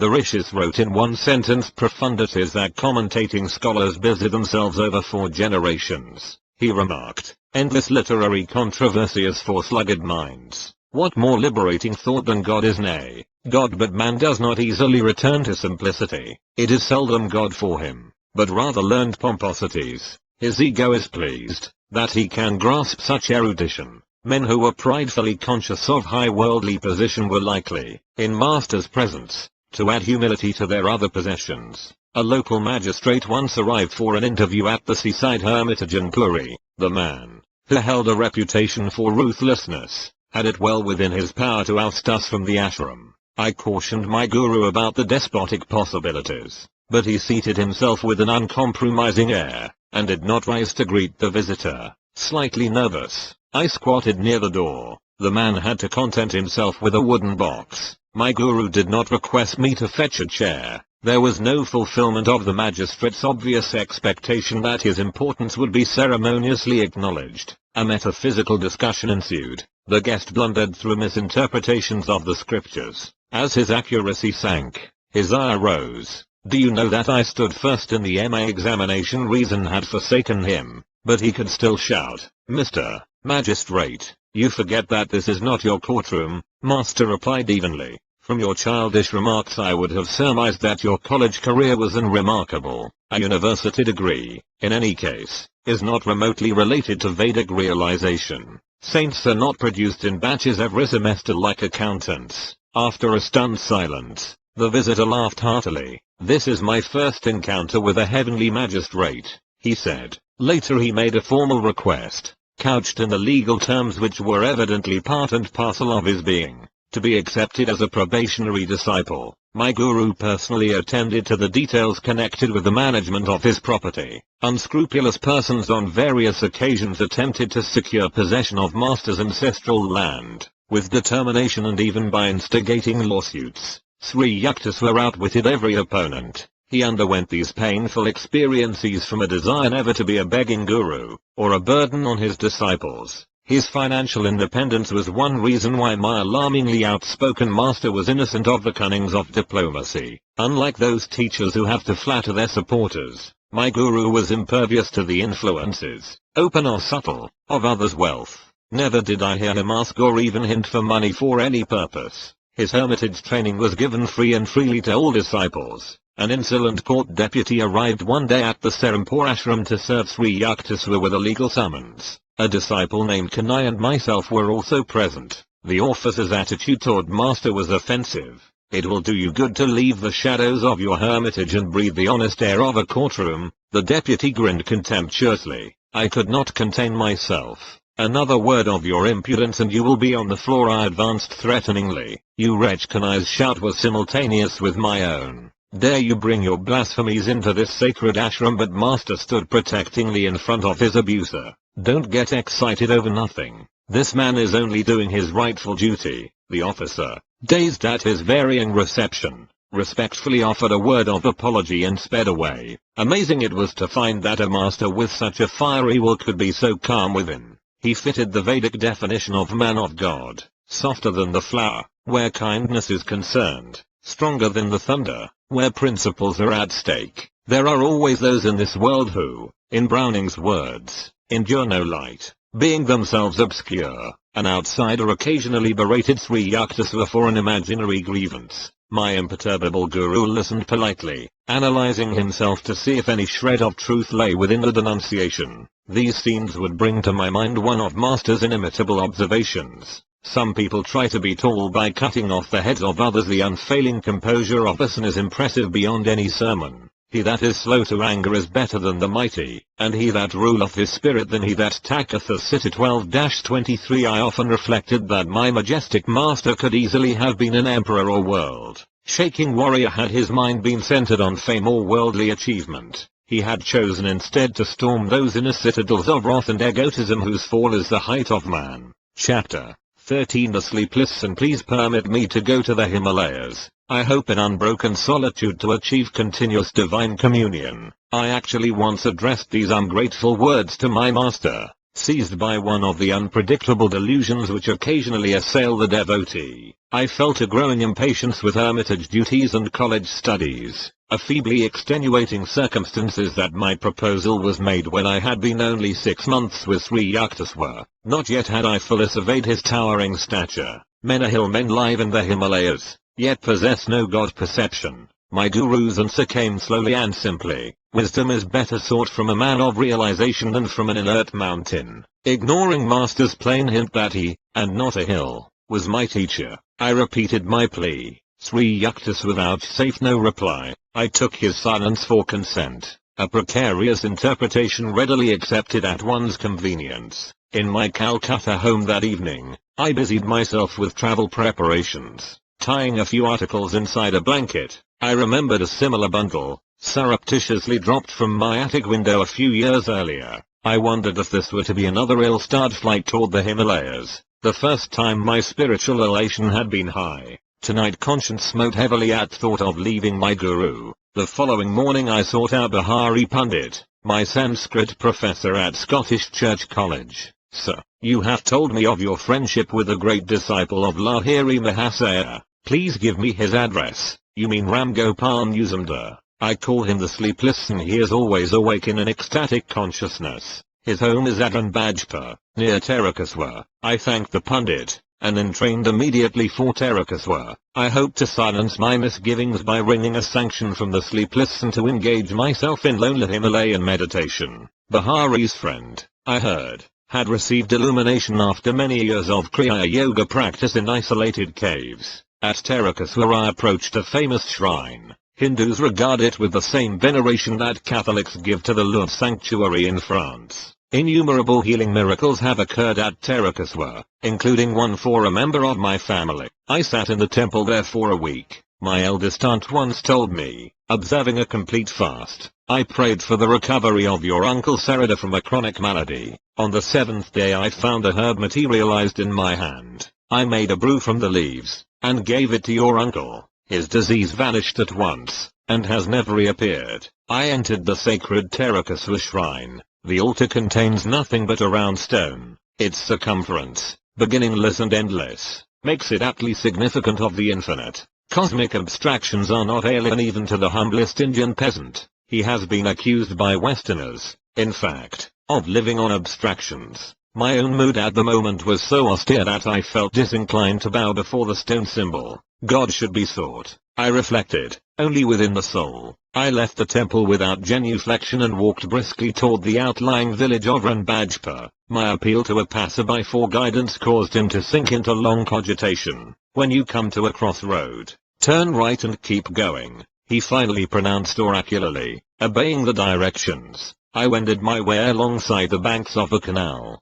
Darkness fell. The outskirts of the jungle village were alive with winking fireflies and the howls of nearby jackals. The moonlight was too faint to supply any reassurance. I stumbled on for 2 hours. Welcome clang of a cowbell. My repeated shouts eventually brought a peasant to my side. I am looking for Ram Gopal Babu. No such person lives in our village. The man's tone was surly. You are probably a lying detective, hoping to lay suspicion in his politically troubled mind. I touchingly explained my predicament. He took me to his home and offered a hospitable welcome. Ranbajpur is far from here, he remarked. At the crossroad, you should have turned left, not right. My earlier informant, I thought sadly, was a distinct menace to travelers. After a relishable meal of coarse rice, lentil dal, and curry of potatoes with raw bananas, I retired to a small hut adjoining the courtyard. In the distance, villagers were singing to the loud accompaniment of mridangas 13-1 and cymbals.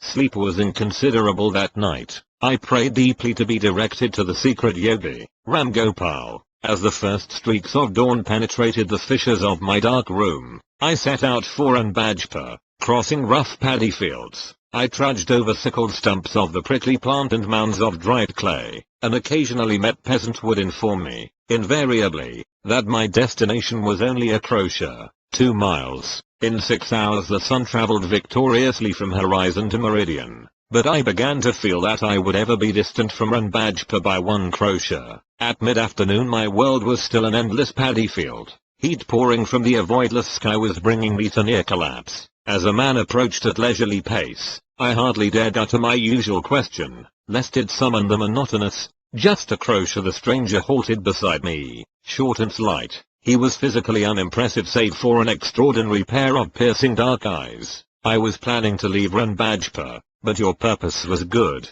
so I awaited you. He shook his finger in my astounded face. Aren't you clever to think that, unannounced, you could pounce on me? That Professor Bahari had no right to give you my address, considering that introduction of myself would be mere verbosity in the presence of this master. I stood speechless, somewhat hurt at my reception. His next remark was abruptly put. Tell me, where do you think God is? Why, he is within me and everywhere. I doubtless looked as bewildered as I felt, all-pervading. Addison shuttled. Then why, youngster, did you fail to bow before the infinite in the stone symbol at the Tarakasura temple yesterday? 13-2 Your pride caused you the punishment of being misdirected by the passer-by who was not bothered by fine distinctions of left and right. Today, too, you have had a fairly uncomfortable time of it. I agreed wholeheartedly. Wonderstruck that an omniscient I hid within the unremarkable body before me. Healing strength emanated from the yogi. I was instantly refreshed in the scorching field. The devotee inclines to think his path to God is the only way, he said. Yoga, through which divinity is found within, is doubtless the highest road, so Lahiri Mahasaya has told us. But discovering the Lord within, we soon perceive him without. Holy shrines at Tarakasura and elsewhere are rightly venerated as nuclear centers of spiritual power. The saint's censorious attitude vanished. His eyes became compassionately soft. He patted my shoulder. Young Yogi, I see you are running away from your master. He has everything you need. You must return to him. Mountains cannot be your guru. Ram Gopal was repeating the same thought which Sri Yukteswar had expressed at our last meeting. Masters are under no cosmic compulsion to limit their residence. My companion glanced at me quizzically. The Himalayas in India and Tibet have no monopoly on saints. What one does not trouble to find within will not be discovered by transporting the body hither and yon. As soon as the devotee is willing to go even to the ends of the earth for spiritual enlightenment, his guru appears nearby. I silently agreed, recalling my prayer in the Banaras hermitage, followed by the meeting with Sri Yukteswar in a crowded lane. Are you able to have a little room where you can close the door and be alone? Yes. I reflected that this and descended from the general to the particular with disconcerting speed. That is your cave. The yogi bestowed on me a gaze of illumination which I have never forgotten. That is your sacred mountain. That is where you will find the kingdom of God. His simple words instantaneously banished my lifelong obsession for the Himalayas. In a burning paddy field I awoke from the monticulous dreams of eternal snows. Young sir, your divine thirst is laudable. I feel great love for you. Ram Gopal took my hand and led me to a quaint hamlet. The adobe houses were covered with coconut leaves and adorned with rustic entrances. The sun seated me on the umbrageous bamboo platform of his small cottage. After giving me sweet and lime juice and a piece of rock candy, he entered his patio and assumed the lotus posture. In about 4 hours I opened my meditative eyes and saw that the moonlit figure of the yogi was still motionless. As I was sternly reminding my stomach that man does not live by bread alone, Ram Gopal approached me. I see you are famished. Food will be ready soon. A fire was kindled under a clay oven on the patio. Rice and dal were quickly served on large banana leaves. My host courteously refused my aid in all cooking chores. The guest is God, a Hindu proverb, has commanded devout observance from time immemorial. In my later world travels, I was charmed to see that a similar respect for visitors is manifested in rural sections of many countries. The city dweller finds the keen edge of hospitality blunted by superabundance of strange faces. The marts of men seemed remotely dim as I squatted by the yogi in the isolation of the tiny jungle village. The cottage room was mysterious with a mellow light. Ram Gopal arranged some torn blankets on the floor for my bed, and seated himself on a straw mat. Overwhelmed by his spiritual magnetism, I ventured a request. Sir, why don't you grant me a samadhi, dear one? I would be glad to convey the divine contact, but it is not my place to do so. The son looked at me with half-closed eyes. Your master will bestow that experience shortly. Your body is not tuned just yet, as a small lamp cannot withstand excessive electrical voltage, so your nerves are unready for the cosmic current. If I gave you the infinite ecstasy right now, you would burn as if every cell were on fire. You are asking illumination from me, the yogi continued musingly, while I am wandering inconsiderable as I am, and with the little meditation I have done, if I have succeeded in pleasing God, and what worth I may find in his eyes at the final reckoning. Sir, have you not been single-heartedly seeking God for a long time? I have not done much. Bahari must have told you something of my life. For 20 years I occupied a secret grotto, meditating 18 hours a day. Then I moved to a more inaccessible cave and remained there for 25 years, entering the yoga union for 20 hours daily. I did not need sleep,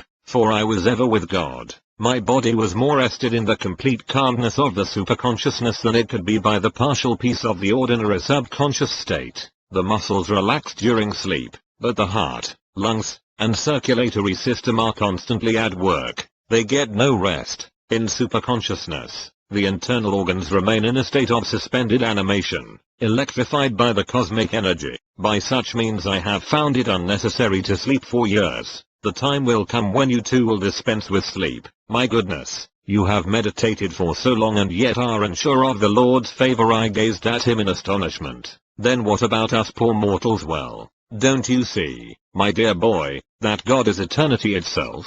To assume that one can fully know him by 45 years of meditation is rather a preposterous expectation. Babaji assures us, however, that even a little meditation saves one from the dire fear of death and after-death states. Do not fix your spiritual ideal on a small mountain, but hitch it to the star of unqualified divine attainment. If you work hard, you will get there. Enthralled by the prospect, I asked him for further enlightening words. He related a wondrous story of his first meeting with Lahiri Mahasaya's guru, Babaji 13-3. Around midnight Ram Gopal fell into silence, and I lay down on my blankets. Closing my eyes, I saw flashes of lightning. The vast space within me was a chamber of molten light. I opened my eyes and observed the same dazzling radiance. The room became a part of that infinite vault which I beheld with interior vision. Why don't you go to sleep, sir? How can I sleep in the presence of lightning blazing? Whether my eyes are shut or open, you are blessed to have this experience. The spiritual radiations are not easily seen.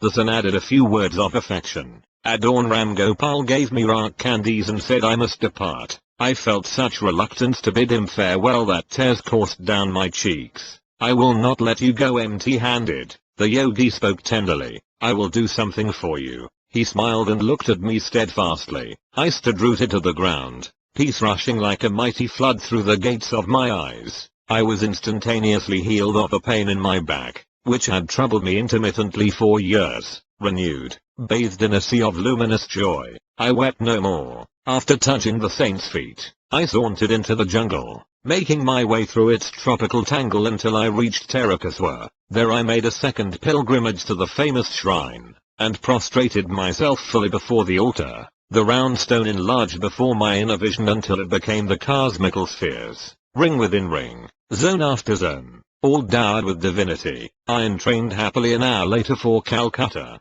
My travels ended, not in the lofty mountains, but in the Himalayan presence of my master. Chapter 14. In experiencing cosmic consciousness I am here, Guruji. My shamefacedness spoke more eloquently for me. Let us go to the kitchen and find something to eat. Sri Yukteswar's manner was as natural as if hours and not days had separated us. Master, I must have disappointed you by my abrupt departure from my duties here. I thought you might be angry with me. No, of course not. Wrath springs only from thwarted desires. I do not expect anything from others, so their actions cannot be in opposition to wishes of mine. I would not use you for my own ends. I am happy only in your own true happiness, sir. One hears of divine love in a vague way, but for the first time I am having a concrete example in your angelic self. In the world, even a father does not easily forgive his son if he leaves his parents' business without warning. But you show not the slightest vexation,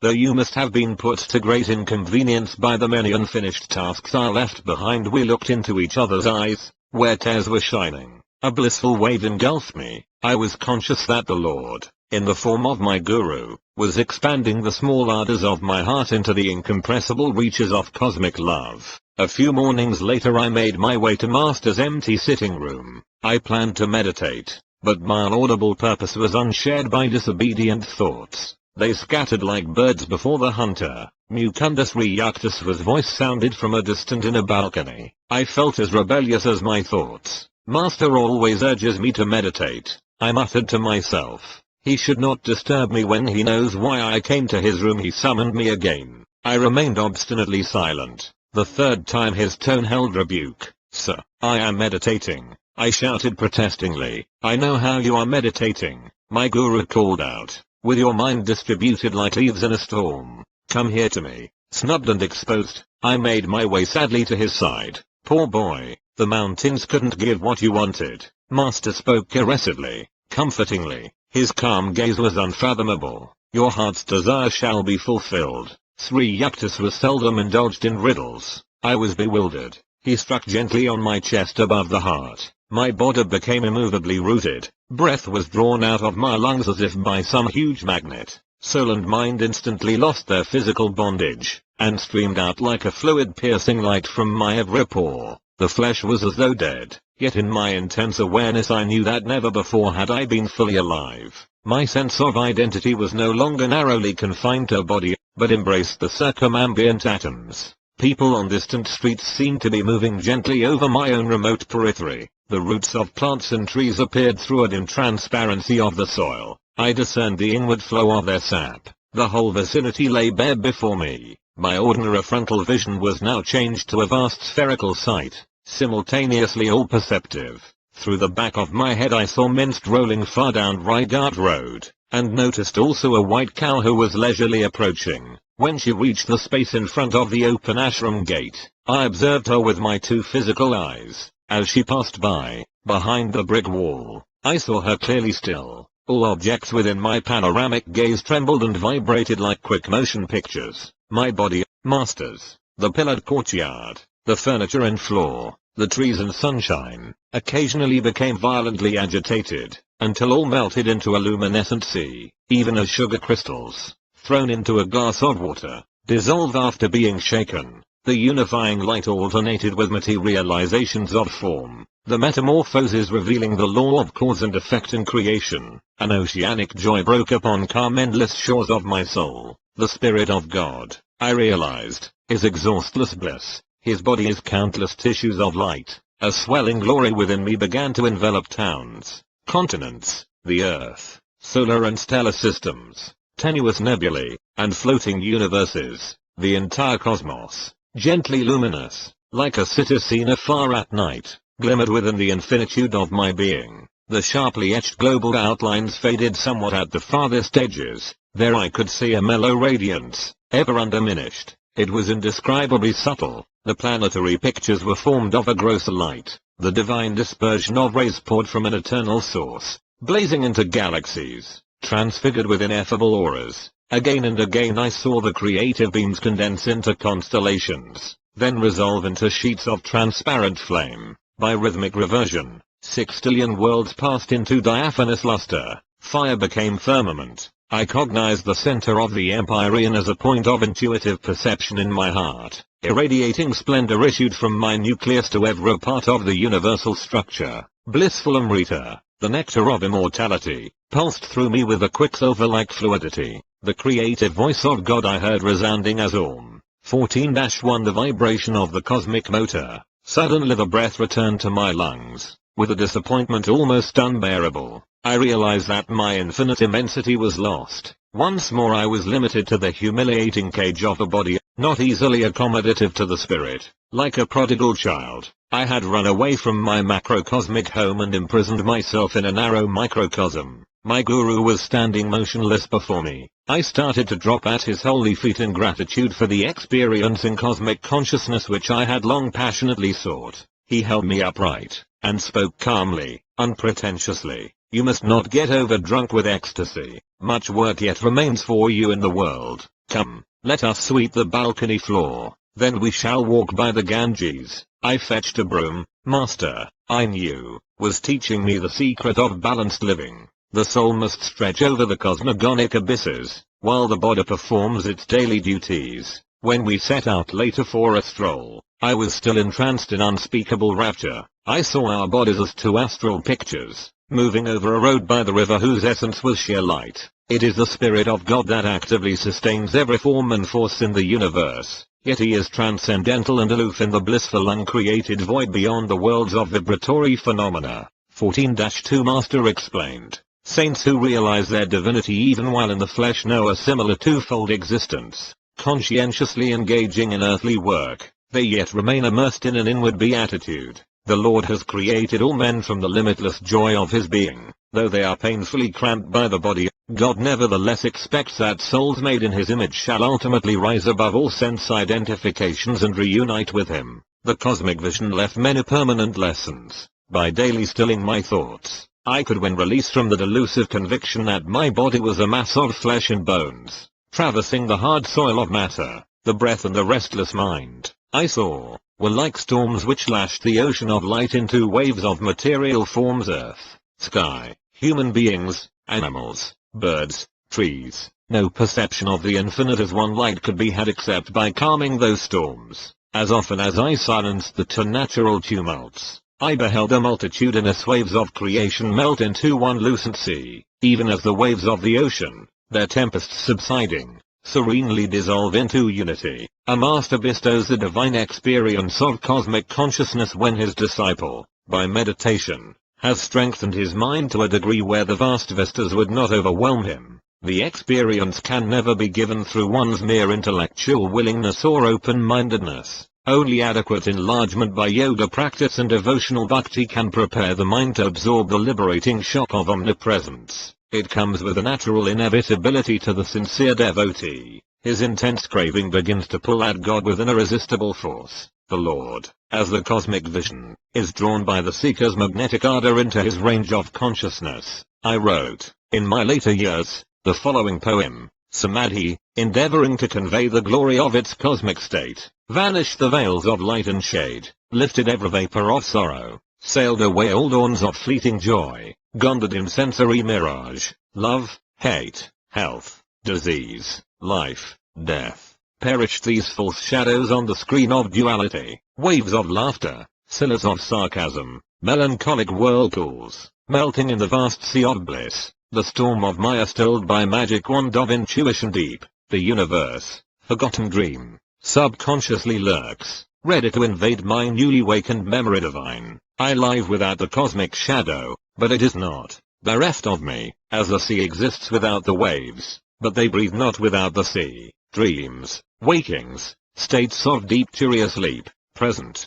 past, future, no more for me, but ever present, all flowing I, everywhere, planets, stars, stardust, earth, volcanic bursts of doomsday cataclysms, creation's molding furnace, glaciers of silent X-rays, burning electron floods, thoughts of all men, past, present, to come, every blade of grass, myself, mankind, each particle of universal dust, anger, greed, bat, salvation, lust, I swallowed, transmuted all into a vast ocean of blood of my own one being, smoldering joy, oft puffed by meditation blinding my tearful eyes, burst into immortal flames of bliss, consumed my tears, my frame, my all, thou art I am thou, knowing, knower, known, as one, tranquilled, unbroken thrill, eternally living, ever new peace, enjoyable beyond imagination of expectancy, samadhi bliss,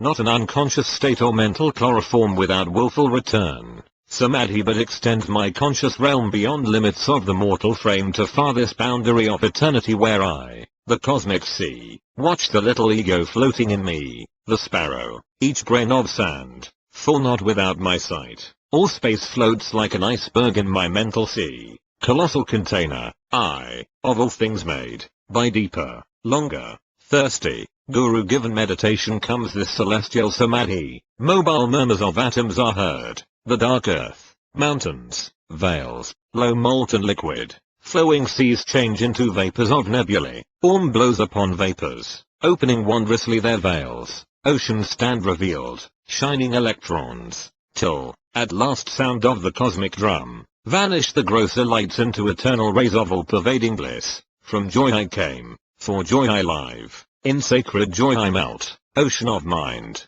I drink all creation's waves, for veils of solid, liquid, vapor, light, lift aright, myself, in everything, enters the great myself, gone forever, fitful, flickering shadows of mortal memory, spotless is my mental sky, below, ahead, and high above, eternity and I, one united ray, a tiny bubble of laughter, I am become the sea of mirth itself. Sri Yukteswar taught me how to summon the blessed experience at will, and also how to transmit it to others if their intuitive channels were developed. 4 months I entered the ecstatic union, comprehending why the Upanishads say God is Rasa, the most relishable. One day, however, I took a problem to master. I want to know, so when shall I find God? You have found him. Oh no, sir, I don't think so. My guru was smiling. I am sure you aren't expecting a venerable personage, adorning a throne in some antiseptic corner of the cosmos. I see, however, that you are imagining that the possession of miraculous powers is knowledge of God. One might have the whole universe, and find the Lord elusive still. Spiritual advancement is not measured by one's outward powers, but only by the depth of his bliss in meditation. Ever new joy is God. He is inexhaustible. As you continue your meditations during the years, he will beguile you with an infinite ingenuity. Devotees like yourself who have found the way to God never dream of exchanging him for any other happiness. He is seductive beyond thought of competition. How quickly we weary of earthly pleasures. Desire for material things is endless. Man is never satisfied completely, and pursues one goal after another. The something else he seeks is the Lord, who alone can grant lasting joy. Outward longings drive us from the Eden within. They offer false pleasures which only impersonate soul happiness. The lost paradise is quickly regained through divine meditation. As God is unanticipatory ever newness, we never tire of him. Can we be surfeited with bliss, delightfully varied throughout eternity? I understand now, sir,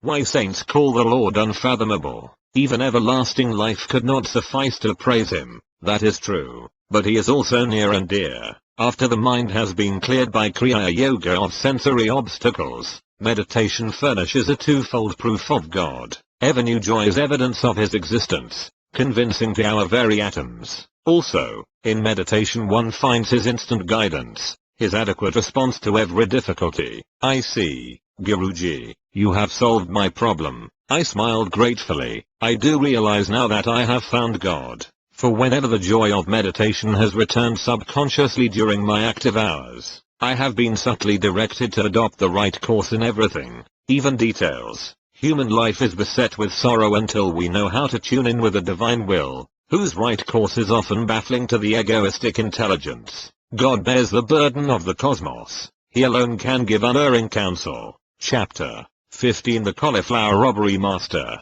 a gift for you. These 6 huge cauliflowers were planted with my hands. I have watched over their growth with the tender care of a mother nursing her child. I presented the basket of vegetables with a ceremonial flourish. Thank you, Sri Yukteswar's smile was warm with appreciation. Please keep them in your room. I shall need them tomorrow for a special dinner. I had just arrived in Puri 15-1 to spend my college summer vacation with my guru at his seaside hermitage, built by Master and his disciples. The cheerful little two-storied retreat fronts on the Bay of Bengal. I awoke early the following morning, refreshed by the salty sea breezes and the charm of my surroundings. Sri Yukteswar's melodious voice was calling. I took a look at my cherished cauliflowers and stowed them neatly under my bed. Come, let us go to the beach. Master led the way. Several young disciples and myself followed in a scattered group. Our guru surveyed us in mild criticism. When our Western brothers walk, they usually take pride in unison.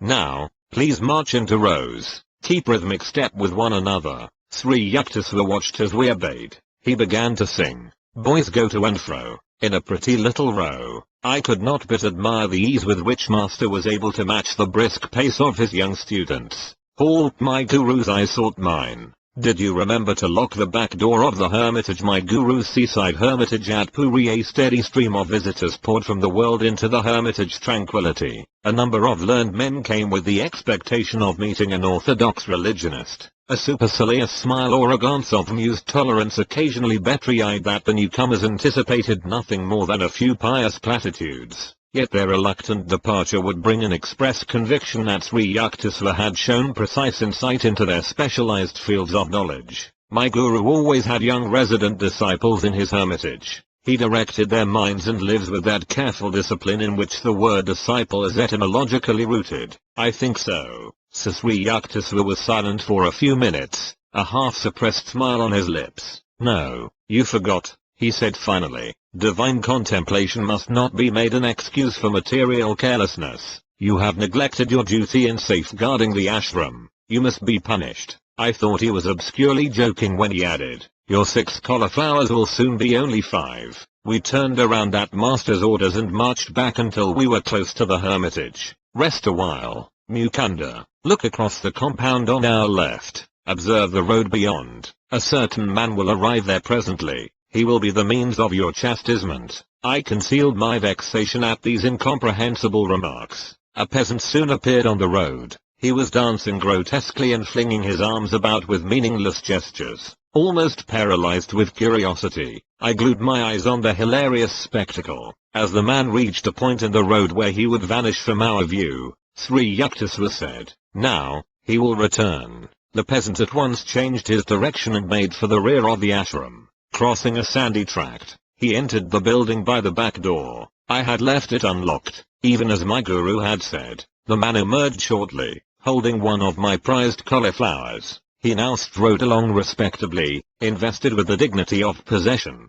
The unfolding farce, in which my role appeared to be that of bewildered victim, was not so disconcerting that I failed an indignant pursuit. I was halfway to the road when Master recalled me. He was shaking from head to foot with laughter. That poor crazy man has been longing for a cauliflower, he explained between outbursts of mirth. I thought it would be a good idea if he got one of yours. So well-guarded I dashed to my room, where I found that the thief, evidently one with a vegetable fixation, had left untouched my gold rings, watch, and money, all lying openly on the blanket. He had crawled instead under the bed where, completely hidden from casual sight, one of my cauliflowers had aroused his single-hearted desire. I asked Sri Yukteswar that evening to explain the incident, which had, I thought, a few baffling features. My guru shook his head slowly. You will understand it someday. Science will soon discover a few of these hidden laws. When the wonders of radio burst some years later on an astounded world, I remembered Master's prediction. Age-old concepts of time and space were annihilated. No peasant's home so narrow that London or Calcutta could not enter. The dullest intelligence enlarged before indisputable proof of one aspect of man's omnipresence. The plot of the cauliflower comedy can be best understood by a radio analogy. Sri Yukteswar was a perfect human radio. Thoughts are no more than very gentle vibrations moving in the ether. Just as a sensitized radio picks up a desired musical number out of thousands of other programs from every direction, so my guru had been able to catch the thought of the half-witted man who hankered for a cauliflower. Out of the countless thoughts of broadcasting human wills in the world 15-2 by his powerful will, Master was also a human broadcasting station, and had successfully directed the peasant to reverse his steps and go to a certain room for a single cauliflower. Intuition 15-3 is soul guidance, appearing naturally in man during those instants when his mind is calm. Nearly everyone has had the experience of an inexplicably correct hunch, or has transferred his thoughts effectively to another person. The human mind, free from the static of restlessness, can perform through its antenna of intuition all the functions of complicated radio mechanisms, sending and receiving thoughts, and tuning out undesirable ones, as the power of a radio depends on the amount of electrical current it can utilize. So the human radio is energized according to the power of will possessed by each individual. All thoughts vibrate eternally in the cosmos. By deep concentration, a master is able to detect the thoughts of any mind, living or dead. Thoughts are universally and not individually rooted. A truth cannot be created, but only perceived. The erroneous thoughts of man result from imperfections in his discernment. The goal of yoga science is to calm the mind, that without distortion it may mirror the divine vision in the universe. Radio and television have brought the instantaneous sound and sight of remote persons to the firesides of millions. The first faint scientific intimations that man is an all-pervading spirit, not a body confined to a point in space, but the vast soul, which the ego in most barbaric modes conspires in vain to cramp. Very strange, very wonderful, seemingly very improbable phenomena may yet appear which, when once established, will not astonish us more than we are now astonished at all that science has taught us during the last century. Charles Robert Richet, Nobel Prizeman in physiology, has declared, "It is assumed that the phenomena which we now accept without surprise, do not excite our astonishment because they are understood, but this is not the case. If they do not surprise us, it is not because they are understood, it is because they are familiar. For if that which is not understood ought to surprise us, we should be surprised at everything: the fall of a stone thrown into the air, the acorn which becomes an oak, mercury which expands when it is heated, iron attracted by a magnet, phosphorus which burns when it is rubbed. The science of today is a light matter. The revolutions and evolutions which it will experience in 100,000 years will far exceed the most daring anticipations. The truths, those surprising, amazing, unforeseen truths which our descendants will discover, are even now all around us, staring us in the eyes, so to speak, and yet we do not see them. But it is not enough to say that we do not see them. We do not wish to see them. For as soon as an unexpected and unfamiliar fact appears, we try to fit it into the framework of the commonplaces of acquired knowledge, and we are indignant that anyone should dare to experiment further. A humorous occurrence took place a few days after I had been so implausibly robbed of a cauliflower. A certain kerosene lamp could not be found. Having so lately witnessed my guru's omniscient insight, I thought he would demonstrate that it was child's play to locate the lamp. Master perceived my expectation. With exaggerated gravity he questioned all ashram residents. A young disciple confessed that he had used the lamp to go to the well in the backyard. Sri Yukteswar gave the solemn counsel, "Seek the lamp near the well." I rushed there. No lamp. Crestfallen, I returned to my guru. He was now laughing heartily, without compunction for my disillusionment. Too bad I couldn't direct you to the vanished lamp. I am not a fortune teller with twinkling eyes, he added.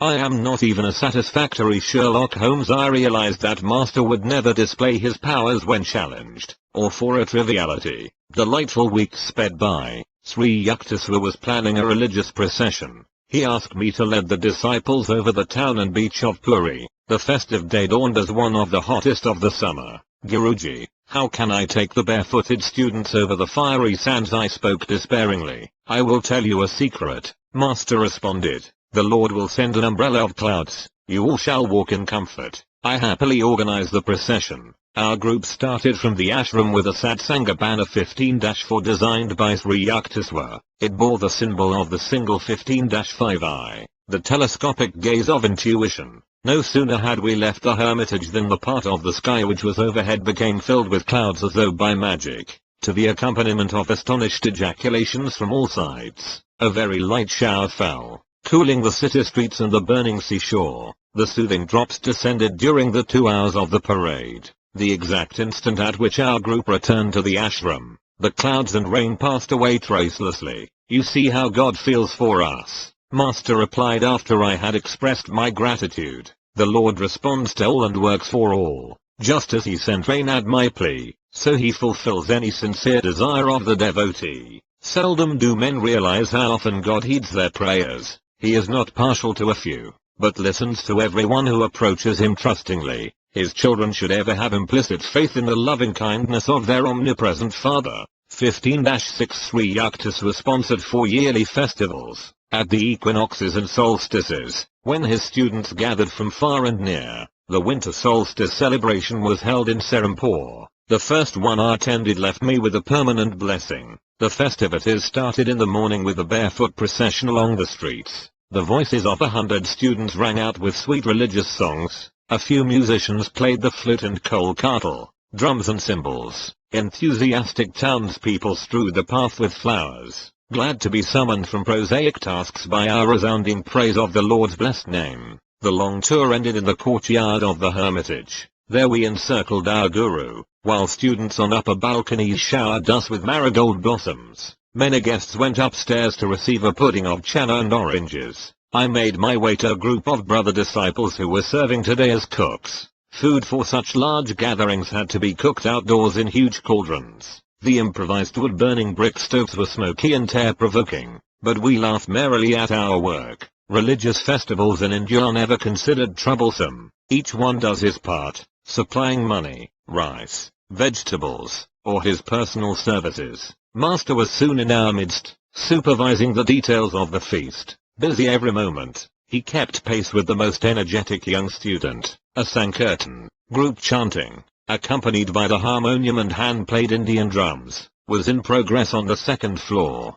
Sri Yukteswar listened appreciatively. His musical sense was acutely perfect. Their off-key master left the cooks and joined the artists. The melody was heard again, this time correctly rendered. In India, music as well as painting and the drama is considered a divine art. Brahma, Vishnu, and Shiva, the eternal trinity, were the first musicians. The divine dancer Shiva is scripturally represented as having worked out the infinite modes of rhythm in his cosmic dance of universal creation, preservation, and dissolution, while Brahma accentuated the time beat with the clanging cymbals, and Vishnu sounded the holy mridanga or drum. Krishna, an incarnation of Vishnu, is always shown in Hindu art with a flute, on which he plays the enrapturing song that recalls to their true home the human souls wandering in Maya delusion. Saraswati, goddess of wisdom, is symbolized as performing on the veena, mother of all stringed instruments. The Samaveda of India contains the world's earliest writings on musical science. The foundation stone of Hindu music is the ragas or fixed melodic scales. The 6 basic ragas branch out into 126 derivative rajanis, wives, and putras, sons. Each raga has a minimum of 5 notes, a leading note, vadi or king, a secondary note, samavadi or prime minister, helping notes, anuvadi, attendants, and a dissonant note, vivadi, the enemy. Each one of the 6 basic ragas has a natural correspondence with a certain hour of the day, season of the year, and a presiding deity who bestows a particular potency. Thus, 1. The Hindul raga is heard only at dawn in the spring, to evoke the mood of universal love. 2. Deepaka raga is played during the evening in summer, to arouse compassion. 3. Megaraga is the melody for midday in the rainy season, to summon courage. 4. Bhairava raga is played in the mornings of August, September, October, to achieve tranquility. 5. Sri raga is reserved for autumn twilights, to attain pure love. 6. Malkamsa raga is heard at midnight in winter, for valor. The ancient rishis discovered these laws of sound alliance between nature and man, because nature is an objectification of Om, the primal sound or vibratory word. Man can obtain control over all natural manifestations through the use of certain mantras or chants. 15. 7 historical documents tell of the remarkable powers possessed by Mian Tansen, 16th century court musician for Akbar the Great, commanded by the emperor to sing a night raga while the sun was overhead. Tansen intoned a mantra which instantly caused the whole palace precincts to become enveloped in darkness. Indian music divides the octave into 22 shrutis or demi-semitones. These microtonal intervals permit fine shades of musical expression unattainable by the Western chromatic scale of 12 semitones. Each one of the 7 basic notes of the octave is associated in Hindu mythology with a color, and the natural cry of a bird or beast do with green, and the peacock, ray with red, and the skylark, me with golden, and the goat, far with yellowish white, and the heron, sol with black, and the nightingale, la with yellow, and the horse, si with a combination of all colors, and the elephant. 3 scales major, harmonic minor, melodic minor are the only ones which Occidental music employs, but Indian music outlines 72 Thatis or scales. The musician has a creative scope for endless improvisation around a fixed traditional melody or raga. He concentrates on the sentiment or definitive mood of the structural theme and then embroiders it to the limits of his own originality. The Hindu musician does not read set notes. He clothes anew at each playing the best skeleton of the raga, often confining himself to a single melodic sequence, stressing by repetition all its subtle microtonal and rhythmic variations. Bach, among Western composers, had an understanding of the charm and power of repetitious sound slightly differentiated in 100 complex ways. Ancient Sanskrit literature describes 120 tulas or time measures. The traditional founder of Hindu music, Bharata, is said to have isolated 32 kinds of tula in the Song of the Lark. The origin of tula or rhythm is rooted in human movements, the double time of walking, and the triple time of respiration in sleep, when inhalation is twice the length of exhalation. India has always recognized the human voice as the most perfect instrument of sound. Hindu music therefore largely confines itself to the voice range of 3 octaves. For the same reason, melody relation of successive notes is stressed, rather than harmony, relation of simultaneous notes. The deeper aim of the early Rishi musicians was to blend the singer with the cosmic song which can be heard through awakening of man's occult spinal centers. Indian music is a subjective, spiritual, and individualistic art, aiming not at symphonic brilliance but at personal harmony with the oversoul. The Sanskrit word for musician is Bhagavatha, he who sings the praises of God. The Sankirtans or musical gatherings are an effective form of yoga or spiritual discipline, necessitating deep concentration, intense absorption in the seed thought and sound. Because man himself is an expression of the creative word, sound has the most potent and immediate effect on him, offering a way to remembrance of his divine origin. The Sankirtan issuing from Sri Yukteswar's second-story sitting room on the day of the festival was inspiring to the cooks amidst the steaming pots. My brother disciples and I joyously sang the refrains, beating time with our hands. By sunset we had served our hundreds of visitors with khichdi, rice and lentils, vegetable curry, and rice pudding. We laid cotton blankets over the courtyard. Soon the assemblage was squatting under the starry vault, quietly attentive to the wisdom pouring from Sri Yukteswar's lips. His public speeches emphasized the value of Kriya Yoga, and a life of self-respect, calmness, determination, simple diet, and regular exercise. A group of very young disciples then chanted a few sacred hymns. The meeting concluded with Sankirtan.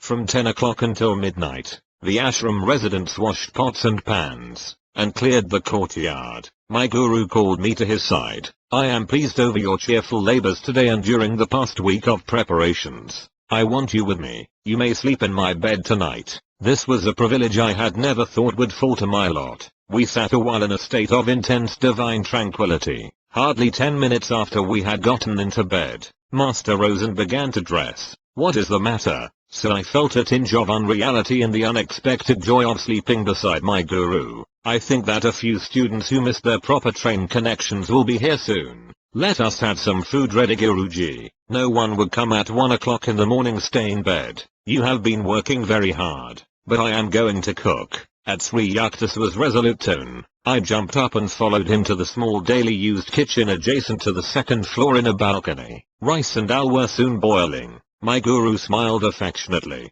Tonight you have conquered fatigue and fear of hard work. You shall never be bothered by them in the future. As he uttered these words of lifelong blessing, footsteps sounded in the courtyard. I ran downstairs and admitted a group of students. Dear brother, how reluctant we are to disturb Master at this hour, one man addressed me apologetically. We made a mistake about train schedules, but felt we could not return home without a glimpse of our guru. He has been expecting you and is even now preparing your food. Sri Yukteswar's welcoming voice rang out. I led the astonished visitors to the kitchen. Master turned to me with twinkling eyes. Now that you have finished comparing notes, no doubt you are satisfied that our guests really did miss their train. I followed him to his bedroom a half hour later, realizing fully that I was about to sleep beside a godlike guru. Chapter 16, Outwitting the Stars. Mukunda. Why don't you get an astrological amulet? Should I? Master, I don't believe in astrology.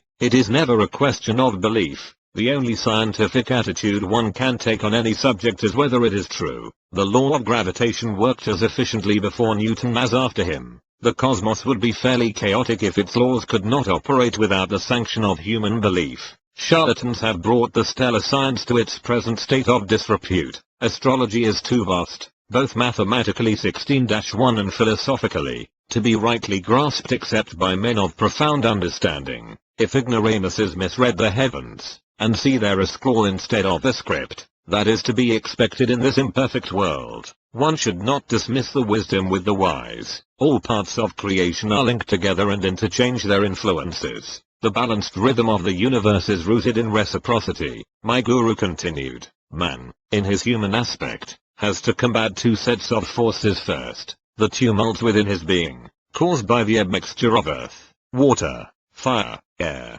and ethereal elements. Second, the outer disintegrating powers of nature. So long as man struggles with his mortality, he is affected by the myriad mutations of heaven and earth. Astrology is the study of man's response to planetary stimuli. The stars have no conscious benevolence or animosity. They merely send forth positive and negative radiations. Of themselves, these do not help or harm humanity, but offer a lawful channel for the outward operation of cause-effect equilibriums which each man has set into motion in the past. A child is born on that day and at that hour when the celestial rays are in mathematical harmony with his individual karma. His horoscope is a challenging portrait, revealing his unalterable past and its probable future results. But the natal chart can be rightly interpreted only by men of intuitive wisdom. These are few. The message boldly blazoned across the heavens at the moment of birth is not meant to emphasize fate, the result of past good and evil, but to arouse man's will to escape from his universal thraldom. What he has done, he can undo. None other than himself was the instigator of the causes of whatever effects are now prevalent in his life. He can overcome any limitation, because he created it by his own actions in the first place, and because he has spiritual resources which are not subject to planetary pressure. Superstitious awe of astrology makes one an automaton, slavishly dependent on mechanical guidance. The wise man defeats his planets, which is to say, his past, by transferring his allegiance from the creation to the creator. The more he realizes his unity with spirit, the less he can be dominated by matter. The soul is ever free. It is deathless because birthless. It cannot be regimented by stars. Man is a soul, and has a body. When he properly places his sense of identity, he leaves behind all compulsive patterns. So long as he remains confused in his ordinary state of spiritual amnesia, he will know the subtle fetters of environmental law. God is harmony. The devotee who attunes himself will never perform any action amiss. His activities will be correctly and naturally timed to accord with astrological law. After deep prayer and meditation he is in touch with his divine consciousness. There is no greater power than that inward protection. Then, dear master, why do you want me to wear an astrological bangle? I ventured this question after a long silence, during which I had tried to assimilate Sri Yukteswar's noble exposition. It is only when a traveler has reached his goal that he is justified in discarding his maps. During the journey, he takes advantage of any convenient shortcut. The ancient rishis discovered many ways to curtail the period of man's exile and delusion. There are certain mechanical features in the law of karma which can be skillfully adjusted by the fingers of wisdom. All human ills arise from some transgression of universal law. The scriptures point out that man must satisfy the laws of nature, while not discrediting the divine omnipotence. He should say, Lord, I trust in thee, and know thou canst help me, but I too will do my best to undo any wrong I have done, by a number of means: by prayer, by willpower, by yoga meditation, by consultation with saints, by use of astrological bangles. The adverse effects of past wrongs can be minimized or nullified, just as a house can be fitted with a copper rod to absorb the shock of lightning, so the bodily temple can be benefited by various protective measures. Ages ago our yogis discovered that pure metals emit an astral light which is powerfully counteractive to negative pulls of the planets. Subtle electrical and magnetic radiations are constantly circulating in the universe. When a man's body is being aided, he does not know it. When it is being disintegrated, he is still in ignorance. Can he do anything about it? This problem received attention from our rishis. They found helpful not only a combination of metals, but also of plants, and most effective of all, faultless jewels of not less than 2 carats. The preventive uses of astrology have seldom been seriously studied outside of India. One little known fact is that the proper jewels, metals, or plant preparations are valueless unless the required weight is secured, and unless these remedial agents are worn next to the skin. Sir, of course I shall take your advice and get a bangle. I am intrigued at the thought of outwitting a planet. For general purposes I counsel the use of an armlet made of gold, silver, and copper, but for a specific purpose I want you to get one of silver and lead. Sri Yukteswar added careful directions. Guruji, what specific purpose do you mean? The stars are about to take an unfriendly interest in you. Mukunda, fear not, you shall be protected. In about a month your liver will cause you much trouble. The illness is scheduled to last for 6 months, but your use of an astrological amulet will shorten the period to 24 days. I sought out a jeweler the next day, and was soon wearing the bangle. My health was excellent. Master's prediction slipped from my mind. He left Serampore to visit Benares. 30 days after our conversation, I felt a sudden pain in the region of my liver. The following weeks were a nightmare of excruciating pain. Reluctant to disturb my guru, I thought I would bravely endure my trial alone. But 23 days of torture weakened my resolution. I entrained for Benares. There Sri Yukteswar greeted me with unusual warmth, but gave me no opportunity to tell him my woes in private. Many devotees visited Master that day, just for a darshan. 16-12 and neglected. I sat in a corner. It was not until after the evening meal that all guests had departed. My guru summoned me to the octagonal balcony of the house. You must have come about your liver disorder. Sri Yukteswar's gaze was averted. He walked to and fro, occasionally intercepting the moonlight. Let me see. You have been ailing for 24 days, haven't you? Yes. So please do the stomach exercise I have taught you. If you knew the extent of my suffering, Master, you would not ask me to exercise. Nevertheless I made a feeble attempt to obey him. You say you have pain. I say you have none. How can such contradictions exist? My guru looked at me inquiringly. I was dazed and then overcome with joyful relief. No longer could I feel the continuous torment that had kept me nearly sleepless for weeks. At Sri Yukteswar's words the agony vanished as though it had never been. I started to kneel at his feet in gratitude, but he quickly prevented me. Don't be childish. Get up and enjoy the beauty of the moon over the Ganges. But Master's eyes were twinkling happily as I stood in silence beside him. I understood by his attitude that he wanted me to feel that not he, but God, had been the healer. I wear even now the heavy silver and lead bangle, a memento of that day long past. ever cherished when I found and knew that I was living with a personage indeed superhuman. On later occasions, when I brought my friends to Sri Yukteswar for healing, he invariably recommended jewels or the bangle, extolling their use as an act of astrological wisdom. I had been prejudiced against astrology from my childhood, partly because I observed that many people are sequaciously attached to it, and partly because of a prediction made by our family astrologer: "You will marry 3 times." Being twice a widower, I brooded over the matter, feeling like a goat awaiting sacrifice before the temple of triple matrimony. "You may as well be resigned to your fate," my brother Ananta had remarked. "Your written horoscope has correctly stated that you would fly from home toward the Himalayas during your early years, but would be forcibly returned. The forecast of your marriages is also bound to be true." A clear intuition came to me one night that the prophecy was wholly false. I set fire to the horoscope scroll, placing the ashes in a paper bag on which I wrote, "Seeds of past karma cannot germinate if they are roasted in the divine fires of wisdom." I put the bag in a conspicuous spot, and Ananta immediately read my defiant comment: "You cannot destroy truth as easily as you have burned this paper scroll." My brother laughed scornfully. "It is a fact that on 3 occasions before I reached manhood, my family tried to arrange my betrothal. Each time I refused to fall in with the plans." 16-3 Knowing that my love for God was more overwhelming than any astrological persuasion from the past, the deeper the self-realization of man, the more he influences the whole universe by his subtle spiritual vibrations,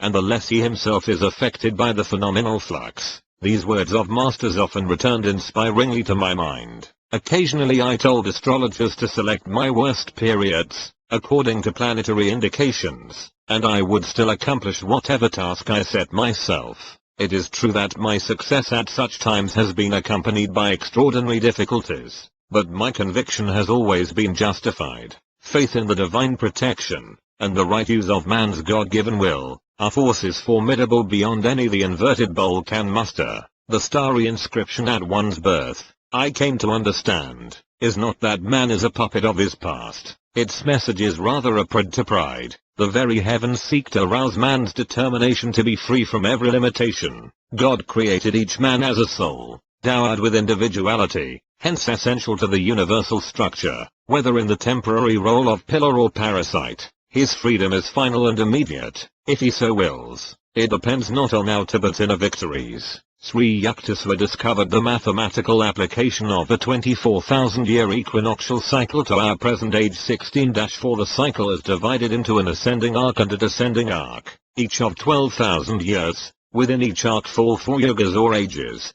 called Kali, Dwapara, Treta, and Satya, corresponding to the Greek ideas of iron, bronze, silver, and golden ages. My guru determined by various calculations that the last Kali Yuga or Iron Age, of the ascending arc, started about AD 500. The Iron Age, 1,200 years in duration, is a span of materialism. It ended about AD 1700. That year ushered in Dwapara Yuga, a 2,400-year period of electrical and atomic energy developments, the age of telegraph, radio, airplanes, and other space annihilators. The 3,600-year period of Treta Yuga will start in AD 4100. Its age will be marked by common knowledge of telepathic communications and other time annihilators. During the 4,800 years of Satya Yuga, final age in an ascending arc, the intelligence of the man will be completely developed. He will work in harmony with the divine plan,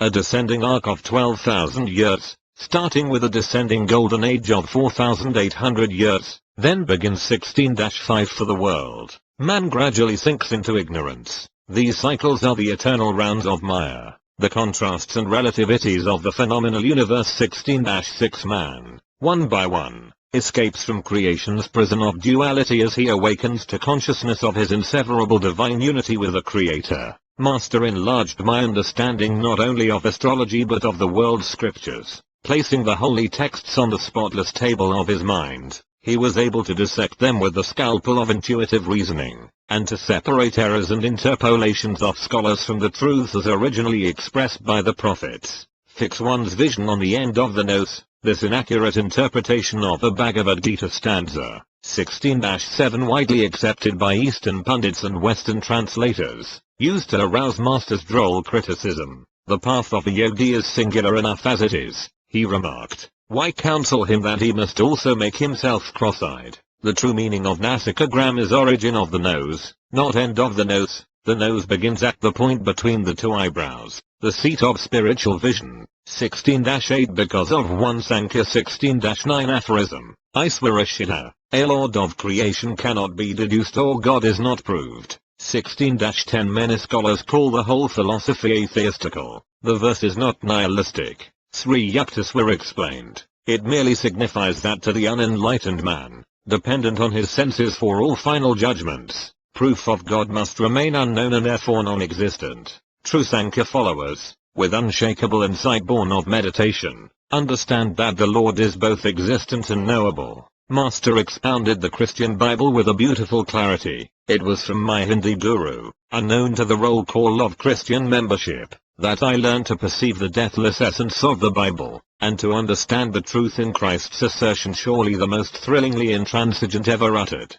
Heaven and earth shall pass away, but my words shall not pass away. 16-11 The great masters of India mold their lives by the same godly ideals which animated Jesus. These men are his proclaimed kin. Whosoever shall do the will of my Father which is in heaven, the same is my brother, and sister, and mother. 16-12 If ye continue in my word, Christ pointed out, then are ye my disciples indeed, and ye shall know the truth, and the truth shall make you free. 16-13 Free men all, lords of themselves. The Yogi Christs of India are part of the immortal fraternity, those who have attained a liberating knowledge of the One Father. The Adam and Eve story is incomprehensible to me. I observed with considerable heat one day in my early struggles with the allegory. Why did God punish not only the guilty pair, but also the innocent unborn generations? Master was more amused by my vehemence than my ignorance. Genesis is deeply symbolic, and cannot be grasped by a literal interpretation,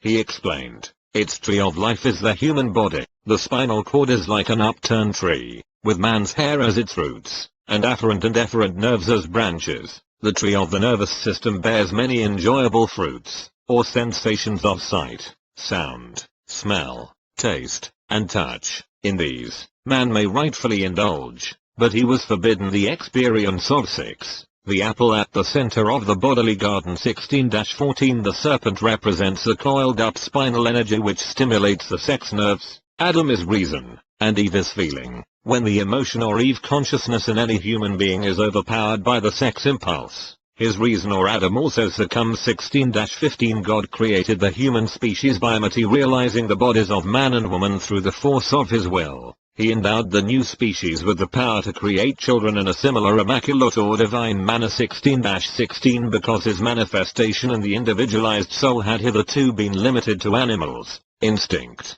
bound and lacking the potentialities of full reason, God made the first human bodies, symbolically called Adam and Eve. To these, for advantageous upward evolution, he transferred the soul's or divine essence of 2 animals. 16-17 In Adam or man, reason predominated. In Eve or woman, feeling was ascendant. Thus was expressed the duality or polarity which underlies the phenomenal worlds. Reason and feeling remain in a heaven of cooperative joy so long as the human mind is not tricked by the serpentine energy of animal propensities. The human body was therefore not solely a result of evolution from beasts, but was produced by an act of special creation by God. The animal forms were too crude to express full divinity. The human being was uniquely given a tremendous mental capacity, the 1,000-petaled lotus of the brain, as well as acutely awakened occult centers in the spine. God, or the divine consciousness present within the first created pair, counseled them to enjoy all human sensibilities, but not to put their concentration on touch sensations. 16-18 These were banned in order to avoid the development of the sex organs, which would enmesh humanity in the inferior animal method of propagation.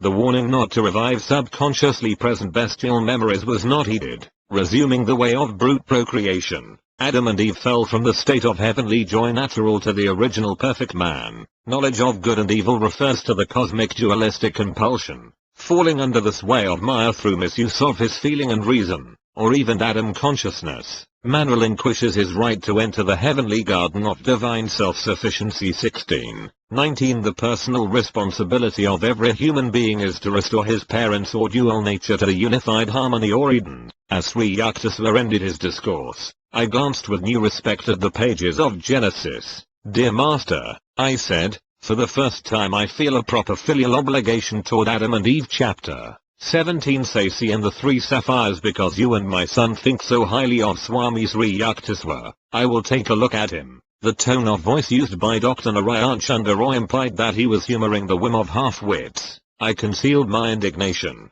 In the best traditions of the proselyter, my companion, a veterinary surgeon, was a confirmed agnostic. His young son Santosh had implored me to take an interest in his father. So far my invaluable aid had been a bit on the invisible side. Dr. Roy accompanied me the following day to the Serampore Hermitage, after Master had granted him a brief interview, marked for the most part by stoic silence on both sides. The visitor brusquely departed. Why bring a dead man to the ashram? Sri Yukteswar looked at me inquiringly as soon as the door had closed on the Calcutta skeptic. Sir, the doctor is very much alive, but in a short time he will be dead. I was shocked. Sir, this will be a terrible blow to his son. Santosh yet hopes for time to change his father's materialistic views. I beseech you, Master, to help the man. Very well, for your sake. My guru's face was impassive. The proud horse doctor is far gone in diabetes, although he does not know it. In 15 days he will take to his bed. The physicians will give him up for lost. His natural time to leave this earth is 6 weeks from today, due to your intercession. However, on that date he will recover. But there is one condition. You must get him to wear an astrological bangle. He will doubtless object as violently as one of his horses before an operation. Master chuckled. After a silence, during which I wondered how Santosh and I could best employ the arts of cajolery on the recalcitrant doctor, Sri Yukteswar made further disclosures. As soon as the man gets well, advise him not to eat meat. He will not heed this counsel, however, and in 6 months, just as he is feeling at his best, he will drop dead. Even that 6-month extension of life is granted him only because of your plea. The following day I suggested to Santosh that he order an armlet at the jeweller's. It was ready in a week, but Dr. Roy refused to put it on. I am in the best of health. You will never impress me with these astrological superstitions. The doctor glanced at me belligerently. I recalled with amusement that Master had justifiably compared the man to a balky horse. Another 7 days passed. The doctor, suddenly ill, meekly consented to wear the bangle. 2 weeks later the physician in attendance told me that his patient's case was hopeless. He supplied harrowing details of the ravages inflicted by diabetes. I shook my head. My guru has said that, after a sickness lasting 1 month, Dr. Roy will be well. The physician stared at me incredulously. But he sought me out a fortnight later, with an apologetic air. Dr. Roy has made a complete recovery, he exclaimed. It is the most amazing case in my experience. Never before have I seen a dying man show such an inexplicable comeback. Your guru must indeed be a healing prophet. After one interview with Dr. Roy, during which I repeated Sri Yukteswar's advice about a meatless diet, I did not see the man again for 6 months. He stopped for a chat one evening as I sat on the piazza of my family home on Gurpa Road. Tell your teacher that by eating meat frequently, I have wholly regained my strength.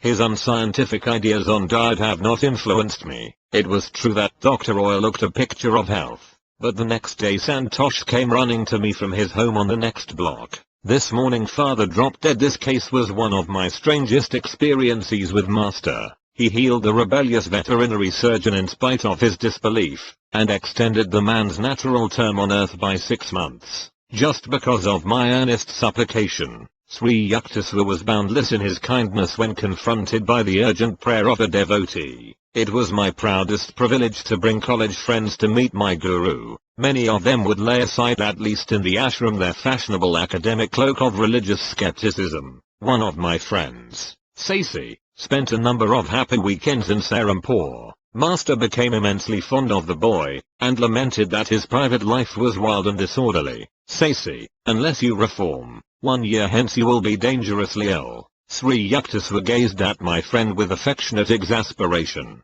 Mukunda is the witness. Don't say later that I didn't warn you. Sasi laughed. Master, I will leave it to you to interest a sweet charity of cosmos in my own sad case. My spirit is willing but my will is weak. You are my only savior on earth. I believe in nothing else. At least you should wear a 2-carat blue sapphire. It will help you. I can't afford one. Anyhow, dear Guruji, if trouble comes, I fully believe you will protect me. In a year you will bring 3 sapphires. Sri Yukteswar replied cryptically. They will be of no use then. Variations on this conversation took place regularly. I can't reform, Sasi would say in comical despair, and my trust in you, Master, is more precious to me than any stone. A year later I was visiting my guru at the Calcutta home of his disciple, Naran Babu, about 10 o'clock in the morning. As Sri Yukteswar and I were sitting quietly in the second floor parlor, I heard the front door open. Master straightened stiffly. It is that Sasi,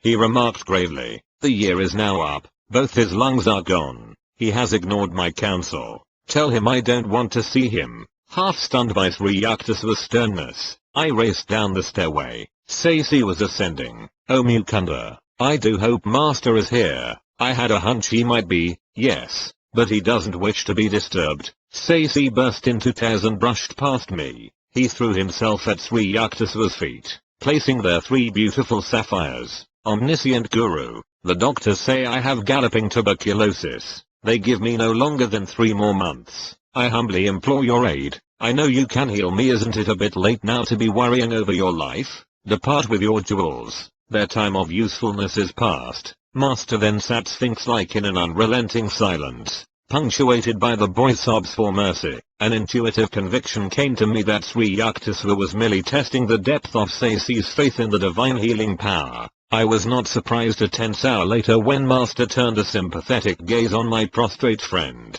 Get up, Sasi, what a commotion you make in other people's houses. Return your sapphires to the jewelers. They are an unnecessary expense now. But get an astrological bangle and wear it. Fear not, in a few weeks you shall be well. Sasi's smile illumined his tear-marred face like sudden sun over a sodden landscape. Beloved Guru, shall I take the medicines prescribed by the doctor? Sri Yukteswar's glance was longanimous. Just as you wish, drink them or discard them. It does not matter. It is more possible for the sun and moon to interchange their positions than for you to die of tuberculosis. He added abruptly, go now, before I change my mind. With an agitated bow, my friend hastily departed. I visited him several times during the next few weeks, and was aghast to find his condition increasingly worse. Sasi cannot last through the night. These words from his physician, and the spectacle of my friend, now reduced almost to a skeleton, sent me post-haste to Serampore.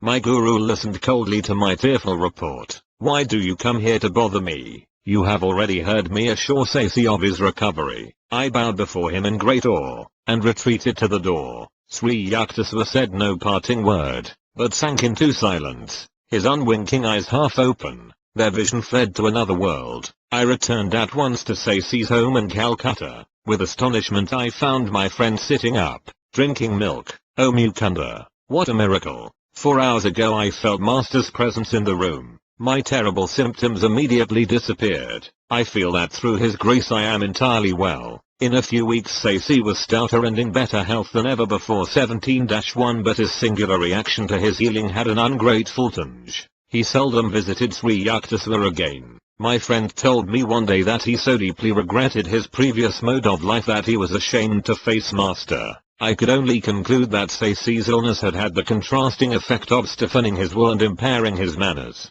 The first 2 years of my course at Scottish Church College were drawing to a close. My classroom attendance had been very spasmodic. What little studying I did was only to keep peace with my family. My 2 private tutors came regularly to my house. I was regularly absent. I can discern at least this one regularity in my scholastic career. In India 2 successful years of college bring an intermediate arts diploma. The student may then look forward to another 2 years and his AB degree. The intermediate arts final examinations loomed ominously ahead. I fled to Puri, where my guru was spending a few weeks, vaguely hoping that he would sanction my non-appearance at the finals. I related my embarrassing unpreparedness, but Master smiled consolingly. You have wholeheartedly pursued your spiritual duties, and could not help neglecting your college work. Apply yourself diligently to your books for the next week. You shall get through your ordeal without failure. I returned to Calcutta,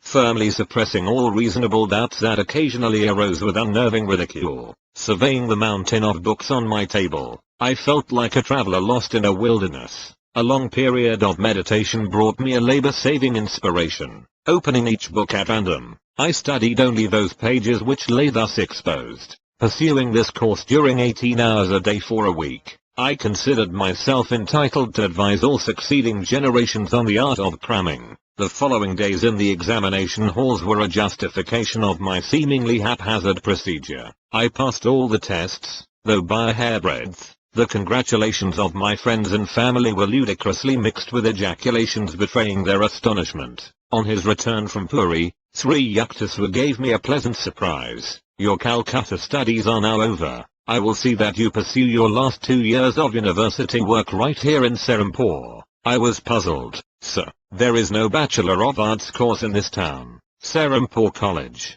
the sole institution of higher learning, offered only a 2-year course in intermediate arts. Master smiled mischievously. I am too old to go about collecting donations to establish an AB college for you. I guess I shall have to arrange the matter through someone else. 2 months later, Professor Howells, president of Serampore College, publicly announced that he had succeeded in raising sufficient funds to offer a 4-year course. Serampore College became a branch affiliation of the University of Calcutta. I was one of the first students to enroll in Serampore as an AB candidate. Guruji, how kind you are to me. I have been longing to leave Calcutta and be near you every day in Serampore. Professor Howells does not dream how much he owes to your silent help. Sri Yukteswar gazed at me with mock severity. Now you won't have to spend so many hours on trains. What a lot of free time for your studies. Perhaps you will become less of a last-minute crammer and more of the scholar. But somehow his tone lacked conviction.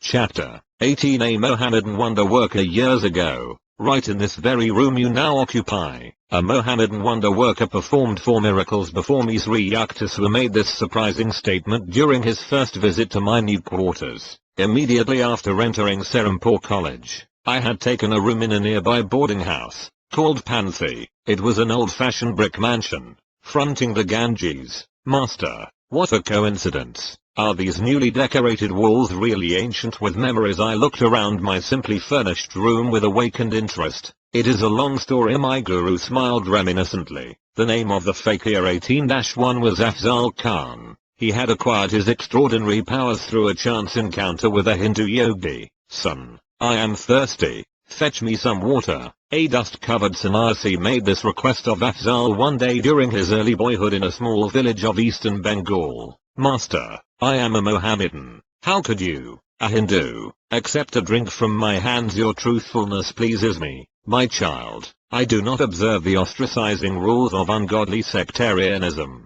Go, bring me water quickly. Afzal's reverent obedience was rewarded by a loving glance from the yogi. You possess good karma from former lives, he observed solemnly. I am going to teach you a certain yoga method which will give you command over one of the invisible realms. The great powers that will be yours should be exercised for worthy ends. Never employ them selfishly. I perceive, alas, that you have brought over from the past some seeds of destructive tendencies. Do not allow them to sprout by watering them with fresh evil actions. The complexity of your previous karma is such that you must use this life to reconcile your yogic accomplishments with the highest humanitarian goals. After instructing the amazed boy in a complicated technique, the master vanished. Afzal faithfully followed his yoga exercise for 20 years. His miraculous feats began to attract widespread attention. It seems that he was always accompanied by a disembodied spirit whom he called Hazrat. This invisible entity was able to fulfill the fakir's slightest wish. Ignoring his master's warning, Afzal began to misuse his powers. Whatever object he touched and then replaced would soon disappear without a trace. This disconcerting eventuality usually made the Mohammedan an objectionable guest. He visited large jewelry stores in Calcutta from time to time, representing himself as a possible purchaser. Any jewel he handled would vanish shortly after he had left the shop. Afzal was often surrounded by several hundred students, attracted by the hope of learning his secrets. The fakir occasionally invited them to travel with him. At the railway station he would manage to touch a roll of tickets. These he would return to the clerk, remarking, I have changed my mind, and won't buy them now. But when he boarded the train with his retinue, Afzal would be in possession of the required tickets. 18-2 These exploits created an indignant uproar. Bengali jewelers and ticket sellers were succumbing to nervous breakdowns. The police who sought to arrest Afzal found themselves helpless. The fakir could remove incriminating evidence merely by saying, "Hazrat, take this away." Sri Yukteswar rose from his seat and walked to the balcony of my room, which overlooked the Ganges. I followed him, eager to hear more of the baffling Mohammedan raffles. This Panthi house formerly belonged to a friend of mine. He became acquainted with Afzal and asked him here. My friend also invited about 20 neighbors, including myself. I was only a youth then, and felt a lively curiosity about the notorious fakir. Master laughed. I took the precaution of not wearing anything valuable. Afzal looked me over inquisitively, then remarked, "You have powerful hands. Go downstairs to the garden, get a smooth stone and write your name on it with chalk. Then throw the stone as far as possible into the Ganges." I obeyed. As soon as the stone had vanished under distant waves, the Mohammedan addressed me again. "Fill a pot with Ganges water near the front of this house." After I had returned with a vessel of water, the fakir cried, "Hazrat, put the stone in the pot." The stone appeared at once. I pulled it from the vessel and found my signature as legible as when I had written it. Babu, 18-3 One of my friends in the room was wearing a heavy antique gold watch and chain. The fakir examined them with ominous admiration. Soon they were missing. "Afzal, please return my prized heirloom." Babu was nearly in tears. The Mohammedan was stoically silent for a while, then said, "You have 500 rupees in an iron safe. Bring them to me, and I will tell you where to locate your timepiece." The distraught Babu left immediately for his home. He came back shortly and handed Afzal the required sum. "Go to the little bridge near your house." The fakir instructed Babu, "Call on Hazrat to give you the watch and chain." Babu rushed away. On his return, he was wearing a smile of relief and no jewelry whatever. When I commanded Hazrat as directed, he announced, "My watch came tumbling down from the air into my right hand. You may be sure I'll lock the heirloom in my safe." Before joining the group here, Babu's friends, witnesses of the comic tragedy of the ransom for a watch, were staring with resentment at Afzal. He now spoke placatingly, "Please name any drink you want. Hazrat will produce it." A number asked for milk, others for fruit juices.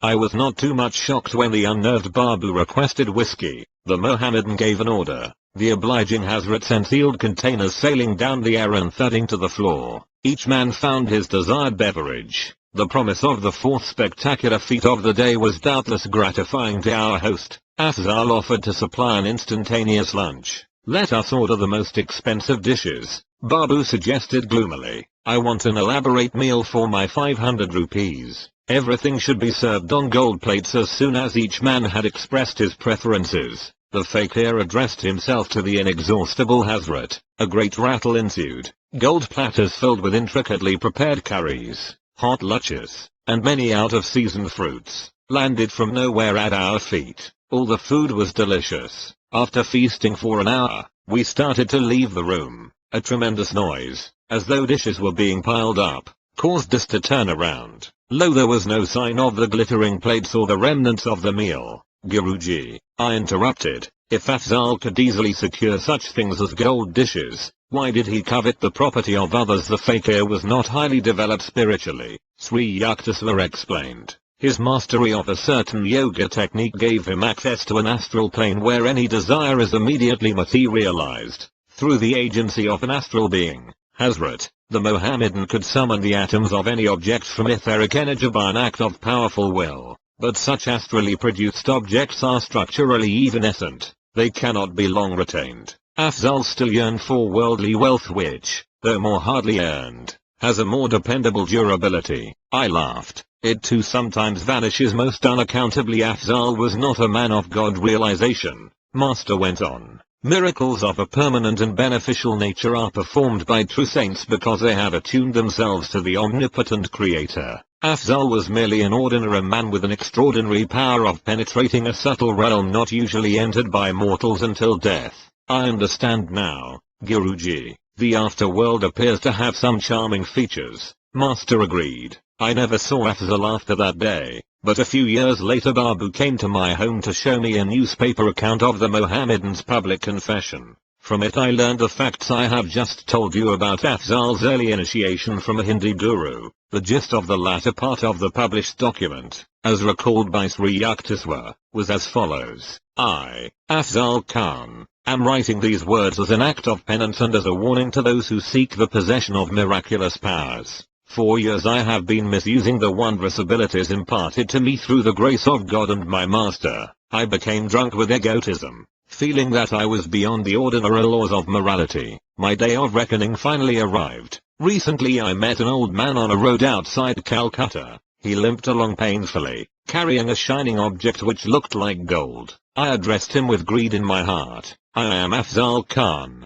the great fakir. What have you there? This bowl of gold is my sole material wealth. It can be of no interest to a fakir. I implore you, sir, to heal my limp. I touched the bowl and walked away without reply. The old man hobbled after me. He soon raised an outcry. My gold is gone. As I paid no attention, he suddenly spoke in a stentorian voice that issued oddly from his frail body. Do you not recognize me? I stood speechless, aghast at the belated discovery that this unimpressive old cripple was none other than the great Sun who, long ago, had initiated me into yoga. He straightened himself. His body instantly became strong and youthful. So my guru's glance was fiery. I see with my own eyes that you use your powers, not to help suffering humanity, but to prey on it like a common thief. I withdraw your occult gifts. Hazrat is now freed from you. No longer shall you be a terror in Bengal. I called on Hazrat in anguished tones. For the first time, he did not appear to my inner sight,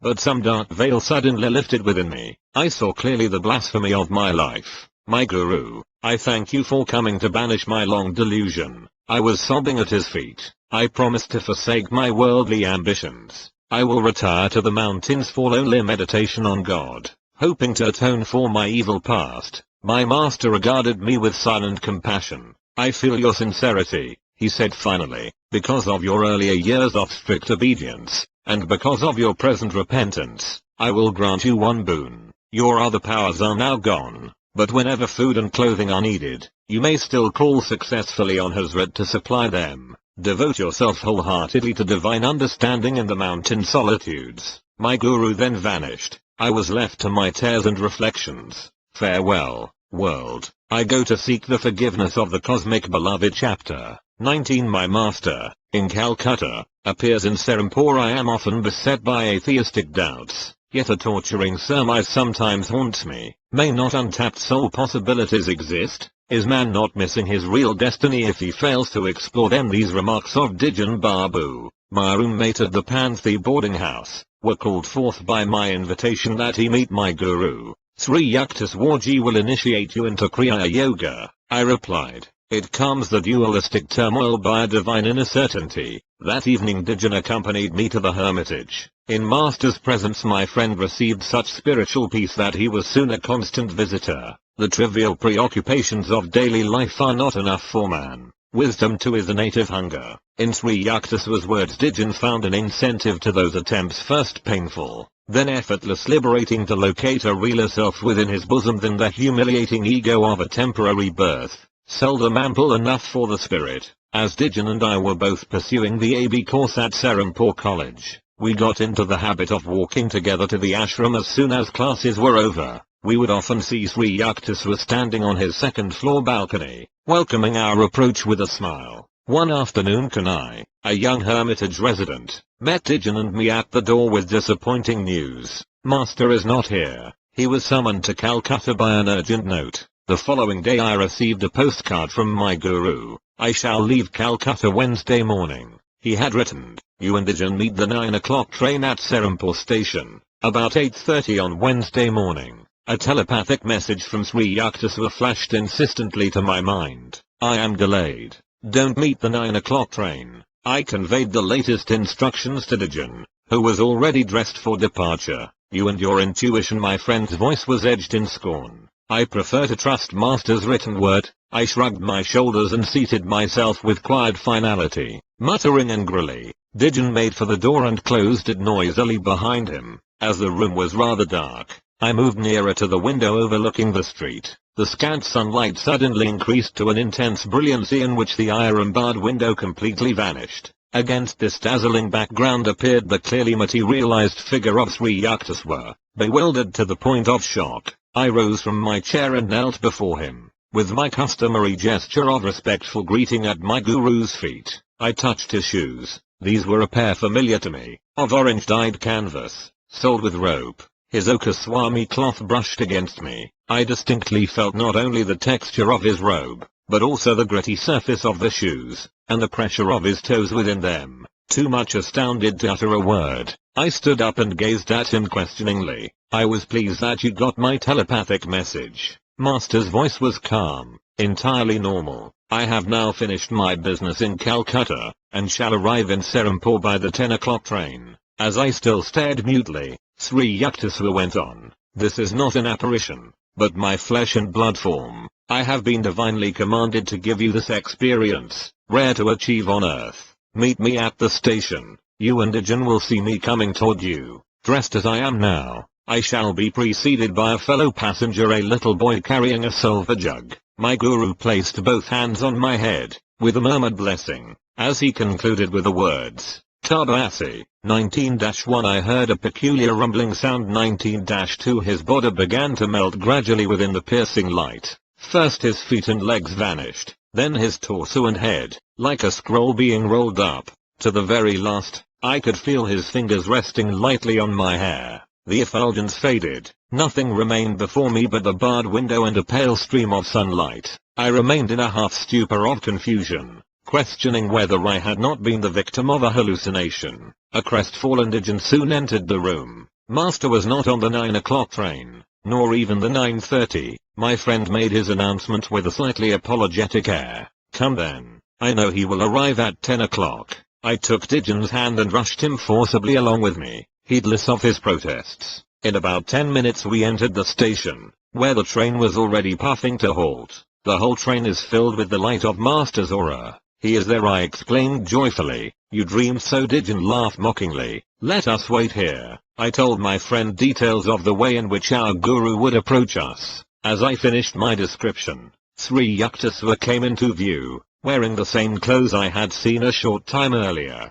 He walked slowly in the wake of a small lad bearing a silver jug. For a moment a wave of cold fear passed through me. At the unprecedented strangeness of my experience, I felt the materialistic, 20th century world slipping from me. Was I back in the ancient days when Jesus appeared before Peter on the sea? As Sri Yukteswar, a modern yogi Christ, reached the spot where Dijan and I were speechlessly rooted, Master smiled at my friend and remarked, I sent you a message too, but you were unable to grasp it. Dijan was silent, but glared at me suspiciously. After we had escorted our guru to his hermitage, my friend and I proceeded towards Serampore College. Dijan halted in the street, indignation streaming from his every pore. So, Master sent me a message, yet you concealed it. I demand an explanation. Can I help it if your mental mirror oscillates with such restlessness that you cannot register our guru's instructions? I retorted. The anger vanished from Dijan's face. I see what you mean,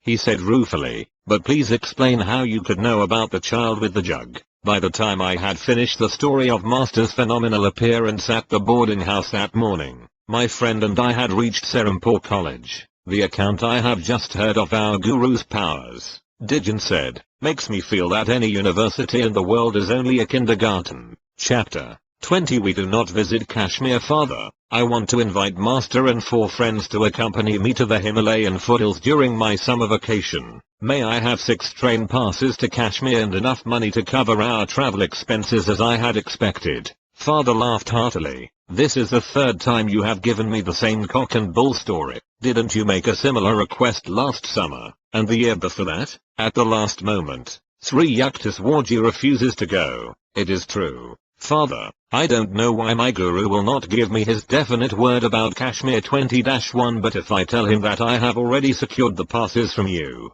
somehow I think that this time he will consent to make the journey. Father was unconvinced at the moment, but the following day, after some good-humored jibes, he handed me 6 passes and a roll of 10 rupee bills. I hardly think your theoretical trip needs such practical props, he remarked, but here they are. That afternoon I exhibited my booty to Sri Yukteswar, though he smiled at my enthusiasm. His words were non-committal. I would like to go, we shall see. He made no comment when I asked his little hermitage disciple, can I, to accompany us. I also invited 3 other friends, Rajendranath Mitra, Jatin Audi, and one other boy. Our date of departure was set for the following Monday. On Saturday and Sunday I stayed in Calcutta, where marriage rites for a cousin were being celebrated at my family home. I arrived in Serampore with my luggage early Monday morning. Rajendra met me at the hermitage door. Master is out, walking. He has refused to go. I was equally grieved and obdurate. I will not give father a third chance to ridicule my chimerical plans for Kashmir.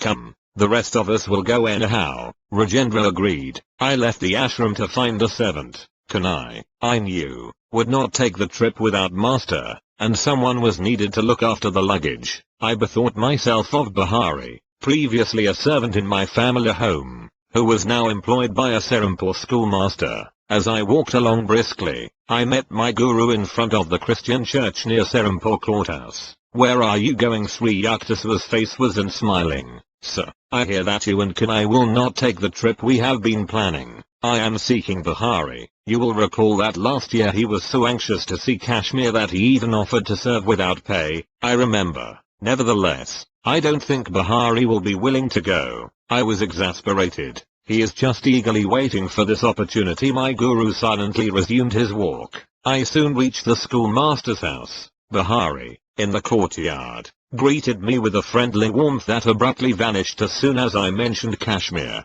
With a murmured word of apology, the servant left me and entered his employer's house. I waited half an hour, nervously assuring myself that Bahari's delay was being caused by preparations for his trip. Finally I knocked at the front door. Bahari left by the back stairs about 30 minutes ago, a man informed me. A slight smile hovered about his lips. I departed sadly, wondering whether my invitation had been too coercive or whether master's unseen influence were at work. Passing the Christian church, again I saw my guru walking slowly toward me. Without waiting to hear my report, he exclaimed, "So Bahari would not go. Now, what are your plans?" I felt like a recalcitrant child who is determined to defy his masterful father. "Sir, I am going to ask my uncle to lend me his servant, Laldari. See your uncle if you want to." Sri Yukteswar replied with a chuckle, "But I hardly think you will enjoy the visit." Apprehensive but rebellious, I left my guru and entered Serampore courthouse. My paternal uncle,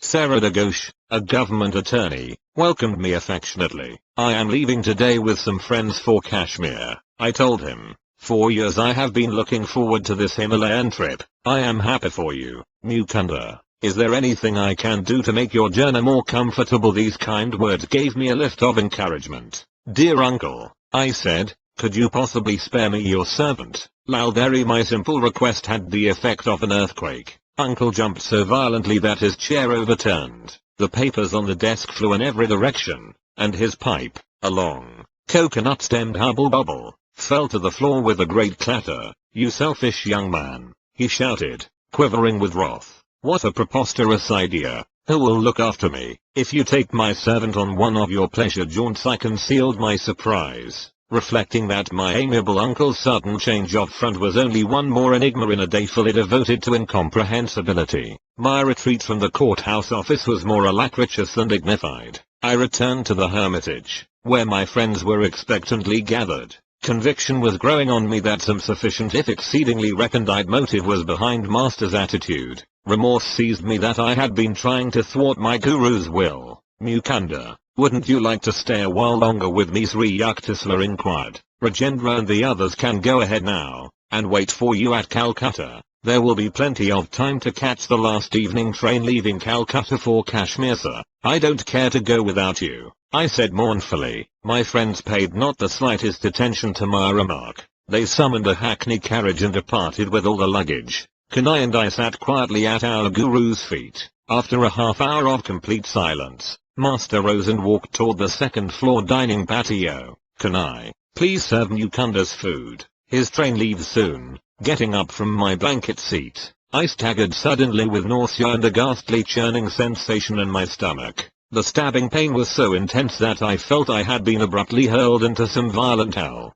Groping blindly toward my guru, I collapsed before him, attacked by all symptoms of the dread Asiatic cholera. Sri Yukteswar and Kanai carried me to the sitting room. Racked with agony, I cried, "Master, I surrender my life to you, for I believed it was indeed fast ebbing from the shores of my body." Sri Yukteswar put my head on his lap, stroking my forehead with angelic tenderness. "You see now what would have happened if you were at the station with your friends," he said. "I had to look after you in this strange way, because you chose to doubt my judgment about taking the trip at this particular time. I understood at last. Inasmuch as great masters seldom see fit to display their powers openly, a casual observer of the day's events would have imagined that their sequence was quite natural. My guru's intervention had been too subtle to be suspected. He had worked his will through Bahari and my uncle Sarada and Rajendra and the others in such an inconspicuous manner that probably everyone but myself thought the situations had been logically normal, as Sri Yukteswar never failed to observe his social obligations. He instructed Kanai to go for a specialist, and to notify my uncle. "Master," I protested, "only you can heal me. I am too far gone for any doctor." "Child, you are protected by the divine mercy. Don't worry about the doctor. He will not find you in this state. You are already healed." With my guru's words, the excruciating suffering left me. I sat up feebly. A doctor soon arrived and examined me carefully. "You appear to have passed through the worst," he said. "I will take some specimens with me for laboratory tests." The following morning the physician arrived hurriedly. I was sitting up, in good spirits. Well, here you are, smiling and chatting as though you had had no close call with death." He patted my hand gently. "I hardly expected to find you alive, after I had discovered from the specimens that your disease was Asiatic cholera. You are fortunate, young man, to have a guru with divine healing powers." "I am convinced of it," I agreed wholeheartedly. As the doctor was preparing to leave, Rajendra and Audi appeared at the door. The resentment in their faces changed into sympathy as they glanced at the physician and then at my somewhat wan countenance. "We were angry when you didn't turn up as agreed at the Calcutta train. You have been sick." "Yes." I could not help laughing as my friends placed the luggage in the same corner it had occupied yesterday. I quoted, "There was a ship that went to Spain. When it arrived, it came back again." Master entered the room. I permitted myself a convalescent's liberty, and captured his hand lovingly. "Guruji," I said, "from my 12th year on, I have made many unsuccessful attempts to reach the Himalayas. I am finally convinced that without your blessings the goddess Parvati 20-2 will not receive me." Chapter 21. We visit Kashmir. You are strong enough now to travel. I will accompany you to Kashmir, Sri Yukteswar informed me 2 days after my miraculous recovery from Asiatic cholera. That evening our party of 6 entrained for the north. Our first leisurely stop was at Simla, a queenly city resting on the throne of Himalayan hills. We strolled over the steep streets, admiring the magnificent views. "English strawberries for sale," cried an old woman, squatting in a picturesque open marketplace. Master was curious about the strange little red fruits. He bought a basketful and offered it to Kanai and myself, who were nearby. I tasted one berry but spat it hastily on the ground. "Sir, what a sour fruit. I could never like strawberries." My guru laughed. "Oh, you will like them in America. At a dinner there, your hostess will serve them with sugar and cream. After she has mashed the berries with a fork, you will taste them and say, 'What delicious strawberries!' Then you will remember this day in Simla."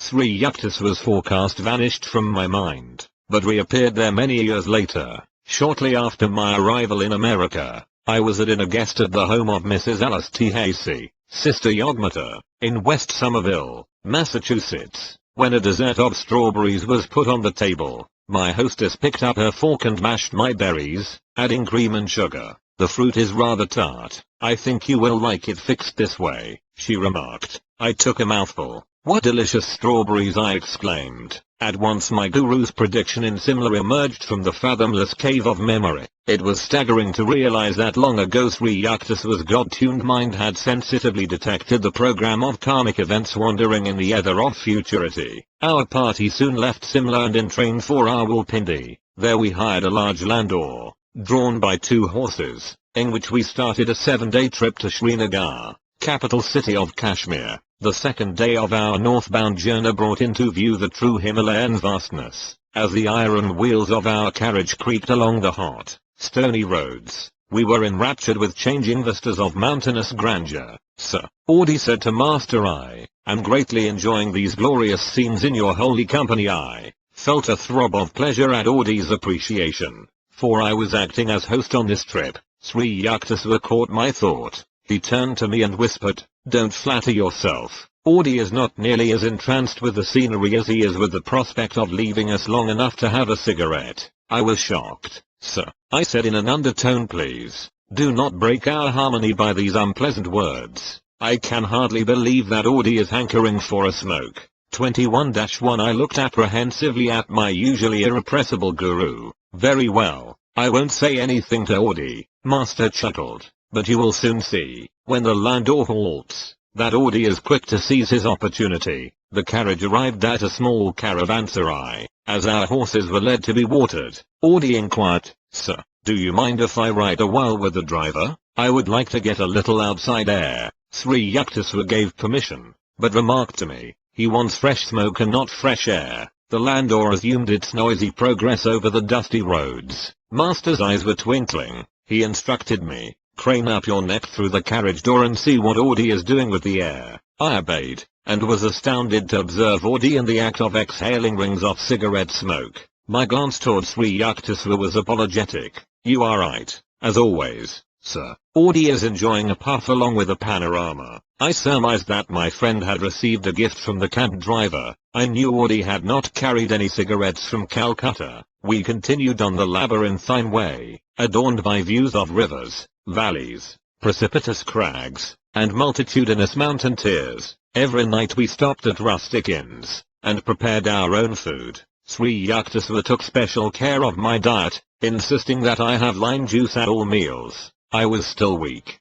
but daily improving, though the rattling carriage was strictly designed for discomfort. Joyous anticipations filled our hearts as we neared central Kashmir, paradise land of lotus lakes, floating gardens, gaily canopied houseboats, the Mena-bridged Jhelum River, and flower-strewn pastures, all ringed round by the Himalayan majesty. Our approach to Srinagar was through an avenue of tall, welcoming trees. We engaged rooms at a double-storied inn overlooking the noble hills. No running water was available. We drew our supply from a nearby well. The summer weather was ideal, with warm days and slightly cold nights. We made a pilgrimage to the ancient Srinagar temple of Swami Shankara. As I gazed upon the mountain peak hermitage, standing bold against the sky, I fell into an ecstatic trance. A vision appeared of a hilltop mansion in a distant land. The lofty Shankara ashram before me was transformed into the structure where, years later, I established the Self-Realization Fellowship headquarters in America. When I first visited Los Angeles,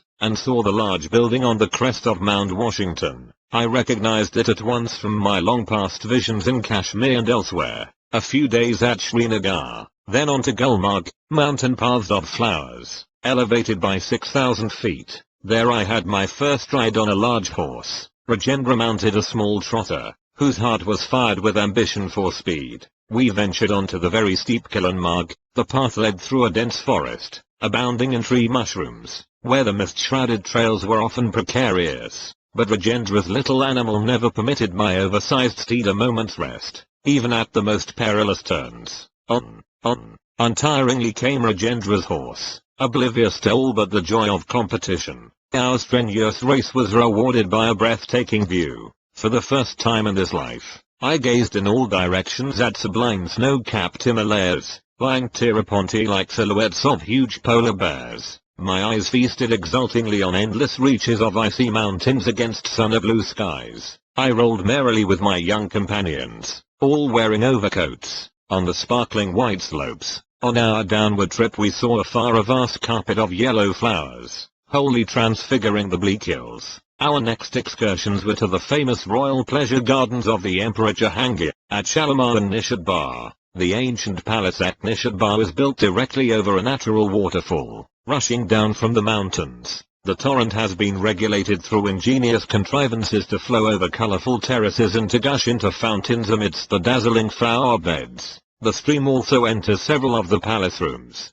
ultimately dropping fairy-like into the lake below. The immense gardens are riotous with color roses of a dozen hues, snapdragons, lavender, pansies, poppies, an emerald enclosing outline is given by symmetrical rows of chinas, 21-2 cypresses, cherry trees. Beyond them tower the white austerities of the Himalayas. Kashmir grapes are considered a rare delicacy in Calcutta. Rajendra, who had been promising himself a veritable feast on reaching Kashmir, was disappointed to find there no large vineyards. Now and then I chaffed him jocosely over his baseless anticipation. "Oh, I have become so much gorged with grapes I can't walk," I would say. The invisible grapes are brewing within me. Later I heard that sweet grapes grow abundantly in Kabul, west of Kashmir. We consoled ourselves with ice cream made of rabri, a heavily condensed milk, and flavored with whole pistachio nuts. We took several trips in the shikaras or houseboats, shaded by red embroidered canopies,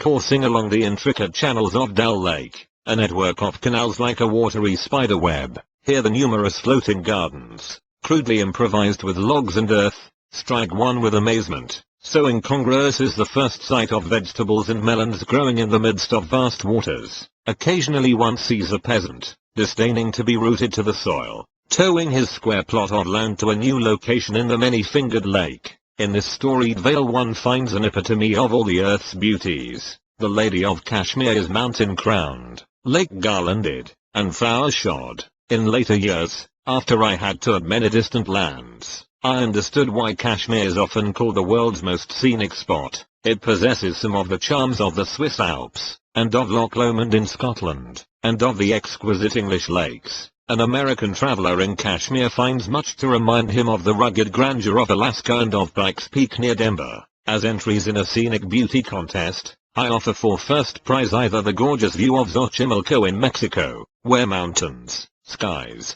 and poplars reflect themselves in myriad lanes of water amidst the playful fish, or the jewel-like lakes of Kashmir, guarded like beautiful maidens by the stern surveillance of the Himalayas. These two places stand out in my memory as the loveliest spots on earth. Yet I was awed also when I first beheld the wonders of Yellowstone National Park and of the Grand Canyon of the Colorado, and of Alaska. Yellowstone Park is perhaps the only region where one can see innumerable geysers shooting high into the air, performing year after year with clockwork regularity. Its opal and sapphire pools and hot sulphurous springs, its bears and wild creatures, remind one that here nature left a specimen of her earliest creation. Motoring along the roads of Wyoming to the Devil's Paint pot of hot bubbling mud, with gurgling springs, vaporous fountains, and spouting geysers in all directions, I was disposed to say that Yellowstone deserves a special prize for uniqueness. The ancient majestic redwoods of Yosemite, stretching their huge columns far into the unfathomable sky,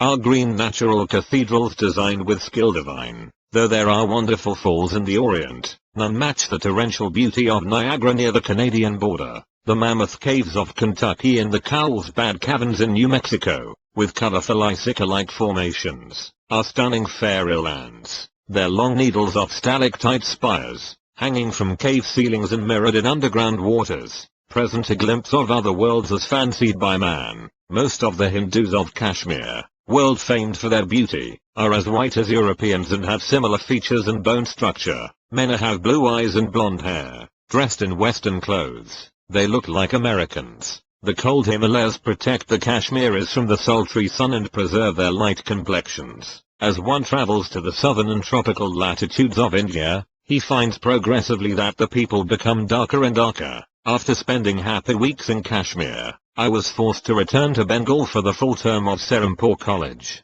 Sri Yukteswar remained in Srinagar, with Kanai and Audi. Before I departed, Master hinted that his body would be subject to suffering in Kashmir. "Sir, you look a picture of health," I protested. "There is a chance that I may even leave this earth." Guruji, I fell at his feet with an imploring gesture. "Please promise that you won't leave your body now. I am utterly unprepared to carry on without you." Sri Yukteswar was silent, but smiled at me so compassionately that I felt reassured. Reluctantly I left him. "Master dangerously ill." This telegram from Audi reached me shortly after my return to Serampore. "Sir," I wired my guru frantically, "I asked for your promise not to leave me. Please keep your body, otherwise I also shall die. Be it as you wish. This was Sri Yukteswar's reply from Kashmir. A letter from Audi arrived in a few days, informing me that Master had recovered. On his return to Serampore during the next fortnight, I was grieved to find my guru's body reduced to half its usual weight.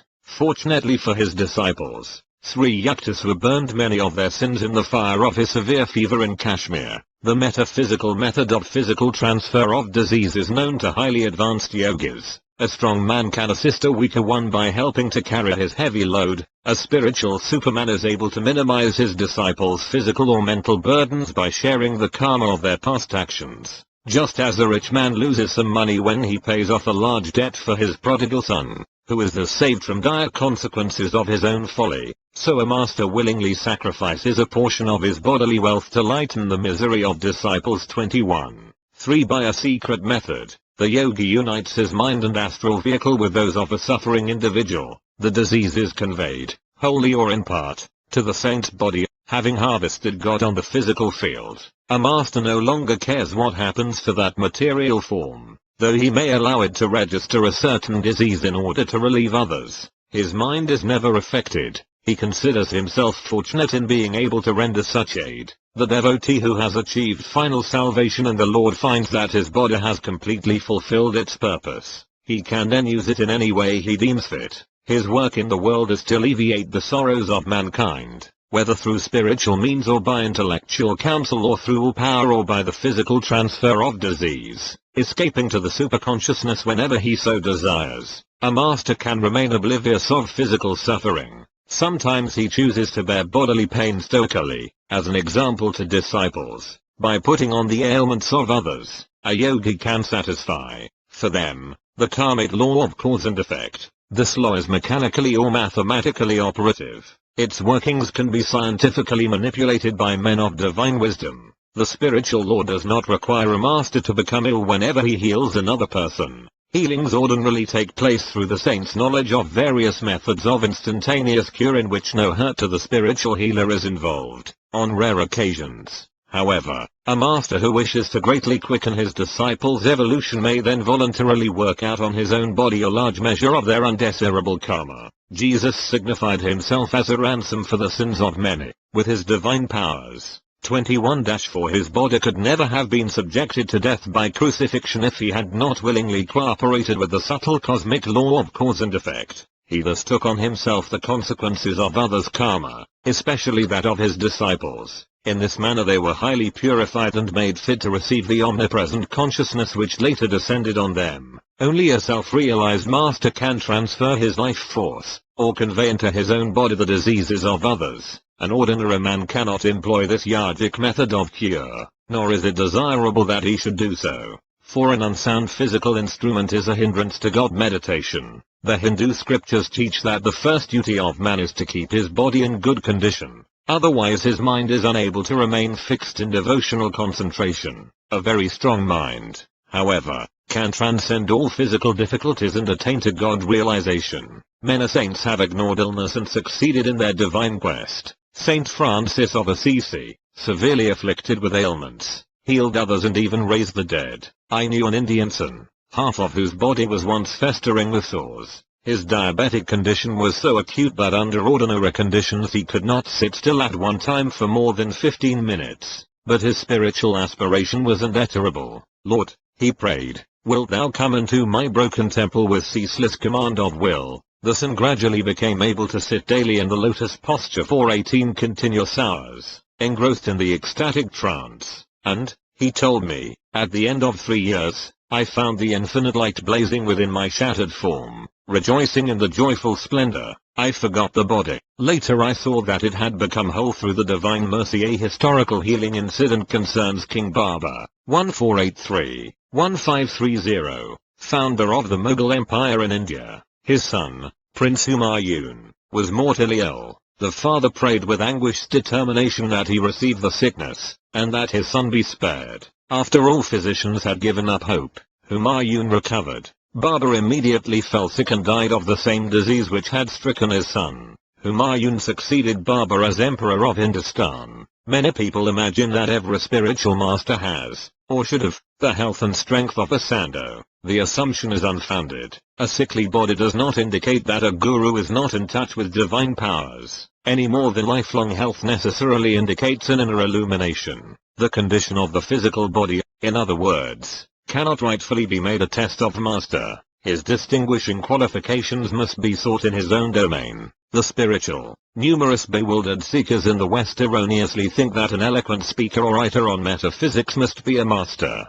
The rishis, however, had pointed out that the acid test of master is a man's ability to enter at will the breathless state, and to maintain the unbroken samadhi of Nirvikalpa 21:5. Only by these achievements can a human being prove that he has mastered Maya or the dualistic cosmic delusion. He alone can say from the depths of realization, Ekam Sat, only one exists. The Vedas declare that the ignorant man who rests content with making the slightest distinction between the individual soul and the Supreme Self is exposed to danger. Shankara the great monist has written, where there is duality by virtue of ignorance, one sees all things as distinct from the self. When everything is seen as the self, then there is not even an atom other than the self. As soon as the knowledge of the reality has sprung up, there can be no fruits of past actions to be experienced, owing to the unreality of the body. In the same way as there can be no dream after waking, only great gurus are able to assume the karma of disciples.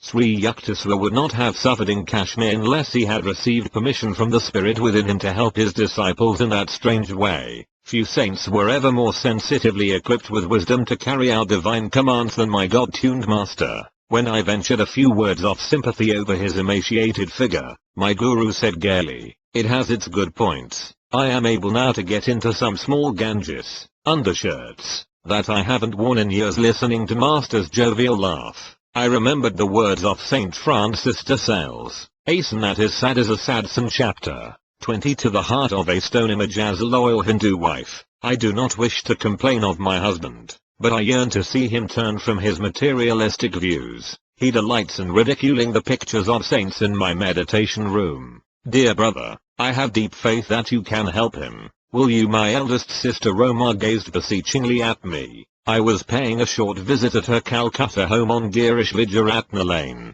Her plea touched me, for she had exercised a profound spiritual influence over my early life, and had lovingly tried to fill the void left in the family circle by mother's death. "Beloved sister, of course I will do anything I can." I smiled, eager to lift the gloom plainly visible on her face, in contrast to her usual calm and cheerful expression. Roma and I sat a while in silent prayer for guidance. A year earlier, my sister had asked me to initiate her into Kriya Yoga, in which she was making notable progress. An inspiration seized me. "Tomorrow," I said, "I am going to the Dakshinaswar temple. Please come with me, and persuade your husband to accompany us. I feel that in the vibrations of that holy place, Divine Mother will touch his heart. But don't disclose our object in wanting him to go." Sister agreed hopefully. Very early the next morning I was pleased to find that Roma and her husband were in readiness for the trip. As our hackney carriage rattled along up a circular road toward Dakshinaswar, my brother-in-law,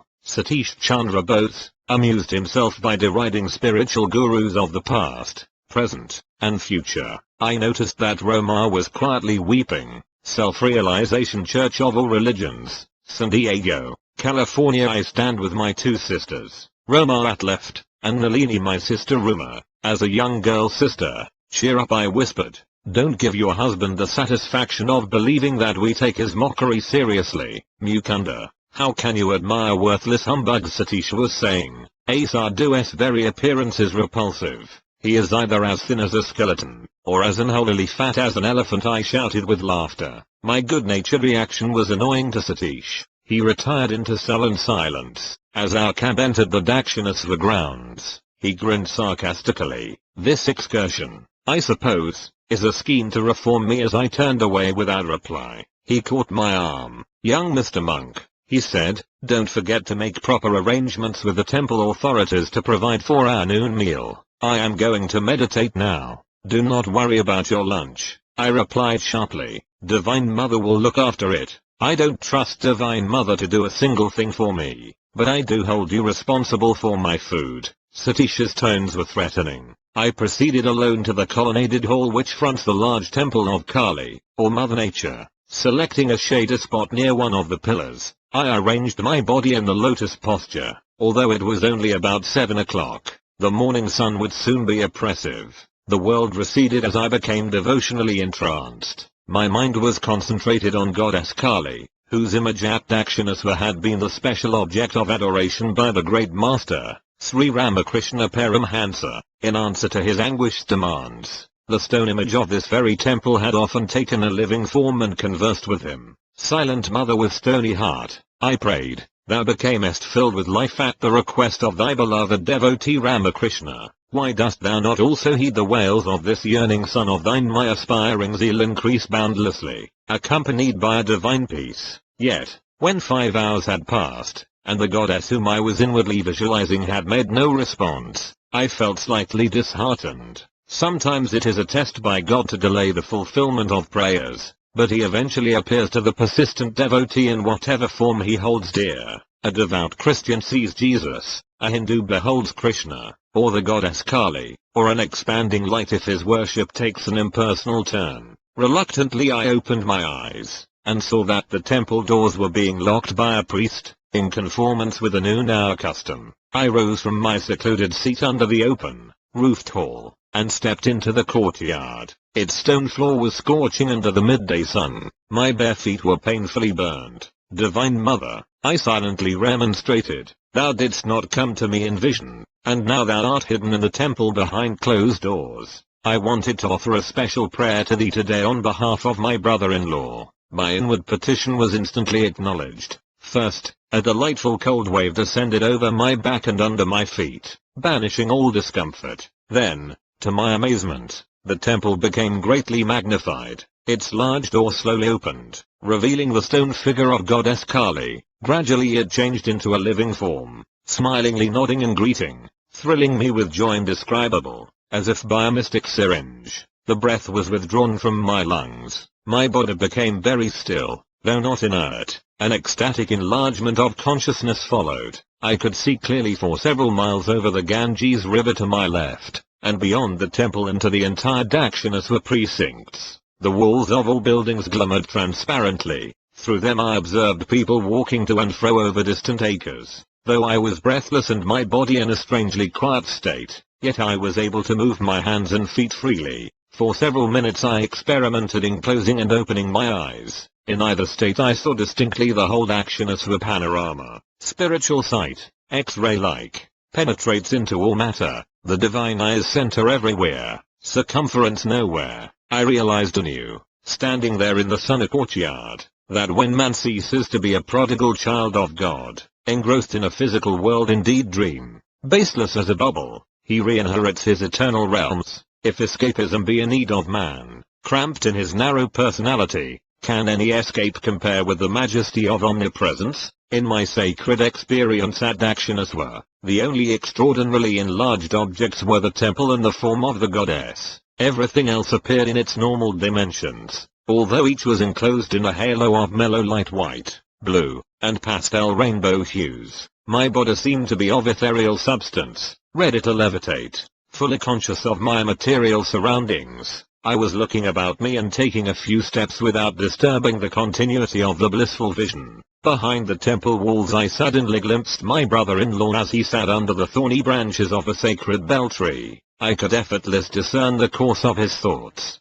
Somewhat uplifted under the holy influence of Dakshinasva, his mind yet held unkind reflections about me. I turned directly to the gracious form of the goddess. Divine Mother, I prayed, wilt thou not spiritually change my sister's husband? The beautiful figure, hitherto silent, spoke at last. Thy wish is granted. I looked happily at Satish, as though instinctively aware that some spiritual power was at work. He rose resentfully from his seat on the ground. I saw him running behind the temple. He approached me, shaking his fist. The all-embracing vision disappeared. No longer could I see the glorious goddess. The towering temple was reduced to its ordinary size, minus its transparency. Again my body sweltered under the fierce rays of the sun. I jumped to the shelter of the pillared hall, where Satish pursued me angrily. I looked at my watch. It was 1 o'clock. The divine vision had lasted an hour. You little fool, my brother-in-law blurted out. You have been sitting there cross-legged and cross-eyed for 6 hours. I have gone back and forth watching you.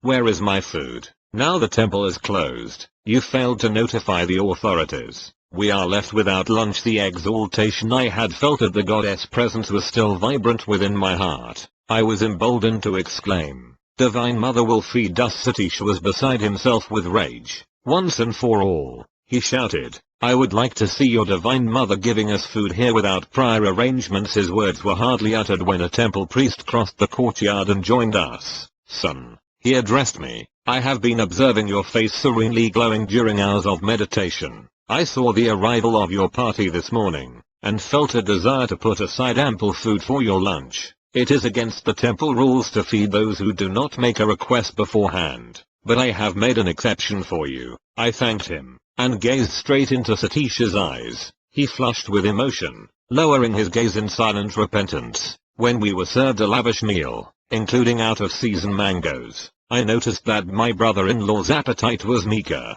He was bewildered, diving deep into the ocean of thought. On the return journey to Calcutta, Satish, with softened expression, occasionally glanced at me pleadingly, but he did not speak a single word after the moment the priest had appeared to invite us to lunch, as though in direct answer to Satish's challenge. The following afternoon I visited my sister at her home. She greeted me affectionately. Dear brother, she cried, what a miracle. Last evening my husband wept openly before me. Beloved Devi, 22-1 he said, I am happy beyond expression that this reforming scheme of your brother's has wrought a transformation. I am going to undo every wrong I have done you. From tonight we will use our large bedroom only as a place of worship. Your small meditation room shall be changed into our sleeping quarters. I am sincerely sorry that I have ridiculed your brother, for the shameful way I have been acting. I will punish myself by not talking to Yogananda until I have progressed in the spiritual path. Deeply I will seek the Divine Mother from now on. Someday I must surely find her. Years later, I visited my brother-in-law in Delhi. I was overjoyed to perceive that he had developed highly in self-realization, and had been blessed by the vision of Divine Mother. During my stay with him, I noticed that Satish secretly spent the greater part of every night in divine meditation, though he was suffering from a serious ailment, and was engaged during the day at his office. The thought came to me that my brother-in-law's lifespan would not be a long one. Roma must have read my mind. Dear brother, she said, I am well, and my husband is sick. Nevertheless, I want you to know that, as a devoted Hindu wife, I am going to be the first one to die. 22-2 It won't be long now before I pass on. Taken aback at her ominous words, I yet realized their sting of truth. I was in America when my sister died, about a year after her prediction. My youngest brother Bishnu later gave me the details. Roma and Satish were in Calcutta at the time of her death. Bishnu told me, that morning she dressed herself in her bridal finery. Why this special costume? Satish inquired. This is my last day of service to you on earth, Roma replied. A short time later she had a heart attack. As her son was rushing out for aid, she said, Son, do not leave me. It is no use. I shall be gone before a doctor could arrive. 10 minutes later, holding the feet of her husband in reverence, Roma consciously left her body, happily and without suffering. Satish became very reclusive after his wife's death. Bishnu continued. One day he and I were looking at a large smiling photograph of Roma. Why do you smile? Satish suddenly exclaimed, as though his wife were present. You think you were clever in arranging to go before me. I shall prove that you cannot long remain away from me. Soon I shall join you. Although at this time Satish had fully recovered from his sickness, and was enjoying excellent health, he died without apparent cause shortly after his strange remark before the photographers prophetically passed my dearly beloved eldest sister Roma, and her husband Satish. He had changed that Dakshinasva from an ordinary worldly man to a silent son. Chapter 23 I received my university degree. You ignore your textbook assignments in philosophy. No doubt you are depending on an unlaborious intuition to get you through the examinations, but unless you apply yourself in a more scholarly manner, I shall see to it that you don't pass this course. Professor D.C. Goshal of Serampore College was addressing me sternly. If I failed to pass his final written classroom test, I would be ineligible to take the conclusive examinations. These are formulated by the faculty of Calcutta University, which numbers Serampore College among its affiliated branches. A student in Indian universities who is unsuccessful in one subject in the AB finals must be examined anew in all his subjects the following year. My instructors at Serampore College usually treated me with kindness, not untinged by an amused tolerance. Yogananda is a bit overdrunk with religion. Thus summing me up, they tactfully spared me the embarrassment of answering classroom questions. They trusted the final written tests to eliminate me from the list of AB candidates. The judgment passed by my fellow students was expressed in their nickname for me, Mad Monk. I took an ingenious step to nullify Professor Ghosh's threat to me of failure in philosophy. When the results of the final tests were about to be publicly announced, I asked a classmate to accompany me to the professor's study.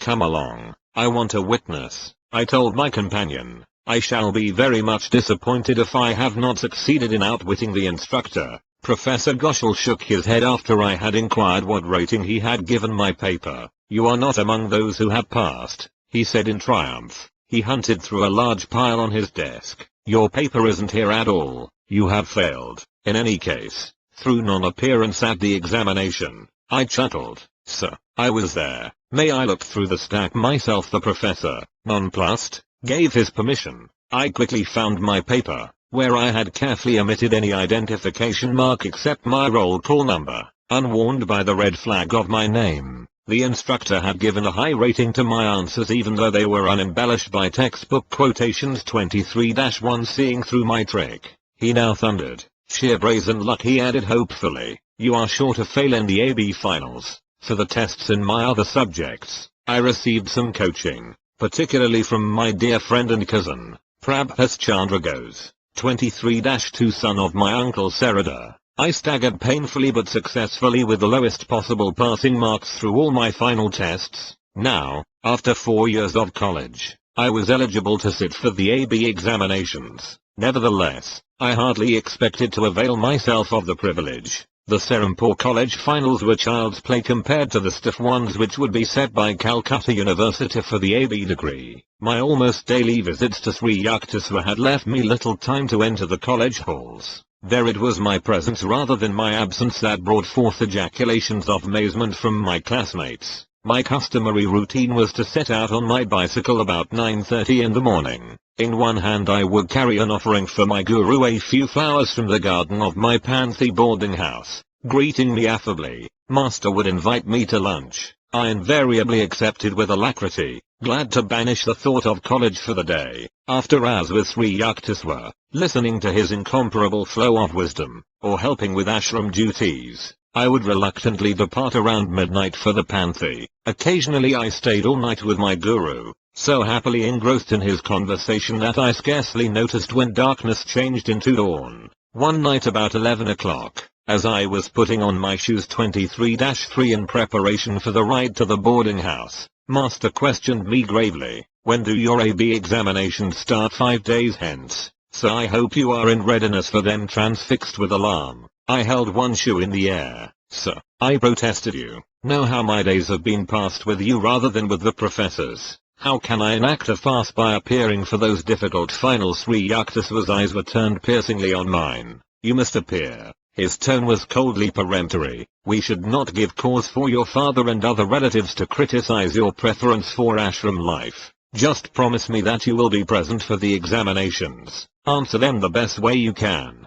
Uncontrollable tears were coursing down my face. I felt that master's command was unreasonable, and that his interest was, to say the least, belated. "I will appear if you wish it," I said amidst sobs, "but no time remains for proper preparation." Under my breath I muttered, "I will fill up the sheets with your teachings in answer to the questions." When I entered the hermitage the following day at my usual hour, I presented my bouquet with a certain mournful solemnity. Sri Yukteswar laughed at my woebegone air. "Yogananda, has the Lord ever failed you, at an examination or elsewhere?" "No, sir," I responded warmly. Grateful memories came in a revivifying flood. "Not laziness but burning zeal for God has prevented you from seeking college honors," my guru said kindly. After a silence, he quoted, "Seek ye first the kingdom of God, and his righteousness, and all these things shall be added unto you. 23-4 For the 1000th time, I felt my burdens lifted in Master's presence. When we had finished our early lunch, he suggested that I return to the Panthy. Does your friend, Romesh Chandradutt, still live in your boarding house? Yes, so get in touch with him. The Lord will inspire him to help you with the examinations. Very well, sir, but Romesh is unusually busy. He is the honor man in our class, and carries a heavier cross than the others. Master waved aside my objections. Romesh will find time for you. Now go. I bicycled back to the Panthy. The first person I met in the boarding house compound was the scholarly Romesh. As though his days were quite free, he obligingly agreed to my diffident request. Of course, I am at your service. He spent several hours of that afternoon and of succeeding days in coaching me in my various subjects. I believe many questions in English literature will be centered in the route of Childe Harold. He told me, we must get an atlas at once. I hastened to the home of my uncle Sarada and borrowed an atlas. Romesh marked the European map at the places visited by Byron's romantic traveller. A few classmates had gathered around to listen to the tutoring. Romesh is advising you wrongly, one of them commented to me at the end of a session. Usually only 50% of the questions are about the books. The other half will involve the author's lives. When I sat for the examination in English literature the following day, my first glance at the questions caused tears of gratitude to pour forth. Wetting my paper, the classroom monitor came to my desk and made a sympathetic inquiry. My guru foretold that Romesh would help me. I explained, look, the very questions dictated to me by Romesh are here on the examination sheet. Fortunately for me, there are very few questions this year on English authors, whose lives are wrapped in deep mystery. So far as I am concerned, my boarding house was in an uproar when I returned. The boys who had been ridiculing Romesh's method of coaching looked at me in awe, almost deafening me with congratulations. During the week of the examinations, I spent many hours with Romesh,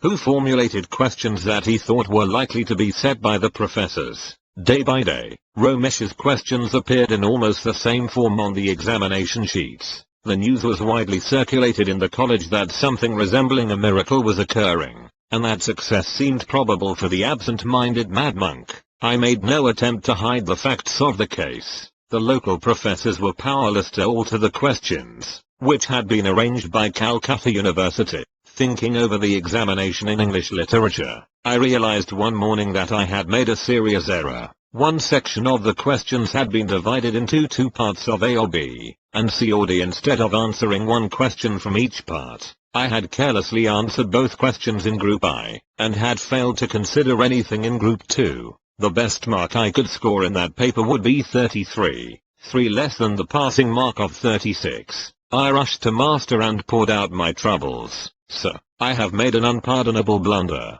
I don't deserve the divine blessings through Romesh. I am quite unworthy. Cheer up, Mukunda. Sri Yukteswar's tones were light and unconcerned. He pointed to the blue vault of the heavens. It is more possible for the sun and moon to interchange their positions in space than it is for you to fail in getting your degree. I left the hermitage in a more tranquil mood. Though it seemed mathematically inconceivable that I could pass, I looked once or twice apprehensively into the sky. The Lord of Day appeared to be securely anchored in his customary orbit. As I reached the Panthy, I overheard a classmate's remark. I have just learned that this year, for the first time, the required passing mark in English literature has been lowered. I entered the boy's room with such speed that he looked up in alarm. I questioned him eagerly. Long-haired monk, he said laughingly, why this sudden interest in scholastic matters? Why cry in the 11th hour? But it is true that the passing mark has just been lowered to 33 points. A few joyous leaps took me into my own room,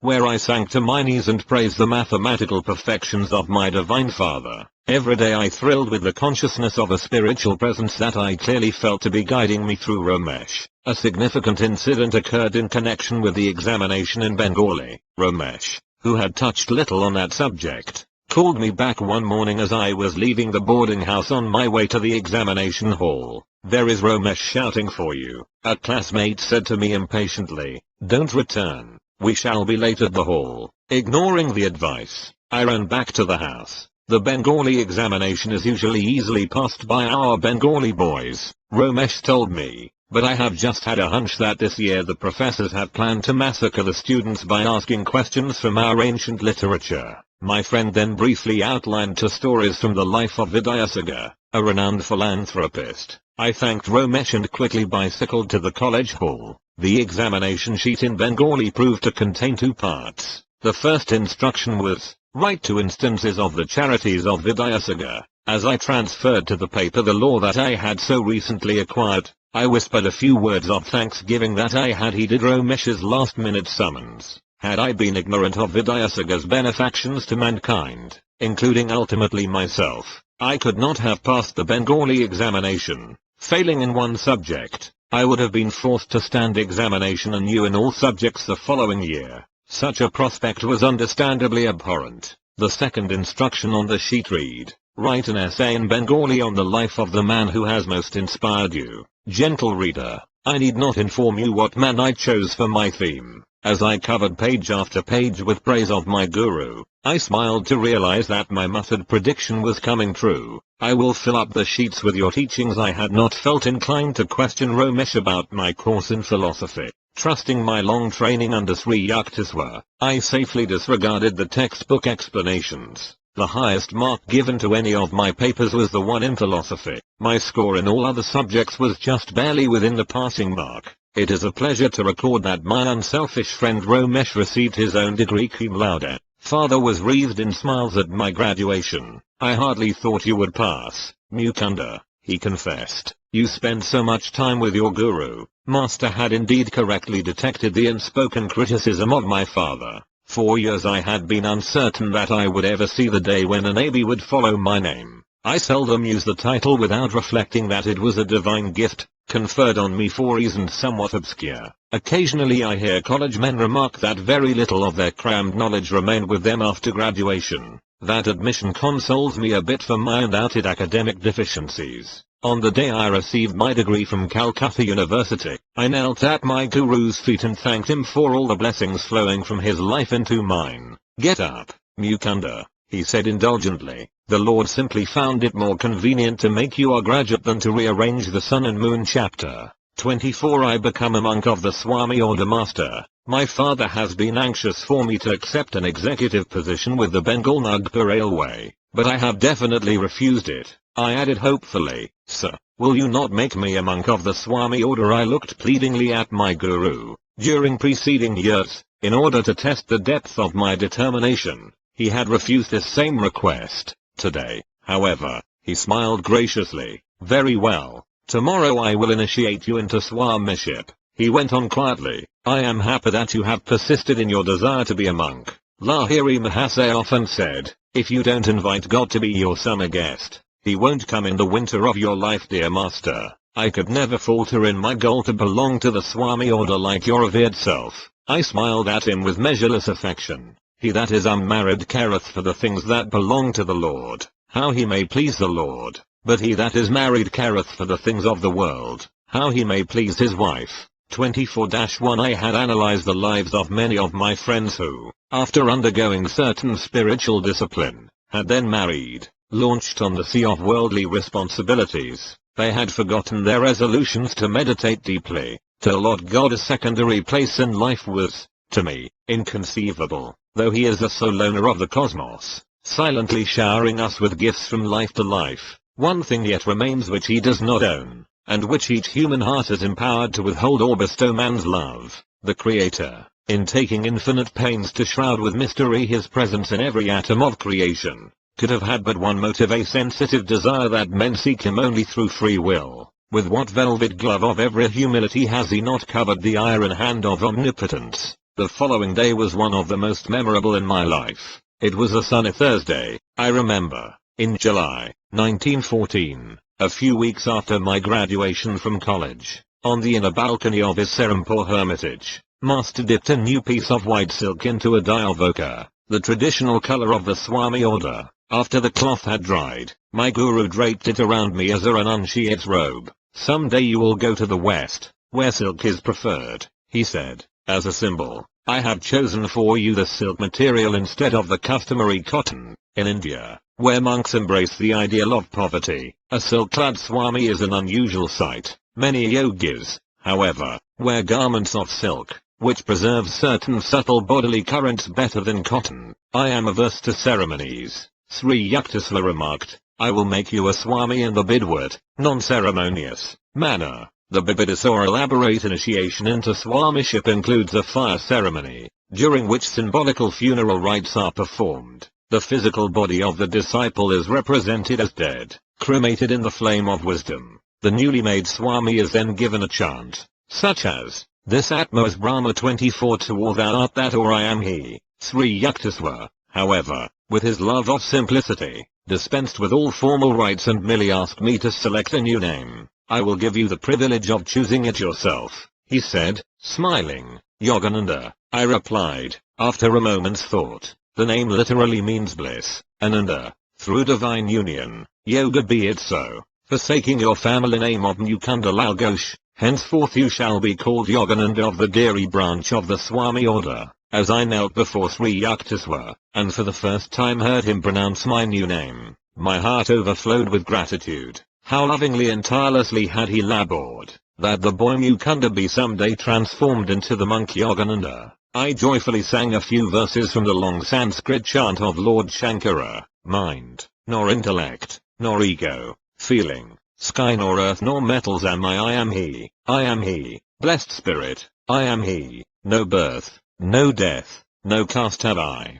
father, mother, have I none, I am he, blessed spirit, I am he, beyond the flights of fancy, formless am I, permeating the limbs of all life, bondage I do not fear, I am free, ever free, I am he, blessed spirit, I am he. Every Swami belongs to the ancient monastic order which was organized in its present form by Shankara 24-3 because it is a formal order, with an unbroken line of saintly representatives serving as active leaders. No man can give himself the title of Swami, he rightfully receives it only from another Swami. All monks thus trace their spiritual lineage to one common guru, Lord Shankara, by vows of poverty, chastity, and obedience to the spiritual teacher. Many Catholic Christian monastic orders resemble the order of Swamis. In addition to his new name, usually ending in Ananda, the Swami takes a title which indicates his formal connection with one of the 10 subdivisions of the Swami order.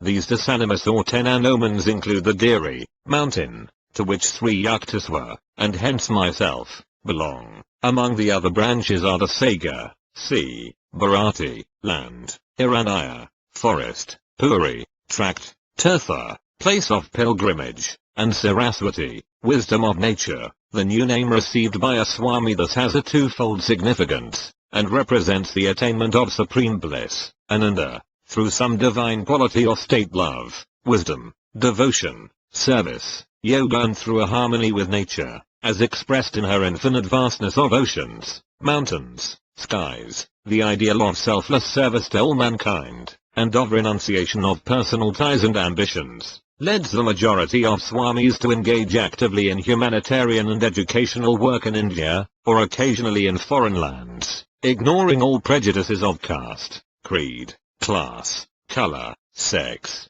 or race. A Swami follows the precepts of human brotherhood. His goal is absolute unity with spirit, imbuing his waking and sleeping consciousness with the thought, I am he. He roams contentedly, in the world but not of it. Thus only may he justify his title of Swami, one who seeks to achieve union with the Swa or self. It is needless to add that not all formally titled Swamis are equally successful in reaching their high goal. Sri Yukteswar was both a Swami and a yogi. A Swami, formerly a monk by virtue of his connection with the ancient order, is not always a yogi. Anyone who practices a scientific technique of God contact is a yogi. He may be either married or unmarried, either a worldly man or one of formal religious ties. A Swami may conceivably follow only the path of dry reasoning, of cold renunciation, but a yogi engages himself in a definite, step-by-step procedure by which the body and mind are disciplined, and the soul liberated, taking nothing for granted on emotional grounds, or by faith.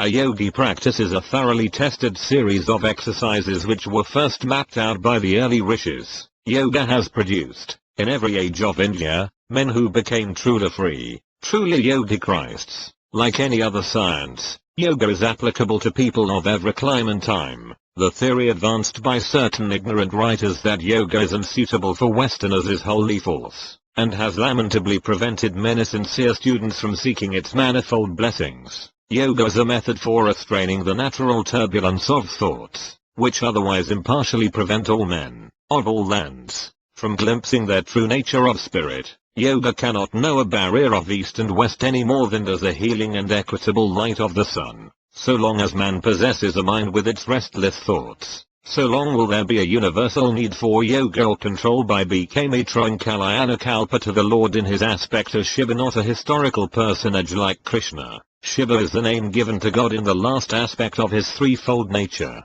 creator, preserver, destroyer. Shiva, the annihilator of Maya or delusion, is symbolically represented in the scriptures as the Lord of Renunciates, the king of yogis. In Hinduity is always shown with a new moon in his hair, and wearing a garland of hooded snakes, ancient emblem of evil overcome and perfect wisdom. The single eye of omniscience is open on his forehead. The ancient Rishi Patanjali defines yoga as control of the fluctuations of the mind. Stuff 24-4. His very short and masterly expositions, the Yoga Sutras, form one of the 6 systems of Hindu philosophy. 24. 5. In contradistinction to Western philosophies, all 6 Hindu systems embody not only theoretical but practical teachings. In addition to every conceivable ontological inquiry, the 6 systems formulate 6 definite disciplines aimed at the permanent removal of suffering and the attainment of timeless bliss. The common thread linking all 6 systems is the declaration that no true freedom for man is possible without knowledge of the ultimate reality.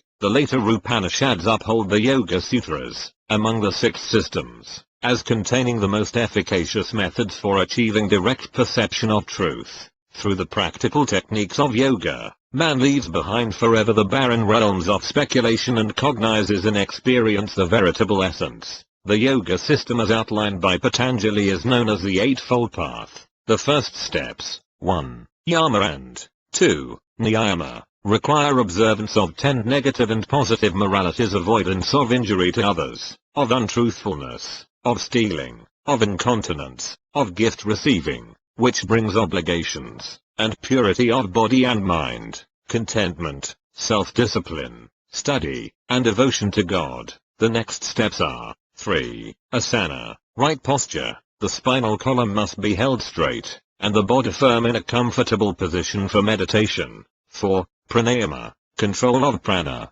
subtle life currents. And 5. Pratyahara, withdrawal of the senses from external objects. The last steps are forms of yoga proper. 6. Dharana, concentration, holding the mind to one thought. 7. Dhyana, meditation. And 8. Samadhi, superconscious perception. This is the Eightfold Path of Yoga. 24-6, which leads one to the final goal of Kaivalya, absoluteness, a term which might be more comprehensibly put as realization of the truth beyond all intellectual apprehension. Which is greater, one may ask, a Swami or a yogi, if and when final oneness with God is achieved? The distinctions of the various paths disappear. The Bhagavad Gita, however, points out that the methods of yoga are all embracive. Its techniques are not meant only for certain types and temperaments, such as those few who incline toward the monastic life. Yoga requires no formal allegiance, because the yogic science satisfies a universal need.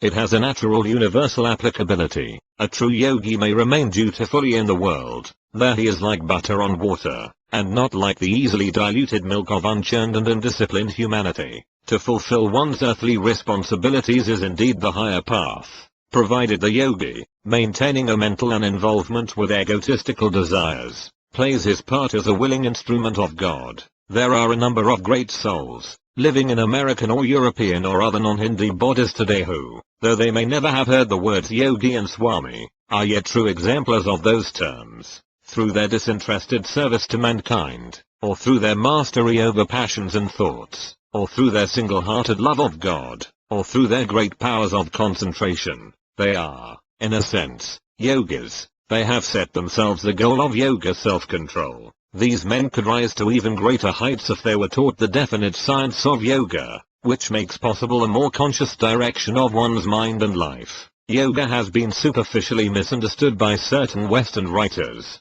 but its critics have never been its practitioners. Among many thoughtful tributes to yoga may be mentioned one by Dr. C.G. Jung, the famous Swiss psychologist. When a religious method recommends itself as scientific, it can be certain of its public in the West. Yoga fulfills this expectation. Dr. Jung writes 24-7 Quite apart from the charm of the new, and the fascination of the half-understood, there is good cause for yoga to have many adherents. It offers the possibility of controllable experience, and thus satisfies the scientific need of facts. And besides this, by reason of its breadth and depth, its venerable age, its doctrine and method, which include every phase of life, it promises undreamed of possibilities. Every religious or philosophical practice means a psychological discipline, that is, a method of mental hygiene. The manifold, purely bodily procedures of Yoga 24-8 also mean a physiological hygiene which is superior to ordinary gymnastics and breathing exercises, inasmuch as it is not merely mechanistic and scientific, but also philosophical. In its training of the parts of the body, it unites them with the whole of the spirit, as is quite clear. For instance, in the pranayama exercises where prana is both the breath and the universal dynamics of the cosmos, when the thing which the individual is doing is also a cosmic event, the effect experienced in the body, the innovation, unites with the emotion of the spirit, the universal idea, and out of this there develops a lively unity which no technique, however scientific, can produce. Yoga practice is unthinkable, and would also be ineffectual, without the concepts on which yoga is based. It combines the bodily and the spiritual with each other in an extraordinarily complete way. In the East, where these ideas and practices have developed, and where for several thousand years an unbroken tradition has created the necessary spiritual foundations, yoga is, as I can readily believe, the perfect and appropriate method of fusing body and mind together so that they form a unity which is scarcely to be questioned. This unity creates a psychological disposition which makes possible intuitions that transcend consciousness. The Western day is indeed nearing when the inner science of self-control will be found as necessary as the outer conquest of nature. This new atomic age will see men's minds sobered and broadened by the now scientifically indisputable truth that matter is in reality a concentrate of energy. Finer forces of the human mind can and must liberate energies greater than those within stones and metals, lest the material atomic giant, newly unleashed, turn on the world in mindless destruction. 24-9 Chapter 25 Brother Ananta and Sister Nalini Ananta cannot live. The sands of his karma for this life have run out. These inexorable words reached my inner consciousness as I sat one morning in deep meditation. Shortly after I had entered the Swami order, I paid a visit to my birthplace, Gorakhpur, as a guest of my elder brother Ananta. A sudden illness confined him to his bed. I nursed him lovingly. The solemn inward pronouncement filled me with grief. I felt that I could not bear to remain longer in Gorakhpur, only to see my brother removed before my helpless gaze.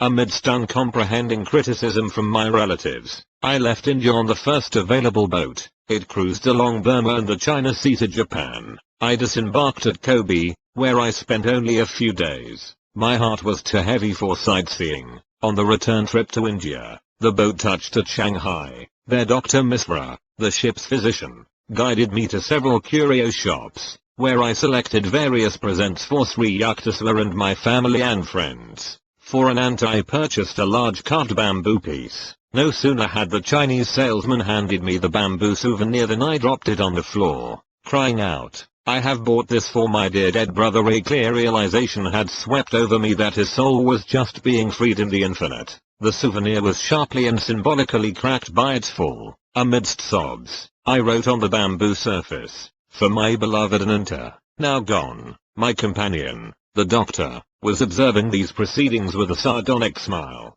"Save your tears," he remarked. "Why shed them until you are sure he is dead?" When our boat reached Calcutta, Dr. Misra again accompanied me. My youngest brother Bishnu was waiting to greet me at the dock. "I know Ananta has departed this life," I said to Bishnu, before he had had time to speak. "Please tell me, and the doctor here, when Ananta died." Bishnu named the date, which was the very day that I had bought the souvenirs in Shanghai. "Look here," Dr. Misra ejaculated. "Don't let any word of this get around. The professors will be adding a year's study of mental telepathy to the medical course, which is already long enough." Father embraced me warmly as I entered our Gurpa road home. "You have come," he said tenderly. 2 large tears dropped from his eyes, ordinarily undemonstrative.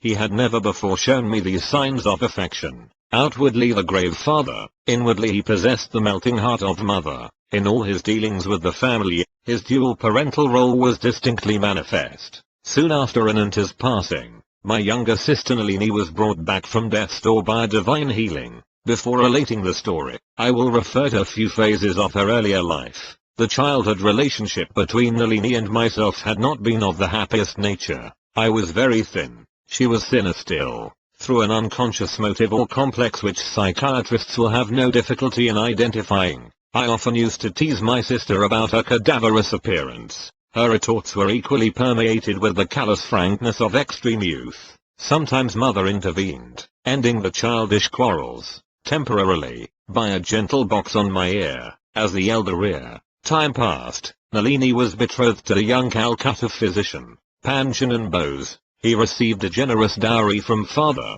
presumably, as I remarked to sister, to compensate the bridegroom-to-be for his fate in allying himself with a human beanpole. Elaborate marriage rites were celebrated in due time. On the wedding night, I joined the large and jovial group of relatives in the living room of our Calcutta home. The bridegroom was leaning on an immense gold brocaded pillow, with Nalini at his side. A gorgeous purple silk sari 25-1 could not, alas, wholly hide her angularity. I sheltered myself behind the pillow of my new brother-in-law and grinned at him in friendly fashion. He had never seen Nalini until the day of the nuptial ceremony, when he finally learned what he was getting in the matrimonial lottery. Feeling my sympathy, Dr. Bose pointed unobtrusively to Nalini, and whispered in my ear, "Say, what's this?" "Why, doctor," I replied, "it is a skeleton." For your observation, convulsed with mirth, my brother-in-law and I were hard put to it to maintain the proper decorum before our assembled relatives. As the years went on,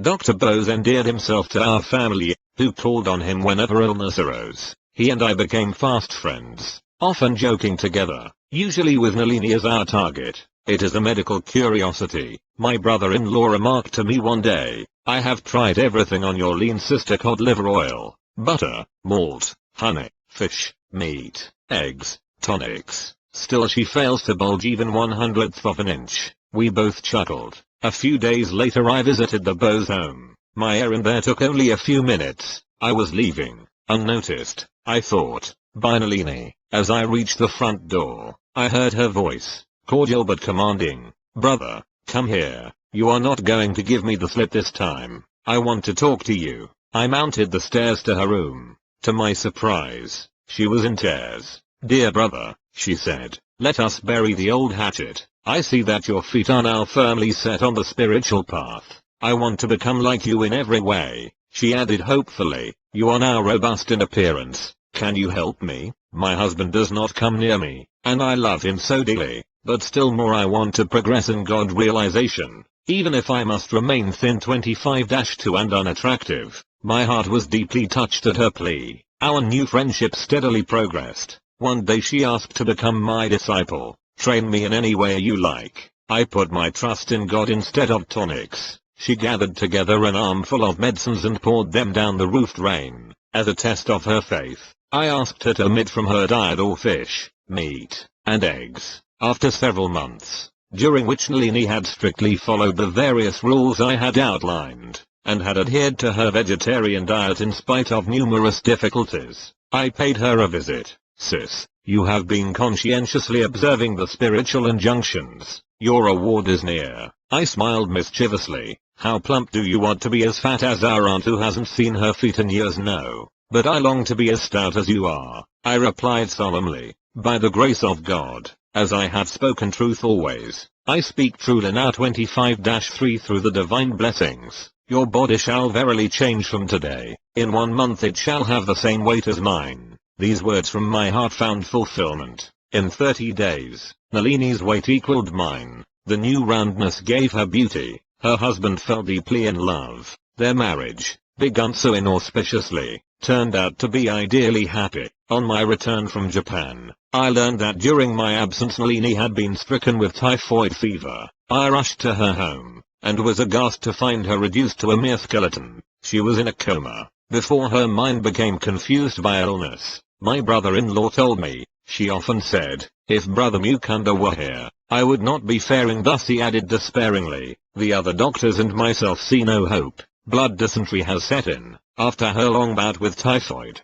I began to move heaven and earth with my prayers, engaging an Anglo-Indian nurse, who gave me full cooperation. I applied to my sister various yoga techniques of healing. The blood dysentery disappeared, but Dr. Bose shook his head mournfully. She simply has no more blood left to shed. She will recover, I replied stoutly. In 7 days her fever will be gone. A week later I was thrilled to see Nalini open her eyes and gaze at me with loving recognition. From that day her recovery was swift. Although she regained her usual weight, she bore one sad scar of her nearly fatal illness. Her legs were paralyzed. Indian and English specialists pronounced her a hopeless cripple. The incessant war for her life which I had waged by prayer had exhausted me. I went to Serampore to ask Sri Yucteswar's help. His eyes expressed deep sympathy as I told him of Nalini's plight. Your sister's legs will be normal at the end of 1 month, he added. Let her wear, next to her skin, a band with an unperforated 2-carat pearl,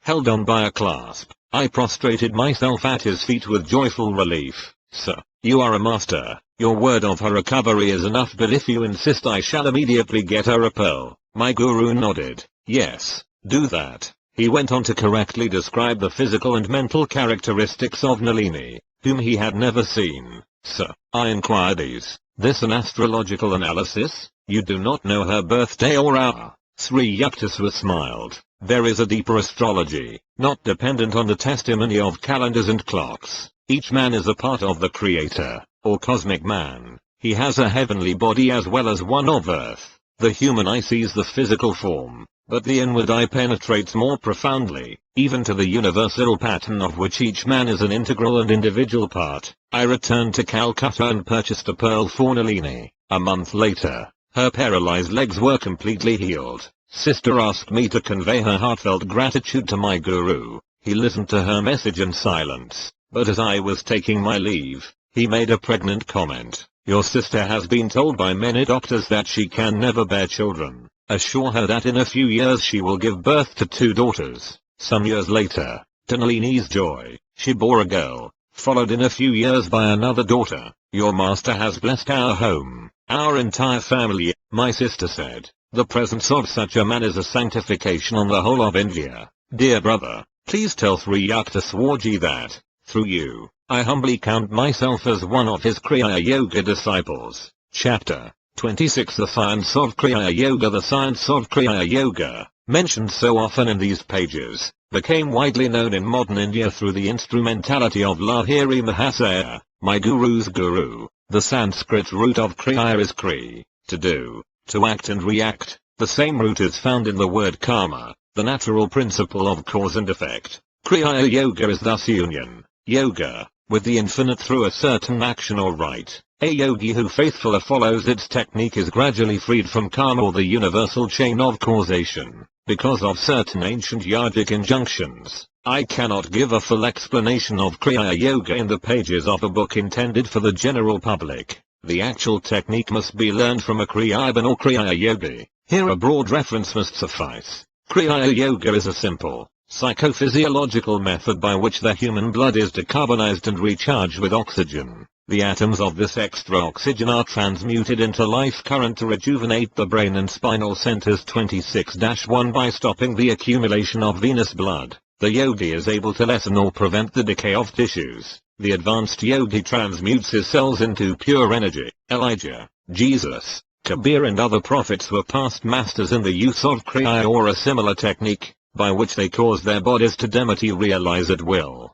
Kriya is an ancient science. Lahiri Mahasaya received it from his guru, Babaji, who rediscovered and clarified the technique after it had been lost in the Dark Ages. The Kriya Yoga which I am giving to the world through you in this 19th century, Babaji told Lahiri Mahasaya, is a revival of the same science which Krishna gave, millenniums ago, to Arjuna, and which was later known to Patanjali, and to Christ, Saint John, Saint Paul, and other disciples. Kriya Yoga is referred to by Krishna, India's greatest prophet, in a stanza of the Bhagavad Gita, offering inhaling breath into the outgoing breath. and offering the outgoing breath into the inhaling breath. The yogi neutralizes both these breaths. He thus releases the life force from the heart and brings it under his control. 26. To the interpretation is, the yogi arrests decay in the body by an addition of life force, and arrests the mutations of growth in the body by eliminating current, thus neutralizing decay and growth. By quieting the heart, the yogi learns life control. Krishna also relates 26-3 that it was he, in a former incarnation, who communicated the indestructible yoga to an ancient illuminato, Vivasvat, who gave it to Manu, the great legislator. 26-4 He, in turn, instructed Ikshwaku, the father of India's solar warrior dynasty, passing thus from one to another. The royal yoga was guarded by the rishis until the coming of the materialistic ages. 26-5 Then, due to priestly secrecy and man's indifference, the sacred knowledge gradually became inaccessible. Kriya Yoga is mentioned twice by the ancient sage Patanjali, foremost exponent of yoga, who wrote, Kriya Yoga consists of body discipline, mental control, and meditating on Om. 26. 6 Patanjali speaks of God as the actual cosmic sound of Om heard in meditation. 26-7 Om is the creative word. 26-8 The sound of the vibratory motor. Even the yoga beginner soon inwardly hears the wondrous sound of Om. Receiving this blissful spiritual encouragement, the devotee becomes assured that he is in actual touch with divine realms. Patanjali refers a second time to the life control or kriya technique thus. Liberation can be accomplished by that pranayama which is attained by disjoining the course of inspiration and expiration. 26-9 St. Paul knew Kriya Yoga, or a technique very similar to it, by which he could switch life current to and from the senses. He was therefore able to say, Verily, I protest by our rejoicing which I have in Christ, I die daily. 26-10 By daily withdrawing his bodily life force, he united it by yoga union with the rejoicing, eternal bliss of the Christ consciousness. In that felicitous state, he was consciously aware of being dead to the delusive sensory world of Maya. In the initial states of God contact, Sabikalpa Samadhi, the devotee's consciousness merges with the cosmic spirit. His life force is withdrawn from the body, which appears dead, or motionless and rigid. The yogi is fully aware of his bodily condition of suspended animation. As he progresses to higher spiritual states, Nirvikalpa Samadhi, however, he communes with God without bodily fixation, and in his ordinary waking consciousness, even in the midst of exacting worldly duties. 26. 11 Kriya Yoga is an instrument through which human evolution can be quickened. Sri Yukteswar explained to his students, the ancient yogis discovered that the secret of cosmic consciousness is intimately linked with breath mastery. This is India's unique and deathless contribution to the world's treasury of knowledge. The life force, which is ordinarily absorbed in maintaining the heart pump, must be freed for higher activities by a method of calming and stilling the ceaseless demands of the breath. The Kriya Yogi mentally directs his life energy to revolve, upward and downward, around the 6 spinal centers, medullary, cervical, dorsal, lumbar, sacral, and coccygeal plexuses, which correspond to the 12 astral signs of the zodiac, the symbolic cosmic man. 1/2 minute of revolution of energy around the sensitive spinal cord of man affects subtle progress in his evolution. That half minute of Kriya equals 1 year of natural spiritual unfoldment. The astral system of a human being, with 6/12 bipolarity, inner constellations revolving around the sun of the omniscient spiritual eye, is interrelated with the physical sun and the 12 zodiacal signs. All men are thus affected by an inner and an outer universe. The ancient rishis discovered that man's earthly and heavenly environment, in 12-year cycles, push him forward on his natural path. The scriptures aver that man requires 1,000,000 years of normal, diseaseless evolution to perfect his human brain sufficiently to express cosmic consciousness. 1,000 Kriya practiced in 8 hours gives the yogi, in 1 day, the equivalent of 1,000 years of natural evolution. 365,000 years of evolution in 1 year. In 3 years, a Kriya Yogi can thus accomplish by intelligent self-effort the same result which nature brings to pass in 1,000,000 years. The Kriya shortcut, of course, can be taken only by deeply developed yogis, with the guidance of a guru. Such yogis have carefully prepared their bodies and brains to receive the power created by intensive practice. The Kriya beginner employs his yogic exercise only 14 to 28 times, twice daily. A number of yogis achieve emancipation in 6 or 12 or 24 or 48 years. A yogi who dies before achieving full realization carries with him the good karma of his past Kriya effort. In his new life he is harmoniously propelled toward his infinite goal. The body of the average man is like a 50-watt lamp, which cannot accommodate the billion watts of power roused by an excessive practice of Kriya.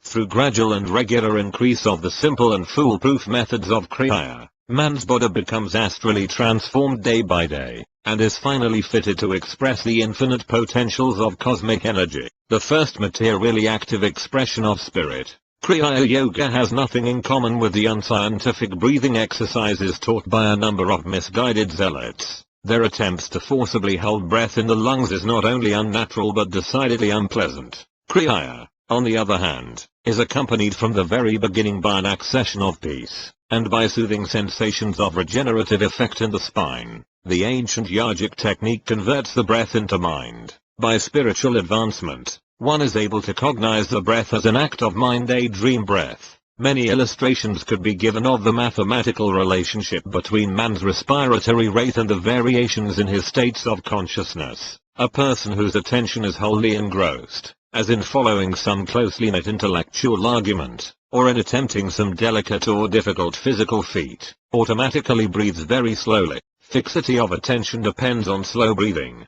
Quick or uneven breaths are an inevitable accompaniment of harmful emotional states. Fear, lust, anger. The restless monkey breathes at the rate of 32 times a minute, in contrast to man's average of 18 times. The elephant, tortoise, snake and other animals noted for their longevity have a respiratory rate which is less than man's. The tortoise, for instance, who may attain the age of 300 years, 26-12 breathes only 4 times per minute. The rejuvenating effects of sleep are due to man's temporary unawareness of body and breathing. The sleeping man becomes a yogi. Each night he unconsciously performs the yogic rite of releasing himself from bodily identification, and of merging the life force with healing currents in the main brain region and the 6 sub-dynamos of his spinal centers. The sleeper thus dips unknowingly into the reservoir of cosmic energy which sustains all life. The voluntary yogi performs a simple, natural process consciously, not unconsciously like the slow-paced sleeper. The Kriya yogi uses his technique to saturate and feed all his physical cells with undecaying light and keep them in a magnetized state. He scientifically makes breath unnecessary, without producing the states of subconscious sleep or unconsciousness. By Kriya, the outgoing life force is not wasted and abused in the senses, but constrained to reunite with subtler spinal energies. By such reinforcement of life, the yogi's body and brain cells are electrified with a spiritual elixir. Thus he removes himself from studied observance of natural laws, which can only take him by circuitous means as given by proper food, sunlight, and harmonious thoughts to a million-year goal. It needs 12 years of normal healthful living to effect even slight perceptible change in brain structure, and 1,000,000 solar returns are exacted to sufficiently refine the cerebral tenement for manifestation of cosmic consciousness. Untying the cord of breath which binds the soul to the body, Kriya serves to prolong life and enlarge the consciousness to infinity. The yoga method overcomes the tug-of-war between the mind and the matter-bound senses, and frees the devotee to re-inherit his eternal kingdom. He knows his real nature is bound neither by physical encasement nor by breath, symbol of the mortal enslavement to air, to nature's elemental compulsions. Introspection, or sitting in the silence, is an unscientific way of trying to force apart the mind and senses, tied together by the life force. The contemplative mind, attempting its return to divinity, is constantly dragged back toward the senses by the life currents. Kriya, controlling the mind directly through the life force, is the easiest, most effective, and most scientific avenue of approach to the infinite, in contrast to the slow, uncertain bullock cart theological path to God. Kriya may justly be called the airplane route. The yogic science is based on an empirical consideration of all forms of concentration and meditation exercises. Yoga enables the devotee to switch off or on, at will, life current from the 5 sense telephones of sight, sound, smell, taste, and touch. Attaining this power of sense disconnection, the yogi finds it simple to unite his mind at will with divine realms or with the world of matter. No longer is he unwillingly brought back by the life force to the mundane sphere of rowdy sensations and restless thoughts. Master of his body and mind, the Kriya Yogi ultimately achieves victory over the last enemy, death. So shalt thou feed on death, that feeds on men, and death once dead. There's no more dying than 26-13. The life of an advanced Kriya Yogi is influenced, not by effects of past actions, but solely by directions from the soul. The devotee thus avoids the slow, evolutionary monitors of egoistic actions, good and bad, of common life, cumbrous and snail-like to the eagle hearts. The superior method of soul living frees the yogi who, shorn of his ego prison,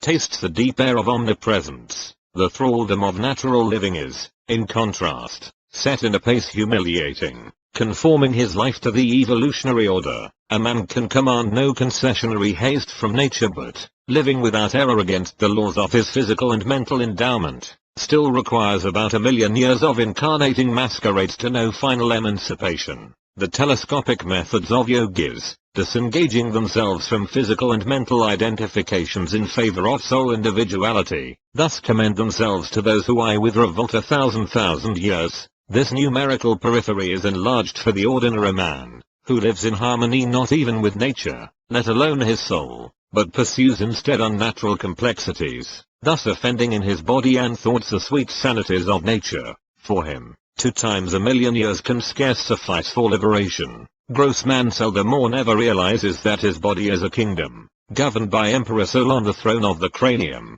with subsidiary regions in the 6 spinal centers or spheres of consciousness. This theocracy extends over a throng of obedient subjects, 27,000 billion cells endowed with a sure of automatic intelligence by which they perform all duties of bodily growths, transformations, and dissolutions, and 50 million substratal thoughts, emotions, and variations of alternating phases in man's consciousness in an average life of 60 years. Any apparent insurrection of bodily or cerebral cells toward Emperor Soul, manifesting as disease or depression, is due to no disloyalty among the humble citizens, but to past or present misuse by man of his individuality or free will, given to him simultaneous with the soul, and revocable never. Identifying himself with a shallow ego, man takes for granted that it is he who thinks, wills, feels, digests meals, and keeps himself alive, never admitting through reflection, only a little would suffice,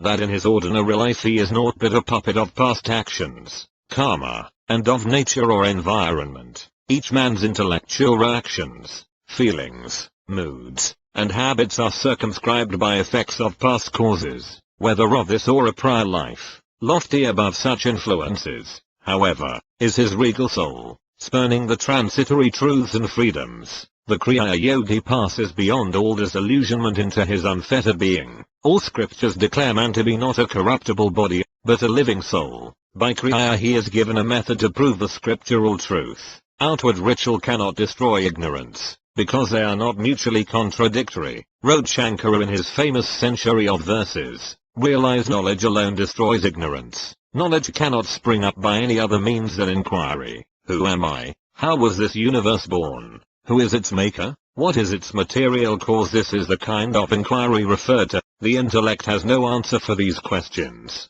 Hence the richest evolved yoga as the technique of spiritual inquiry. Kriya Yoga is the real fire right often extolled in the Bhagavad Gita. The purifying fires of yoga bring eternal illumination, and thus differ much from outward and little effective religious fire ceremonies, where perception of truth is oft burnt, to solemn chanted accompaniment, along with the incense. The advanced yogi, withholding all his mind, will, and feeling from false identification with bodily desires, uniting his mind with superconscious forces in the spinal shrines, thus lives in this world as God hath planned, not impelled by impulses from the past nor by new witlessnesses of fresh human motivations. Such a yogi receives fulfillment of his supreme desire, safe in the final haven of inexhaustibly blissful spirit. The yogi offers his labyrinthine human longings to a monotheistic bonfire dedicated to the unparalleled God. This is indeed the true yogic fire ceremony, in which all past and present desires are fuel consumed by love divine.